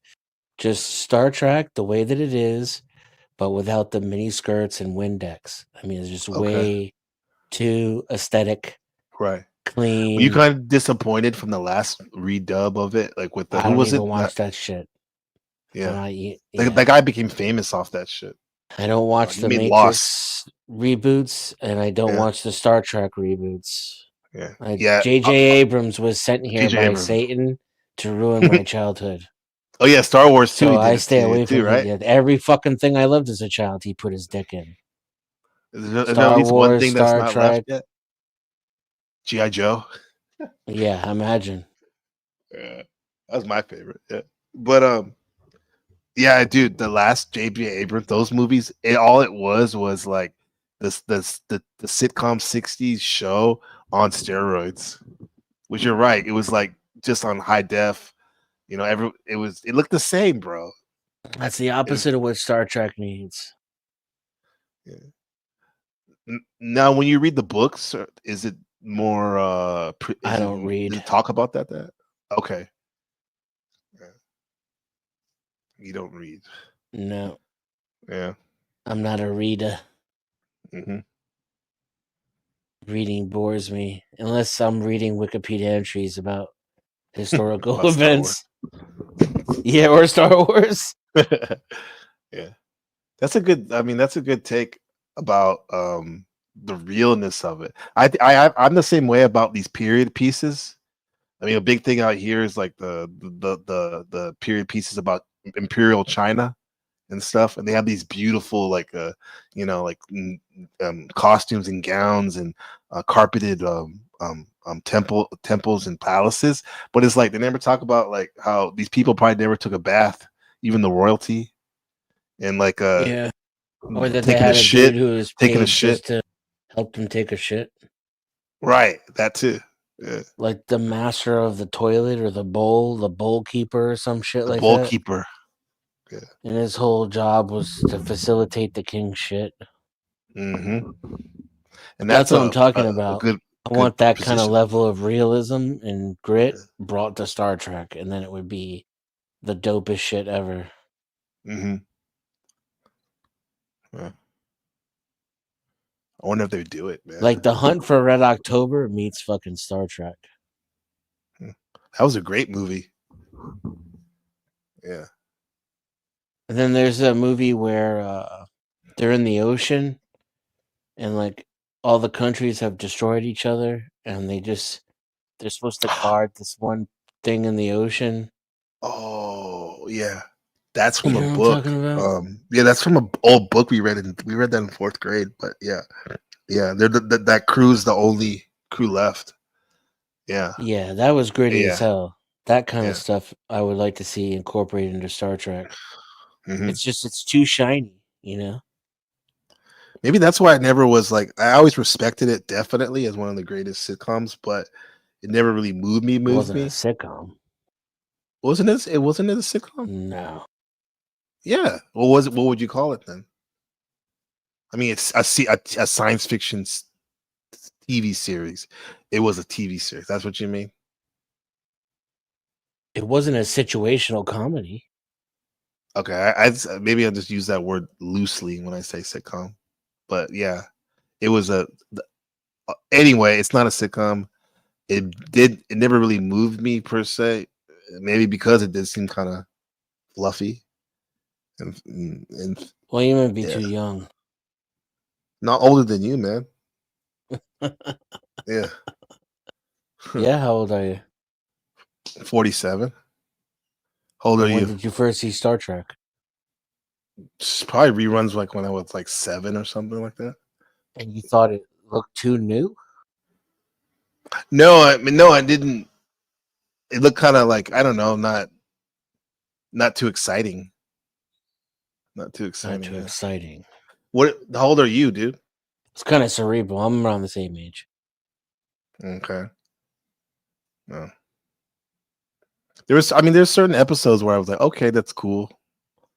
But yeah, I never like watched it religiously.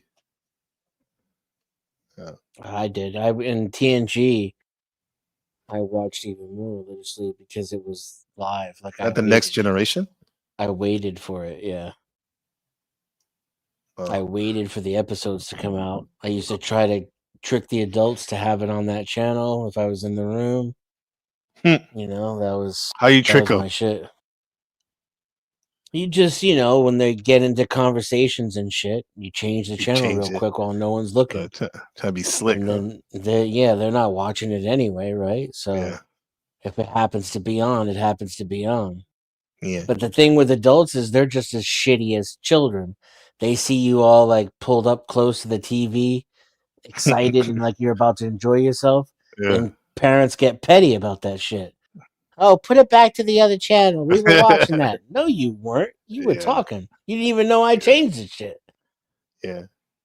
I'm the opposite of that. I think like where I remember how it was to be like that. So I'm like, yeah, my son's enjoying it. Let him watch it, even though I want to watch something on the thing. Like he did his homework, he did whatever. I'll let him do it. But oh, what was it about that one that did it for you compared to the old version, the original versions of What, Star Trek? TNG? Yeah. I mean, it's made for me. It was made for my generation. Okay. So, Yeah. it's the whole point was yeah. to appeal to a kid just like me. Mm-hmm. Yeah. Whereas, Um, do you think that for the kids that were adolescents and preteens when the first one came out, do you think that appealed to them? No, I think it was a flop. Okay. And it gained a cult following after the fact. With the reruns, huh? Yeah, but fucking Yeah. Uhura was fine as hell. Though. Holy shit. Oh yeah, she was, huh? Jesus. But do you think that she would have hairy almighty. legs? He would have hairy legs. No, if she did it not was have gritty. hairy legs. No, I said if it was gritty or real. She would have hairy legs underneath the pants she's wearing, not a skirt. Yeah, I would say she wouldn't wear a skirt, right? So you would never see her hairy legs. And maybe she could talk about it like, I haven't shaved my legs since we left Centauri Alpha 4. But you wouldn't see it though. Yeah. So back to the next generation. Yeah, the characters like Data and Geordi, they're kind of. That's kind of what they were kind of cool, man. I always thought Geordi was a whiny little bitch.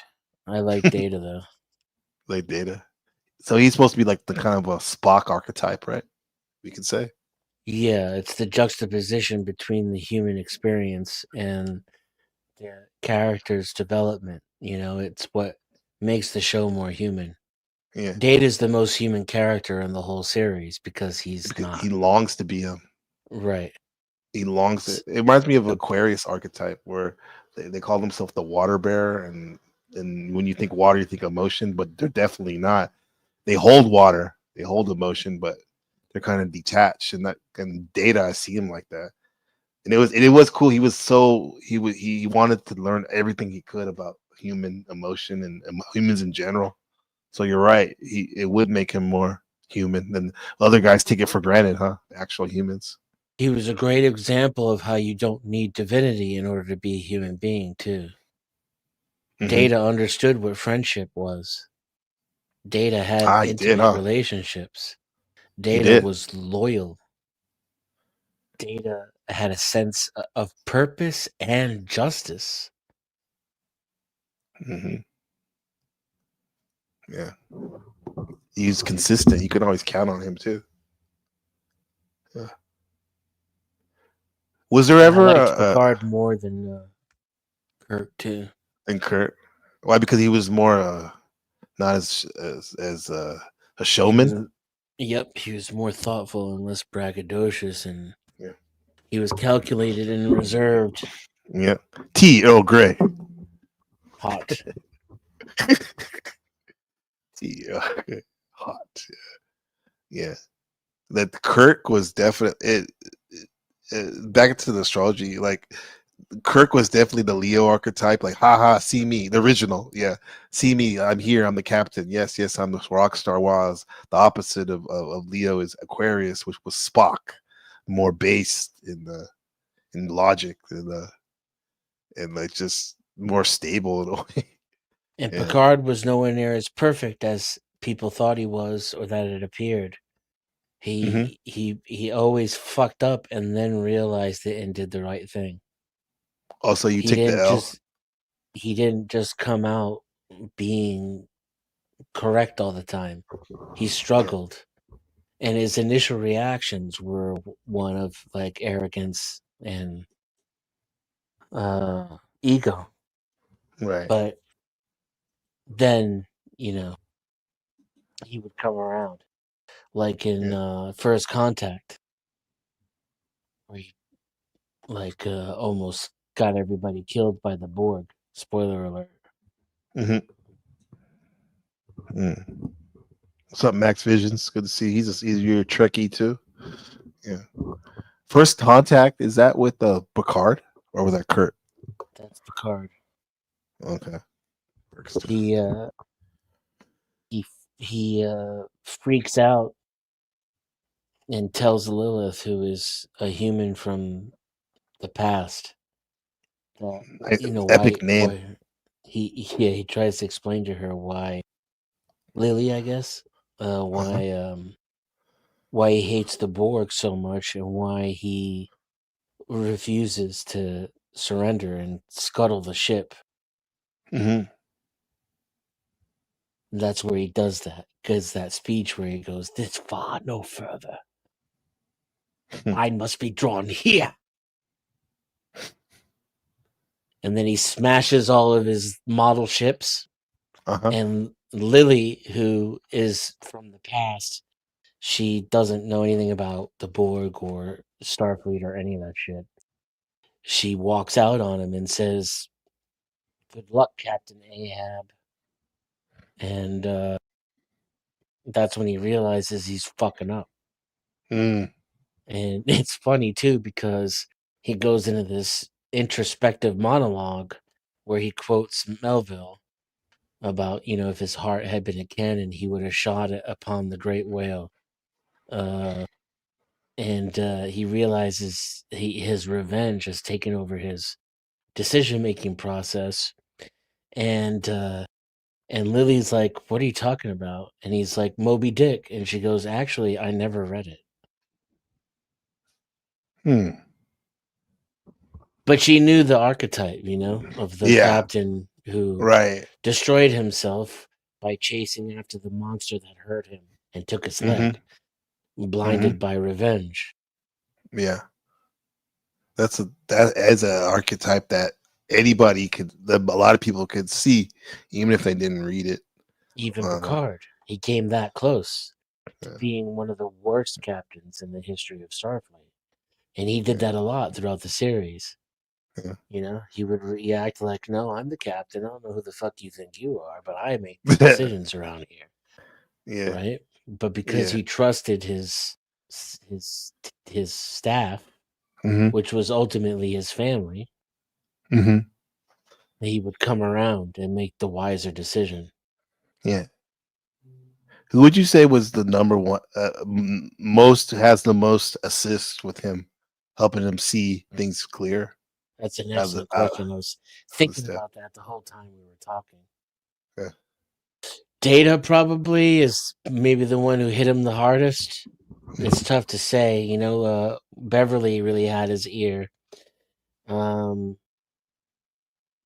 then, of course, Counselor Troy. Counselor Troy was checking him every episode, right? Like, that's the woman, right? Yeah, and she got better at it too. As she got to know him, she got better at not only being able to tell when he needed her help, but she got better at helping him because she would drop these little hints instead of being direct. And then Guinan was the conscience of the whole ship.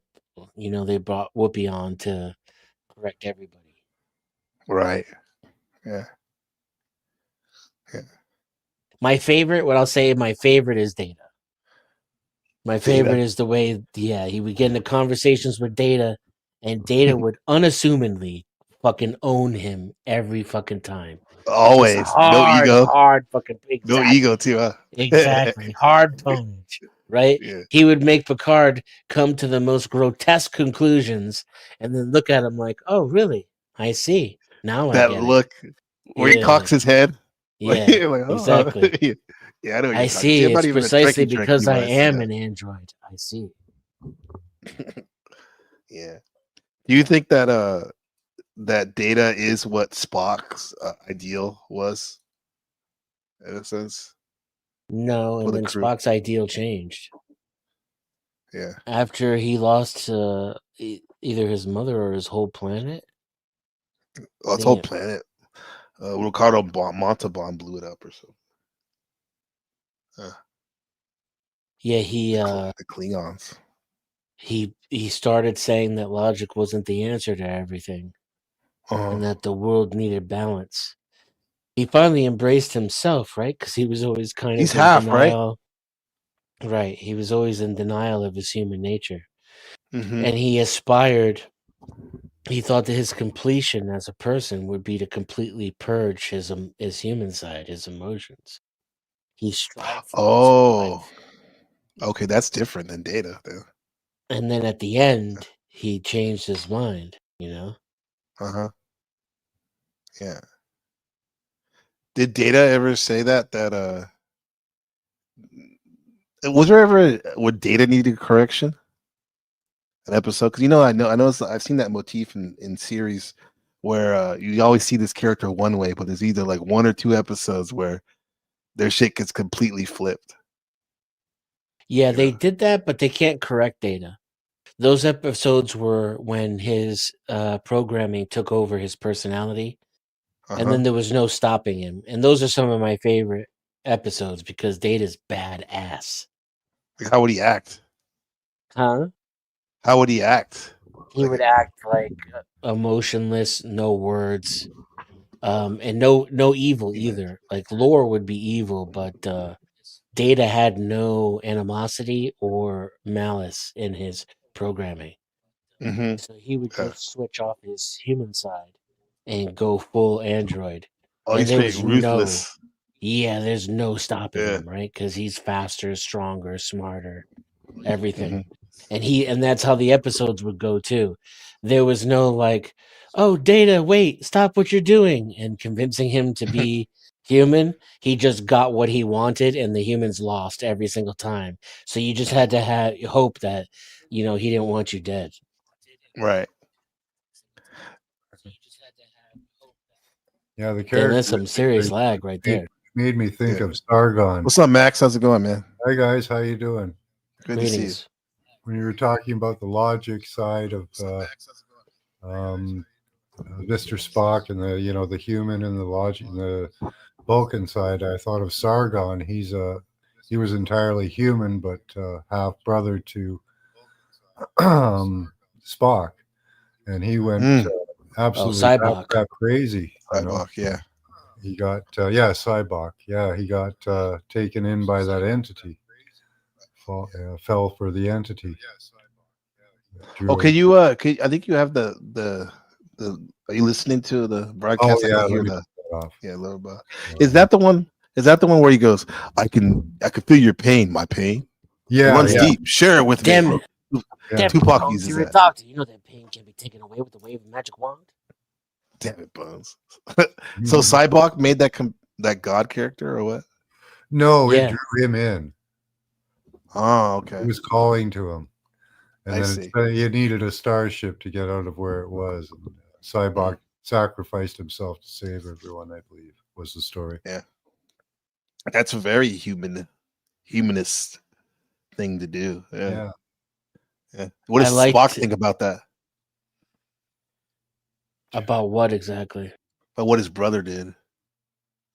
I mean, he just told him that he couldn't go with him. Okay. And I think that when Cybok saw that, he was already so close to his goal, he didn't care. And he liked it. It made him smile, the loyalty and the camaraderie that the three of them had.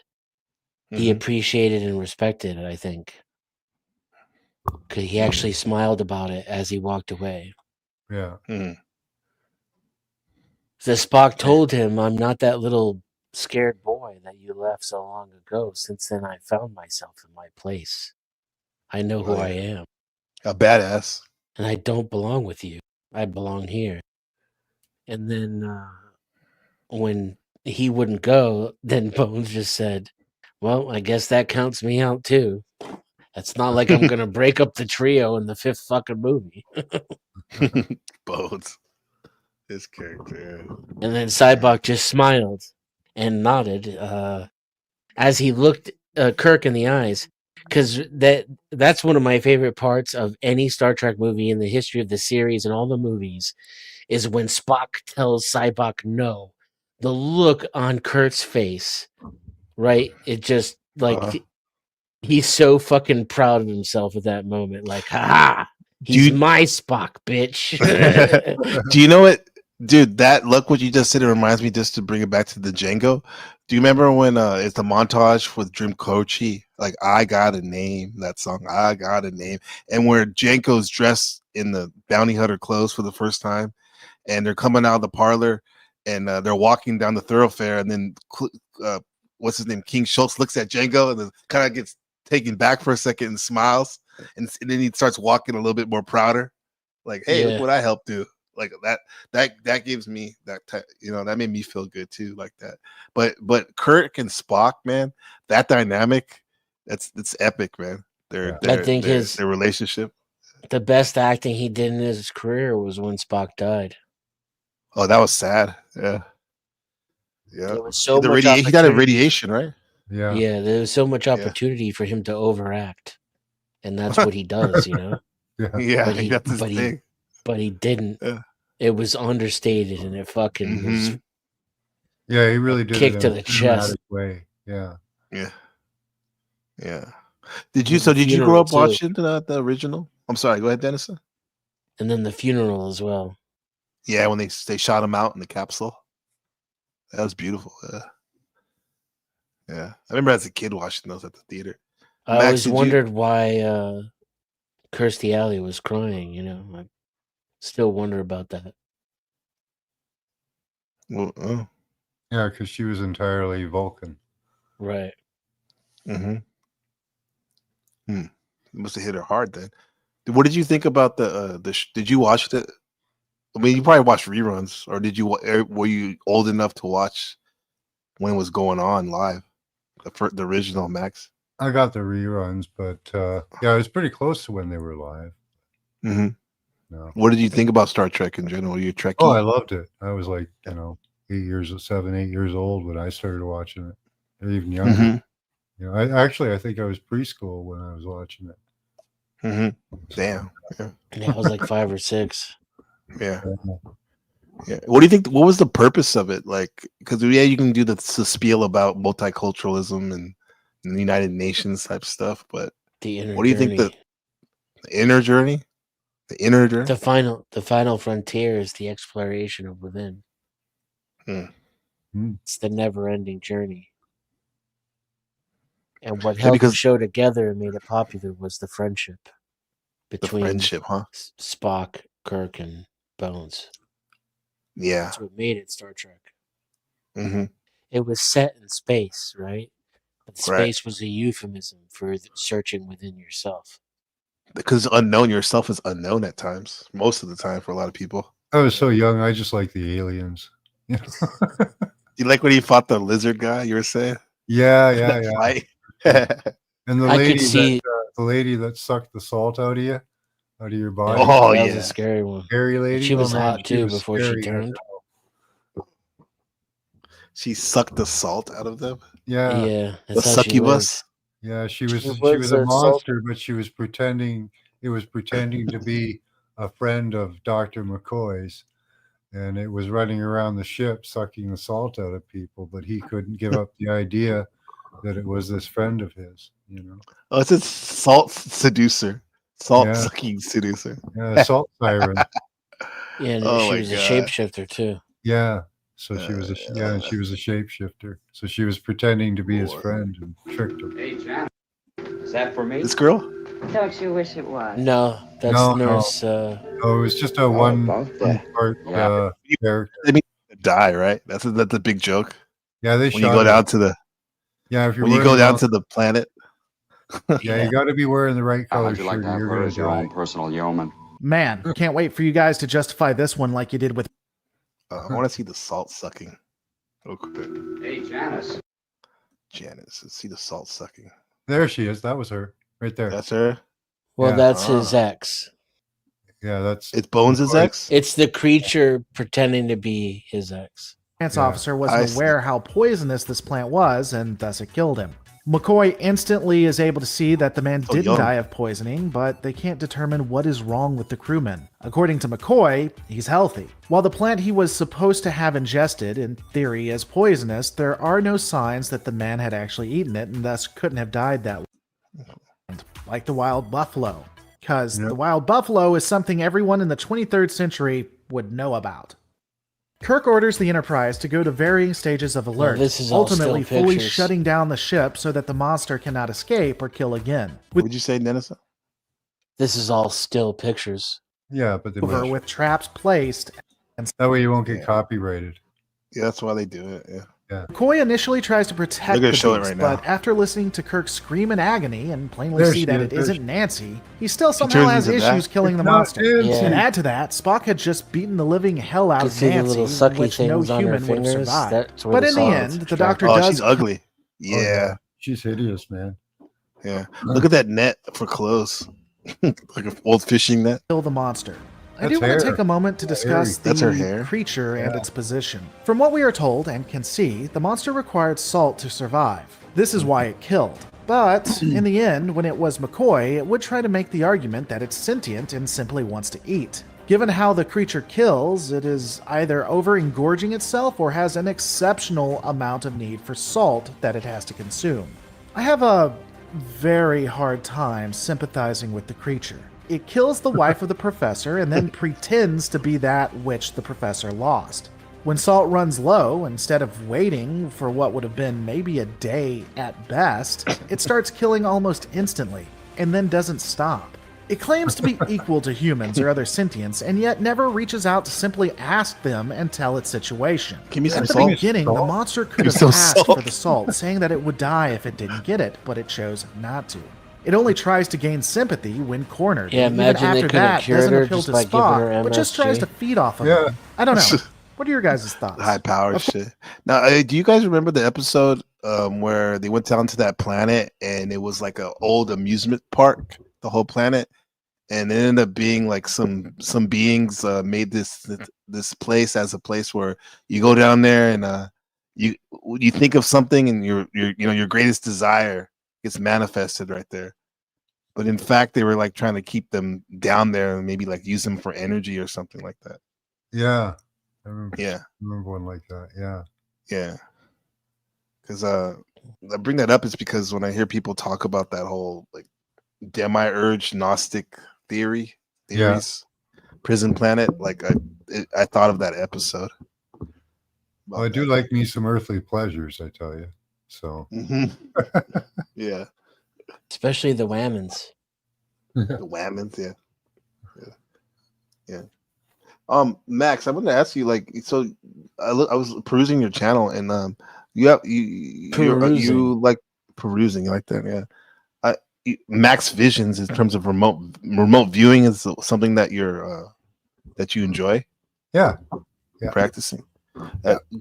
What is it actually? Because I have my own ideas of what it is, but okay, remote what is viewing started as a government program where they used people like Ingo Swann and others to view locations and gather information at a distance. So they developed a program where you would initiate a target. The remote viewer would be given a package with the target file number and possibly some information. That's called front loading, but usually not. And what they do is they bilocate or remote view or astral travel or whatever you want to call it, and they go and view the place at a distance. Now that can be expanded on to view the past, present, and the future, and pretty much anything, really. Yeah. Anywhere, anytime. Yeah. Wow. It's almost like I was using the metaphor for closed circuit TV into that. Yeah, you get glimpses and bits and pieces of information that you pull out. You can piece them together to make a cohesive, story or scene. Mm-hmm. And does it take a lot of practice to do it, or are there some people who are like naturally? No, most people are really good at it their very first time, and then it kind of drops off, and then it comes back a bit, and it comes and goes. Yeah. Usually, people are very good at it their very first time. They usually like nail it. That's what I heard in some of the videos I watched. It's because they have no preconception. Uh-huh. And that's what I think it is they have no preconception of what they're doing, and it's the purest image because their ego hasn't gotten into the way yet, or their mind. Because when people think too much, it gets in the way. Or if your ego, the ego causes you to think too, and that gets in the way because you're just hopefully getting a message through the ether, connecting magnetically to information sources and places. That's based, man. That's cool. And you've experienced remote viewing? Yeah. Seen. Oh yeah. Yeah. Have you seen some snips you don't want to see? You were like, oh man, I wish I didn't see that. Oh yeah. Yeah. A lot of hotel rooms. Oh. Mm-hmm. Diddy party. Yeah, that kind of thing. Yeah. Wow. Yeah, that happens. We do look up politicians and major figures sometimes. Tonight we looked up Elon Musk. Oh, really? Yeah, just to see what his next phase of the game is, because he seems to be ready for a change in format. Right? He had the big breakup with his bromance. Huh? Yeah. Yeah. Yeah, I haven't really kept my eye on that. So. Yeah, me either. I just heard a word on the street. Yeah. Yeah. What's the next phase of his operation? That's basically what we were asking. What does this slice of life of Elon look like? I call it a slice of life, meaning like what is it like? What kind of when you view him? What kind of room are you in or area? Like, are there other people? Like when you looked up on, you said you looked up on him, you checked up on him today, right? Yeah, I did a class tonight. I do a live online class. Anybody can join. You're the remote viewer. So yeah, we did my class. There was 20, 30 people there. We did Elon Musk and saw what his next phase. It looks like he's going to probably leave the U.S., go somewhere else. So yeah, and a few. Now, when you guys are as a group, collective, are you witnessing the same thing sometimes when you do the class, for example? Yeah, often. Yeah. It's like we hive mind up. It kind of becomes like a hive mind. Sometimes they tell out an entire story depending on what we're looking at. I don't want my pain taken away. I need my pain. Okay. That sounds interesting, Max. How often do you do your classes? Friday and Saturday nights at 11 Central. So so the Saturday night was the one you just had. Yeah. Okay. Yeah. Friday. Yeah. So what happens is I give people a number. All I do is I give you a number. You write the number down. Close your eyes and clear your mind and tell me what you see. That's all the instructions I give you. And you close your eyes and tell me what you see. And that's how it works. Okay. Yeah. What is the number? What does that have? Can we do it right now? Sure. I could do just an image. I do pictures and destination targets. Like pictures are just like images and stuff. Destination targets are like other places, people, events, things like that. And just do an image. Hold on. Give me a moment here. I want to be the remote viewer. Okay.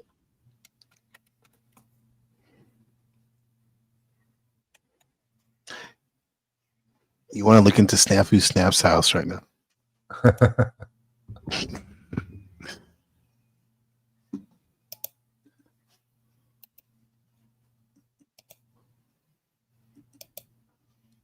All right. The image number is Z. Here, I'll put it in chat. I always put a letter with it just to make it messed up.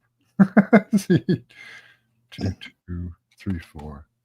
So the number is Z or Z2234. Okay. Okay. So write that down. Okay. Can I type it? Sure. Yeah. A lot of people don't even do that. A lot of people don't even do that.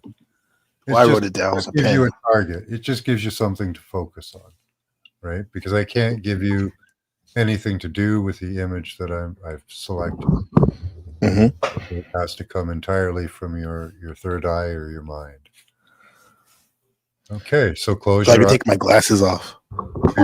Some people find rubbing your eyes might help. Not when they're open. Close your eyes first. Close your eyelids and rub your eyes, and then blink them a couple of times, and then close your eyes and tell me what you see.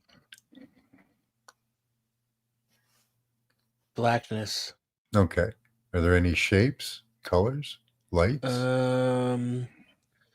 For a second, I had like a mountain off in the distance of the horizon and a little bit of purple, like it was after sunset. Okay. When I first closed my eyes, I saw a flower.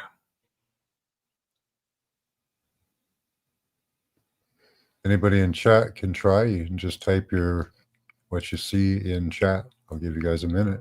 If there's anybody there that wants to try.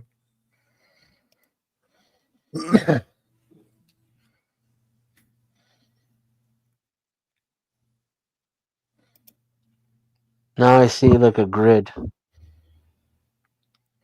Okay. What about you, NPC?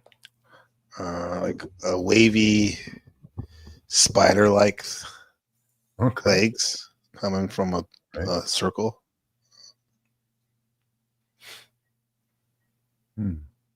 Might have kind of some of that.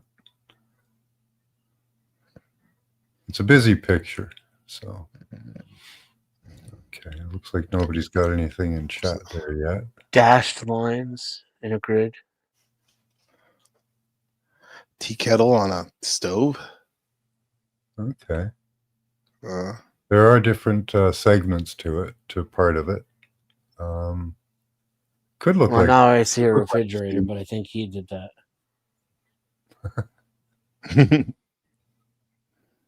Okay. Here we go. I'll have to share a screen with you guys. There we go. It's not a porn bomb, I can guarantee it. Oh, that's disappointing. It's max extreme. So there you go. Oh, okay. A tower did come to my mind for I a could second. see that. Yeah, I Then could see that. There was that mountain steam, so ridge you in the saw a background. kettle of steam, the clouds. The top of the lighthouse could be like the spout of a teapot. The mountains in the background, yeah, could be the clouds. The waviness of the clouds. Yeah, That's and the color lightning. that I saw too. Cool. You said purple. Dennison said purple. And the Yeah. segmented lighthouse, it's got the two different colors segmented. So, a little bit. And I thought the grid was a window at first. Yeah, I think it was the Oh lighthouse. yeah, that's the grid. Yeah, that's like a be a very difficult one to do, and we still saw some of the stuff. Yeah, you got some of the elements of it. Yeah, I think that just goes to show how pattern seeking works. You could find patterns in anything. it could be that as well. Humans yeah. are dope at that. Yep. Yep. Yeah. Apparently, the machine, the machine that they're running on us or watching us with, it tries to interfere with this as well. So it'll send you false signals too after a short time. Who's they? I guess the wireless companies, the government. Okay. They don't like people stretching outside of their boundaries. So maybe we could do what the Wi-Fi does to a certain extent. Yeah, yeah. Yeah, maybe that's what their Wi-Fi technology is based on. Well, yeah. We don't conduct the. 5G is run through your body, mostly, We're a resistor. and a transmitter. Ugly bags of mostly water. You're a good antenna and a good transmitter. I don't see how. We're made of mostly water. Yeah, that's great. Most stuff that hits us just gets dulled out. No, they use you as a circuit. We're the backbone of the W band, the wireless body area network. But when wireless waves hit the human body, they die out. No, do nothing. No. They use them. They transmit them through you.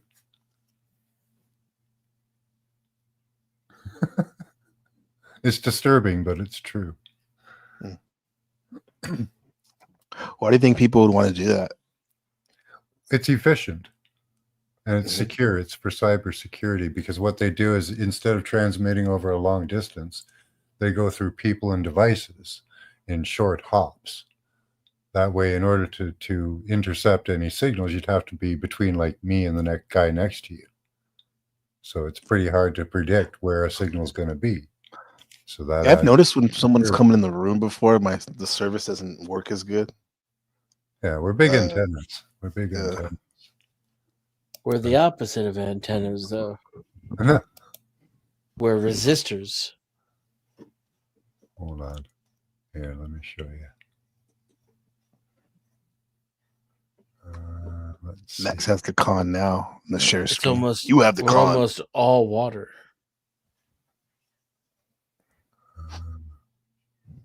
Oh, that's a good one. You'll like this one. This isn't showing you that what they're doing. Well, this is part of what they're doing to us. Here. Okay, let's see. An intelligent and energy efficient wireless body area network to control. Whoa. COVID-19 outbreak.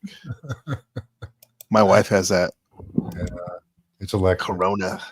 It's because they're wiring stuff through us, right?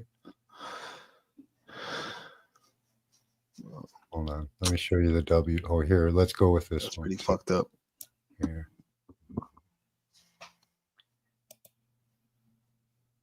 I'll just show you a few bookmarks. University of Cyprus. There's a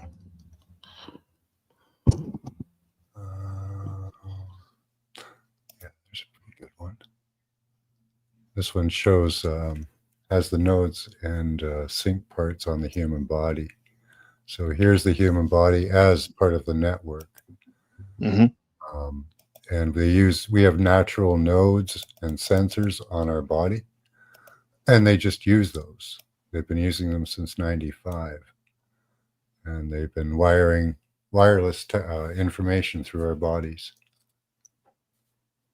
Damn.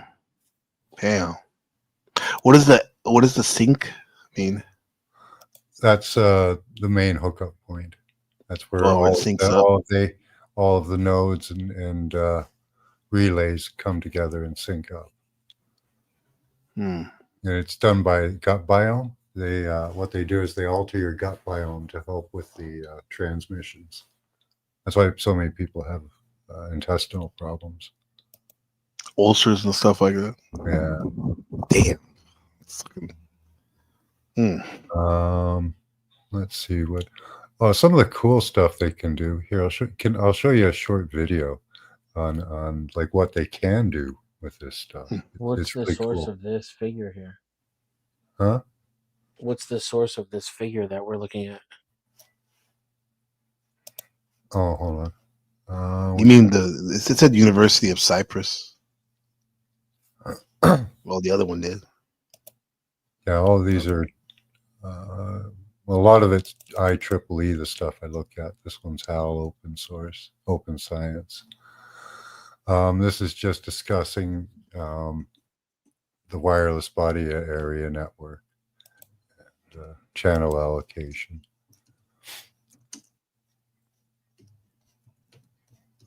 Oh, man. Here's a cool product you can buy that kind of shows you how it kind of works. Where is it again here? Yeah, this one. Chocolate that's made to melt you.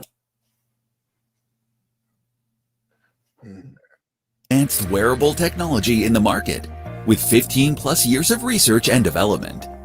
Super patches are 100% drug-free, non-invasive, and backed by science. Our skin absorbs and transmits information from many different types of stimulation. Super patches. Every physical, emotional, and psychological function has a corresponding neural code or message in our brain that controls and regulates it. Due to factors such as injury, stress, genetics, etc., these neural codes can get disrupted, leading to poor health, wellness, and performance. At Superpatch, we've decoded these neural messages that manage the neural control of physical, emotional, and psychological functions. Every single Superpatch has a unique pattern of ridges in it, similar to a QR code. When these ridges come in contact with our skin, the receptors in and around our skin send a message to our brain which then decodes it. This intricate pattern of ridges is known as vibrotactile technology, or VTT for short. When the patch stimulates the skin receptors, it generates and sends a very complex signal to our brain to correct the specific neural codes that may be disrupted. The effects are almost immediate, so you focus less on overcoming wellness and quality of life challenges and more on living a happier and healthier life. Whether it's improving your sleep, enhancing your sports performance, or unlocking other life-enhancing benefits, Superpatch has you covered. Try Superpatch today and start your health and wellness journey. So it's a pretty cool product, but it shows how they can transmit signals through your skin and through your body. They're doing that wirelessly. That patch doesn't have any drugs or anything on it. It's just like a wireless sensor. Yeah, and transmitter. Yeah. So you're saying this is something good? Yeah. Beneficial? Well, yeah, they can enhance your strength, your memory, your all kinds of aspects of your life, you know. There are different products too. You know, there's this one called FLFE where you can make like a magic amulet. You can pick like a piece of jewelry or a favorite knife or anything, and they will geolocate that wherever it goes from that point on, and have this field follow that object around. It's pretty cool. Wow. Yeah. So it's pretty cool what they can do to help you with the technology. But right now, they're not doing that, you know? Yeah.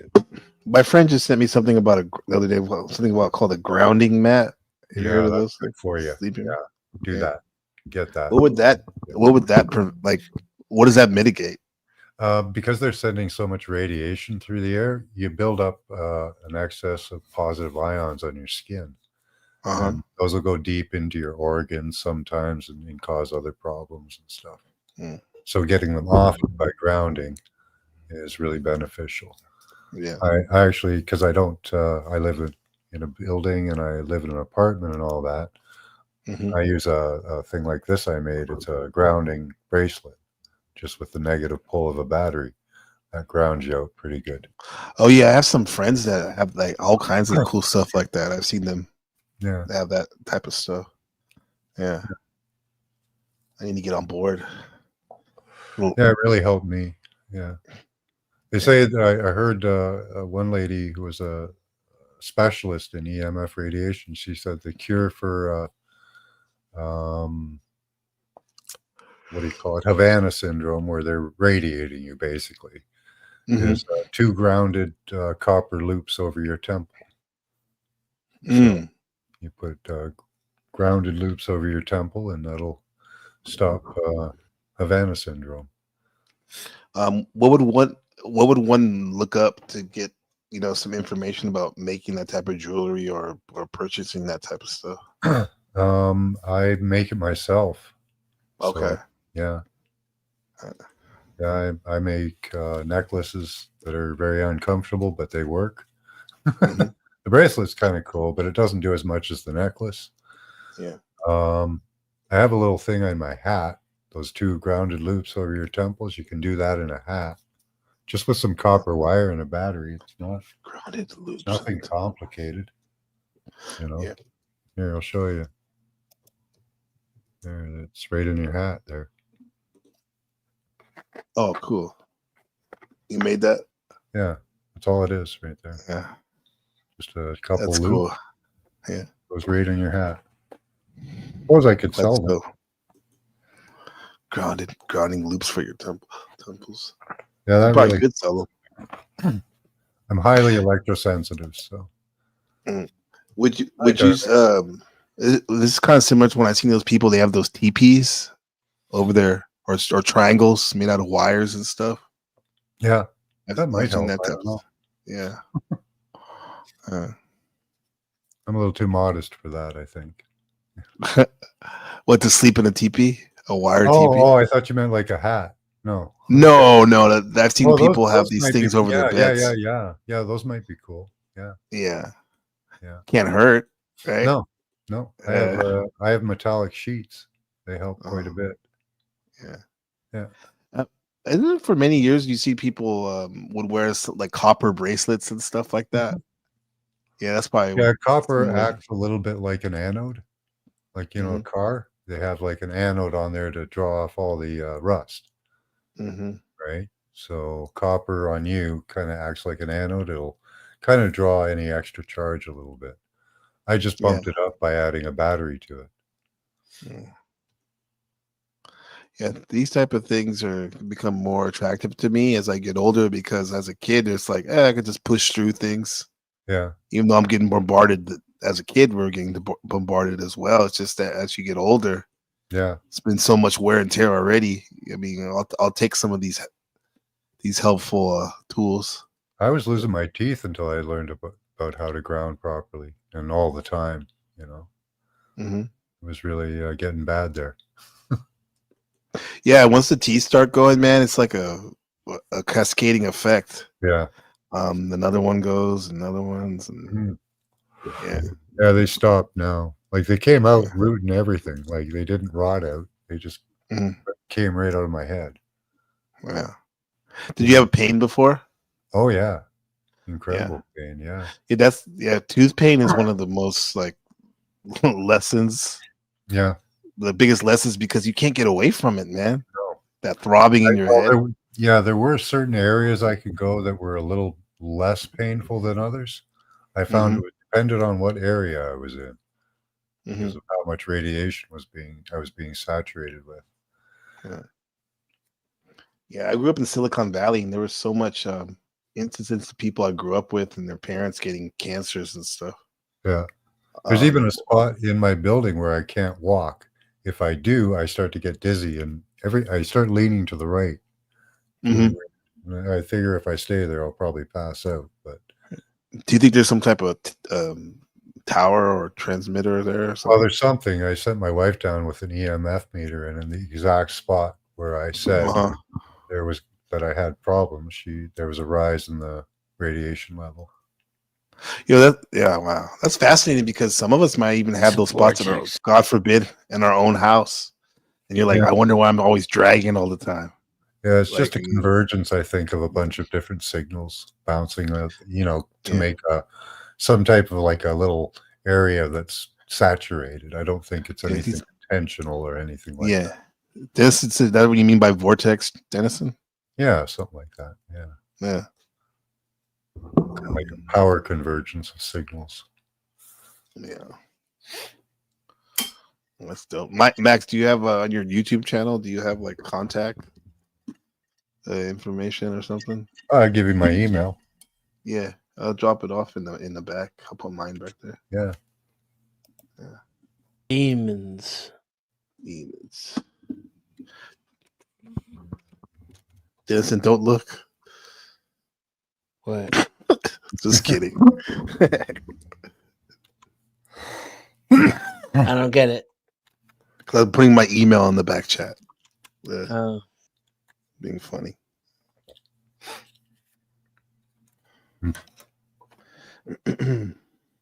NPC the game 97 at gmail.com. What? What'd you say? What'd you say? I didn't hear what you said. NPC the game 97 at gmail.com. That's very close, actually. How the fuck do you know that? Are you remote viewing into my? We've my unlocked shit. we've unlocked the beast within. Now he's a remote viewing monster.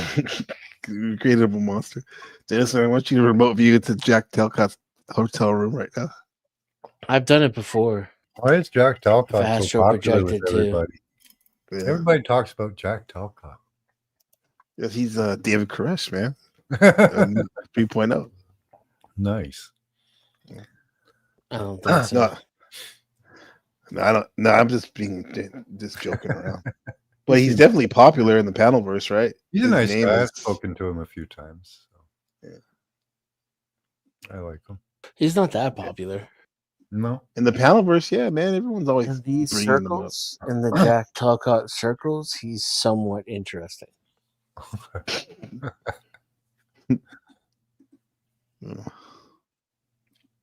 Yeah, he had People two like to atheists. project their No disrespect, Mr. Talcott.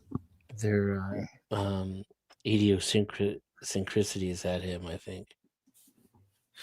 Wow. Does he allow that? Yeah, he engages with it. Not so much lately, though. I don't know if that's a cycle that will revert itself back to a mean, or if it's actual progression. I haven't known him long enough. Yeah, I think as long as I don't see Daisy, that's a good day. A better day, I'll say. Yeah, I feel bad for her. She's pretty hateful. Yeah, that'd be sad if she was like younger than us, like she's in her late 30s, looking like that. Right? They would. Does she I have wouldn't be children? surprised. She says she does. That's Scary. strange to me. Yeah. Yeah. And she nurses that Budweiser like it's a baby bottle. Always there. Yeah. I don't even have a family, but I'm not that hateful and miserable about and resentful. Yeah. You would think if you have people who are kind of genetically predisposed to loving and caring about you, that you might not be so mad and angry. People should walk more. People don't walk a lot anymore. People should get the block body moving. more. Yeah. Me and my wife went Walk for, and block. Me and my wife went for a 5-hour walk today. Through the urban, or you get some. Yeah, we did the urban, and then we had a nice steak dinner. Do that. You earned it. Yeah. Cipher syndrome steaks dinner. Well, I only eat one meal a day, so I want to make it good, right? Oh, you do OMAD? That's good. I like that. We used to do that a lot. Yeah, I do that too. Yeah. Yeah. A lot of people are doing that now. It's good for you. Yeah. Yeah. So your wife's on the same tip. Like you said that she helped you out with the meter. So she's receptive to these, health alternative. What would a normie say? Alternative health. Oh, And yeah. in fact, it's probably more healthy than a lot of the standard health practices. Yeah. Yeah. She's getting on board. That's good. She was back and forth for a while there, but then her health took a bad turn. So I kind of put my foot down a little bit and said, "You got to get going on what I've been talking about." Yeah. Her supplementation, and yeah, she's doing great now. That's good. Good news. Yeah, we tried There's that. some folks- We tried that new. Go ahead, Max. We tried that new methylene blue thing. That was. Oh yeah, my homie swears by that. Yeah, I didn't. I have much some. I tried it, and I didn't find much of an effect from it, but my wife really did. It really cleared up her thinking and her short-term memory and all that. Yeah. Yeah. There was a guy out here. Did you ever come across him? What's his name? His name used to be Mike Dennison. What's his name? Rage or something like that? Rant? No, don't know. He went by he would go on monologues about that. I that remember guy in Rant. blue. Oh, yeah. He would go on. He would go on diatribes about the benefits of that substance. Yeah. Yeah, because he was taking it before it was popular. Yeah, I wonder if it's all a psyop, right? It might be. Yeah. Maybe it's got like micro minerals in it that can help link you up to the machine better. Right. Well, it'll be zombies in a little while because we took the methylene blue. Be the blue Borg. Yeah. Yeah. And that's how people I know are. They're like they're on something like some truther stuff or something, and they always want to let people know that they're the first ones. But then when people start, it starts becoming more mainstream, they're like, Yeah. oh, fuck that shit. That was just, that's just Alex Jones, or that's just Bill Cooper. Yeah. I was the Controlled first one. opposition. Like I say, it didn't have Yeah, much exactly. That's the one. didn't have much of an effect on me, but my wife got a real big effect out of it. So Yeah. Well, even if it's like a placebo effect, it's it's like a motivating right? force, right? If it's what works Catalyst. for her, I'm for it. Yeah. You know? Yeah. Yeah. Methane blue. Shoot. Yeah, I'm about to go. Probably gonna go for my walk, my damn self, with the family. Yeah. So Friday, Saturday. Yeah, definitely tap in with that. That was kind of fun. Yeah, it's good to walk and walk fast. Pretend a gay guy is running behind me. Speed walker over here. Yeah, Mr. Gradua Legends. Yeah. Garuda. Oh, what did he say? That he's in a tranny Discord? What the hell? I'm in a tranny Discord. They're the most aggressive people. They're the best battle rappers. And they can transition. I walk fast as fuck. I pretend the gay dude is running behind me covered in lube. Who is that? Yeah. Faster. Yeah, for people that want to lose weight, if you can walk fast for 2 hours twice a week, they say that'll do more than working out like 7 times a week. For weight. No, dude.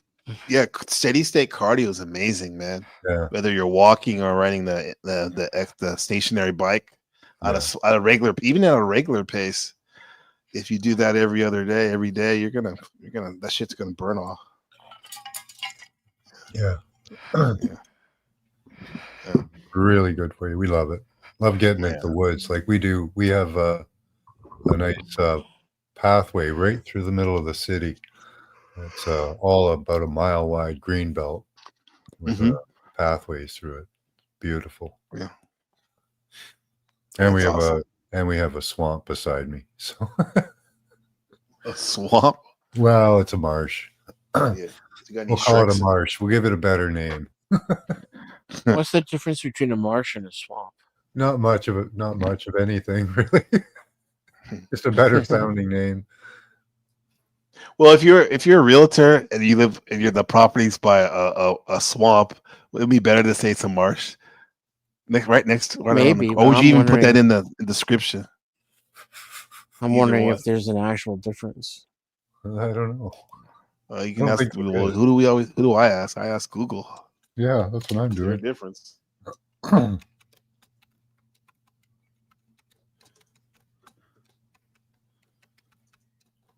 Maybe a marsh has to do with more salt. Is it? Or something? Speaking of salt.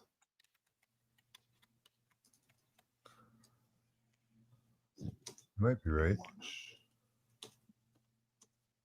A marsh is a wetland dominated by herbaceous vegetation like grasses and reeds, while a swamp is a wetland dominated by woody vegetation like trees. Okay. So this is a marsh beside me then, I guess. Oh, you don't have big trees. Well, there are on the edges, but not in the middle of it. It's not dominated by them. No. Whereas like the Everglades. Yeah. There's a swamp. That's a lot of There's trees all and those stuff. trees. Yeah. Okay. So there is a difference. Yeah. Do you have any alligators or wildlife in there? Crocodile? No. Well, wildlife, yeah, but we're too far north for alligators. I'm up in Canada. Yeah. Got beavers, otters. We even got deer that run around every once in a while. Foxes, cranes. They're huge. We got eagles, hawks. Yeah. Yeah. I live in a very urban area, and it's like we have squirrels, birds, and stray cats and stray dogs. Yeah. That's their wildlife. And We got the that paint huffer every now and then. running Yeah, I around. live on the edge of a big city, so. Okay. But there is like I say, there's a green belt that runs right through the middle of the city. So there's kind of like wildlife throughout the city because the deer go up and down the paths Yeah. too. That's fun with that. When I lived in San Jose, that was like that. There was trails where it would be urban, and then all of a sudden there'd be like a stretch of, more rugged area, bush or whatever. Yeah. And we have a lot of Yeah. wetland preserved. So they preserved a lot of wetlands. So there's a lot of water life like beavers, right. otters, and stuff. So yeah, it's pretty Otters, cool. wow. Yeah. Beavers. Stray paint huffers. It's very strange how I never really saw that in the States, but in Taiwan, the only times I see people doing illicit drugs is huffing paint. Yeah. It's not like it happens I a came lot, here to but learn topography, and I wasn't disappointed. I love you, Dio. yeah. Beavers. Oh, did you know that what the number one killer animal that causes death is in America? Any Yeah, ideas? isn't it the black male? It's not an animal, man. Humans aren't animals? Nope. I don't know, bug, some kind of a bug. Well, that's second. The first is deer. Oh wow. Yeah. By hurling their jumping in front of cars clueless and stuff. bodies in front of cars. Exactly. Yeah. Oh man. And then the seconds is bees. And what's it? Bees and Oh yeah, it wasps. gets people allergic to it. Yeah. Allergic to them, yeah. Yeah. Wow. Yeah, those deers are crazy, man. Yeah, we got moose up here. They wreck your car like. They got nothing on humans, I'm guessing. Mosquitoes. We dominate that shit. Yeah, Dengue malaria. fever. Yeah, dengue fever, malaria. Dengue fever. It's here. Yeah, humans kill a lot of people, definitely. Yeah. Doctors, death by doctor. That's the leading cause of death in hospitals. Chemotherapy, all that stuff. Well, mistakes. Misdiagnosis, mistakes. Yeah, I had a friend that had a collapsed lung, and then when they sewed him back up, they left some of their instruments in his chest. No way. Yeah. Man. Yeah. So they had to go in again? I believe so. Yeah. Wow. I think he won the lawsuit too. But Same thing happened to my mother, but she died from it. Oh, sorry to hear that. Oh man, sorry to hear that. Oh. Yeah. See, they make a lot of mistakes, right? Did That's you why sue them? they want AI to do it now. AI healthcare. Might be better off. Maybe. Unless the AI goes nuts or starts to lose. Well, what did they say that the AI is already in the veterans hospitals deciding the protocol of treatment? Deciding is a little bit of a stretch. Yeah, it would probably have major input. Yeah, influencing. Anyways, most times I go to the doctor. What he does is he just goes onto the computer and looks up the symptoms. So not really that much different, is it? It's the same that you would do at home with self-diagnosis, except they probably have a lot more experience with it. Yeah. They've got an AI, somebody put together, compiled AI health bot, like a natural healing health bot. Uh-huh. Just with herbs and stuff. And Yeah, all natural stuff. So here we have socialized medicine where you don't have to pay. It's really cheap, basically, to go to the doctor, and you can get an appointment like that. And it's kind of cool because you can do the Western medicine or you can do the Eastern medicine. Cool. You have a choice. Yeah. Where are you? In Taiwan.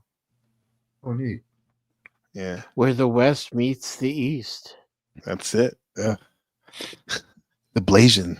The city on the edge of tomorrow. This sounds like very Philip K. Dick Total Recall or something. Well, the Asian, the Asian and American populations need to, blend at some point. It's inevitable. It's a Blade Runner. That society was like a fusion of Asian and Latino, and Yep. the downfall of Western society all mixed to one. Could be. Yep. Yeah. So, guys, I'm about to pip off. I Yeah, well, appreciate thank you you. coming through. I had fun.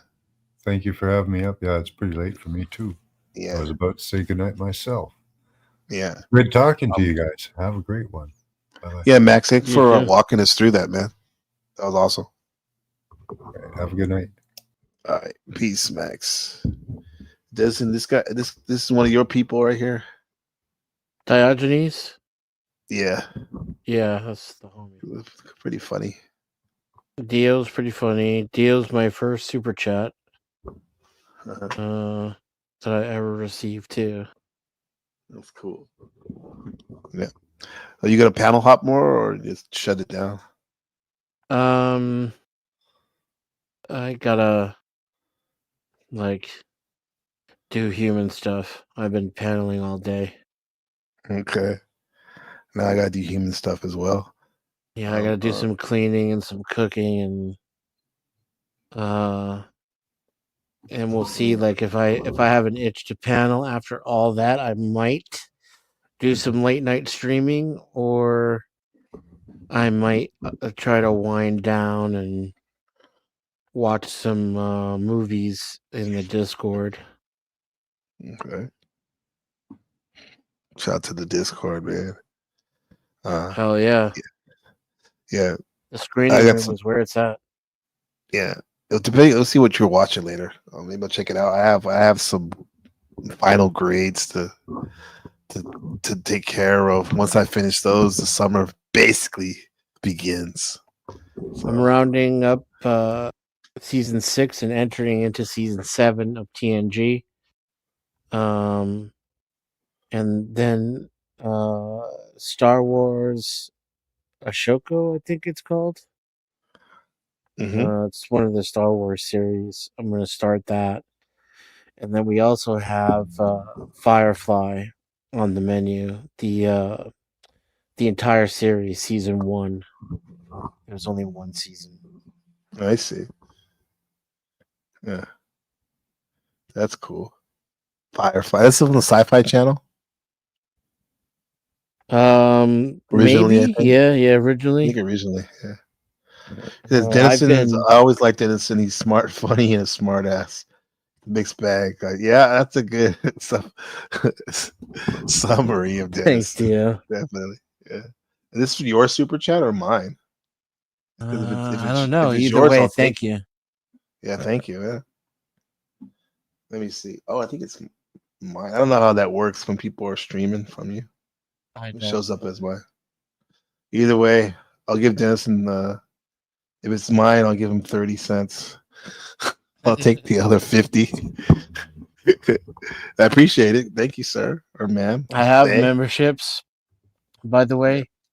Dio, let me know if you'd be interested in a membership, even if you don't get one. Let me know if they're too expensive or what you think. I'd like feedback from the people who actually enjoy my streaming. So yeah. It might be a weird way of doing it. I'm not exactly trying to run a democracy, but it's like the people who actually get something out of what I do. That's what I like to provide more value for those people. Absolutely. The people that want to live, they enjoy the content, not just being a rest haven for whatever else they're gonna do. Yeah, we appreciate those people the people that actually enjoy what we're doing. Yeah, lurkers and haters, you can chime in too. Everybody has a voice. All right, man. So thank you for stopping by and contributing to the Candie conspiracy. Yeah, absolutely, yeah. How can we not, especially with the Tarantino stuff and your knowledge? Yeah, with Tarantino, I'm down all day, every day. Anytime there's a Tarantino conversation. Yeah. You find me there nerding out.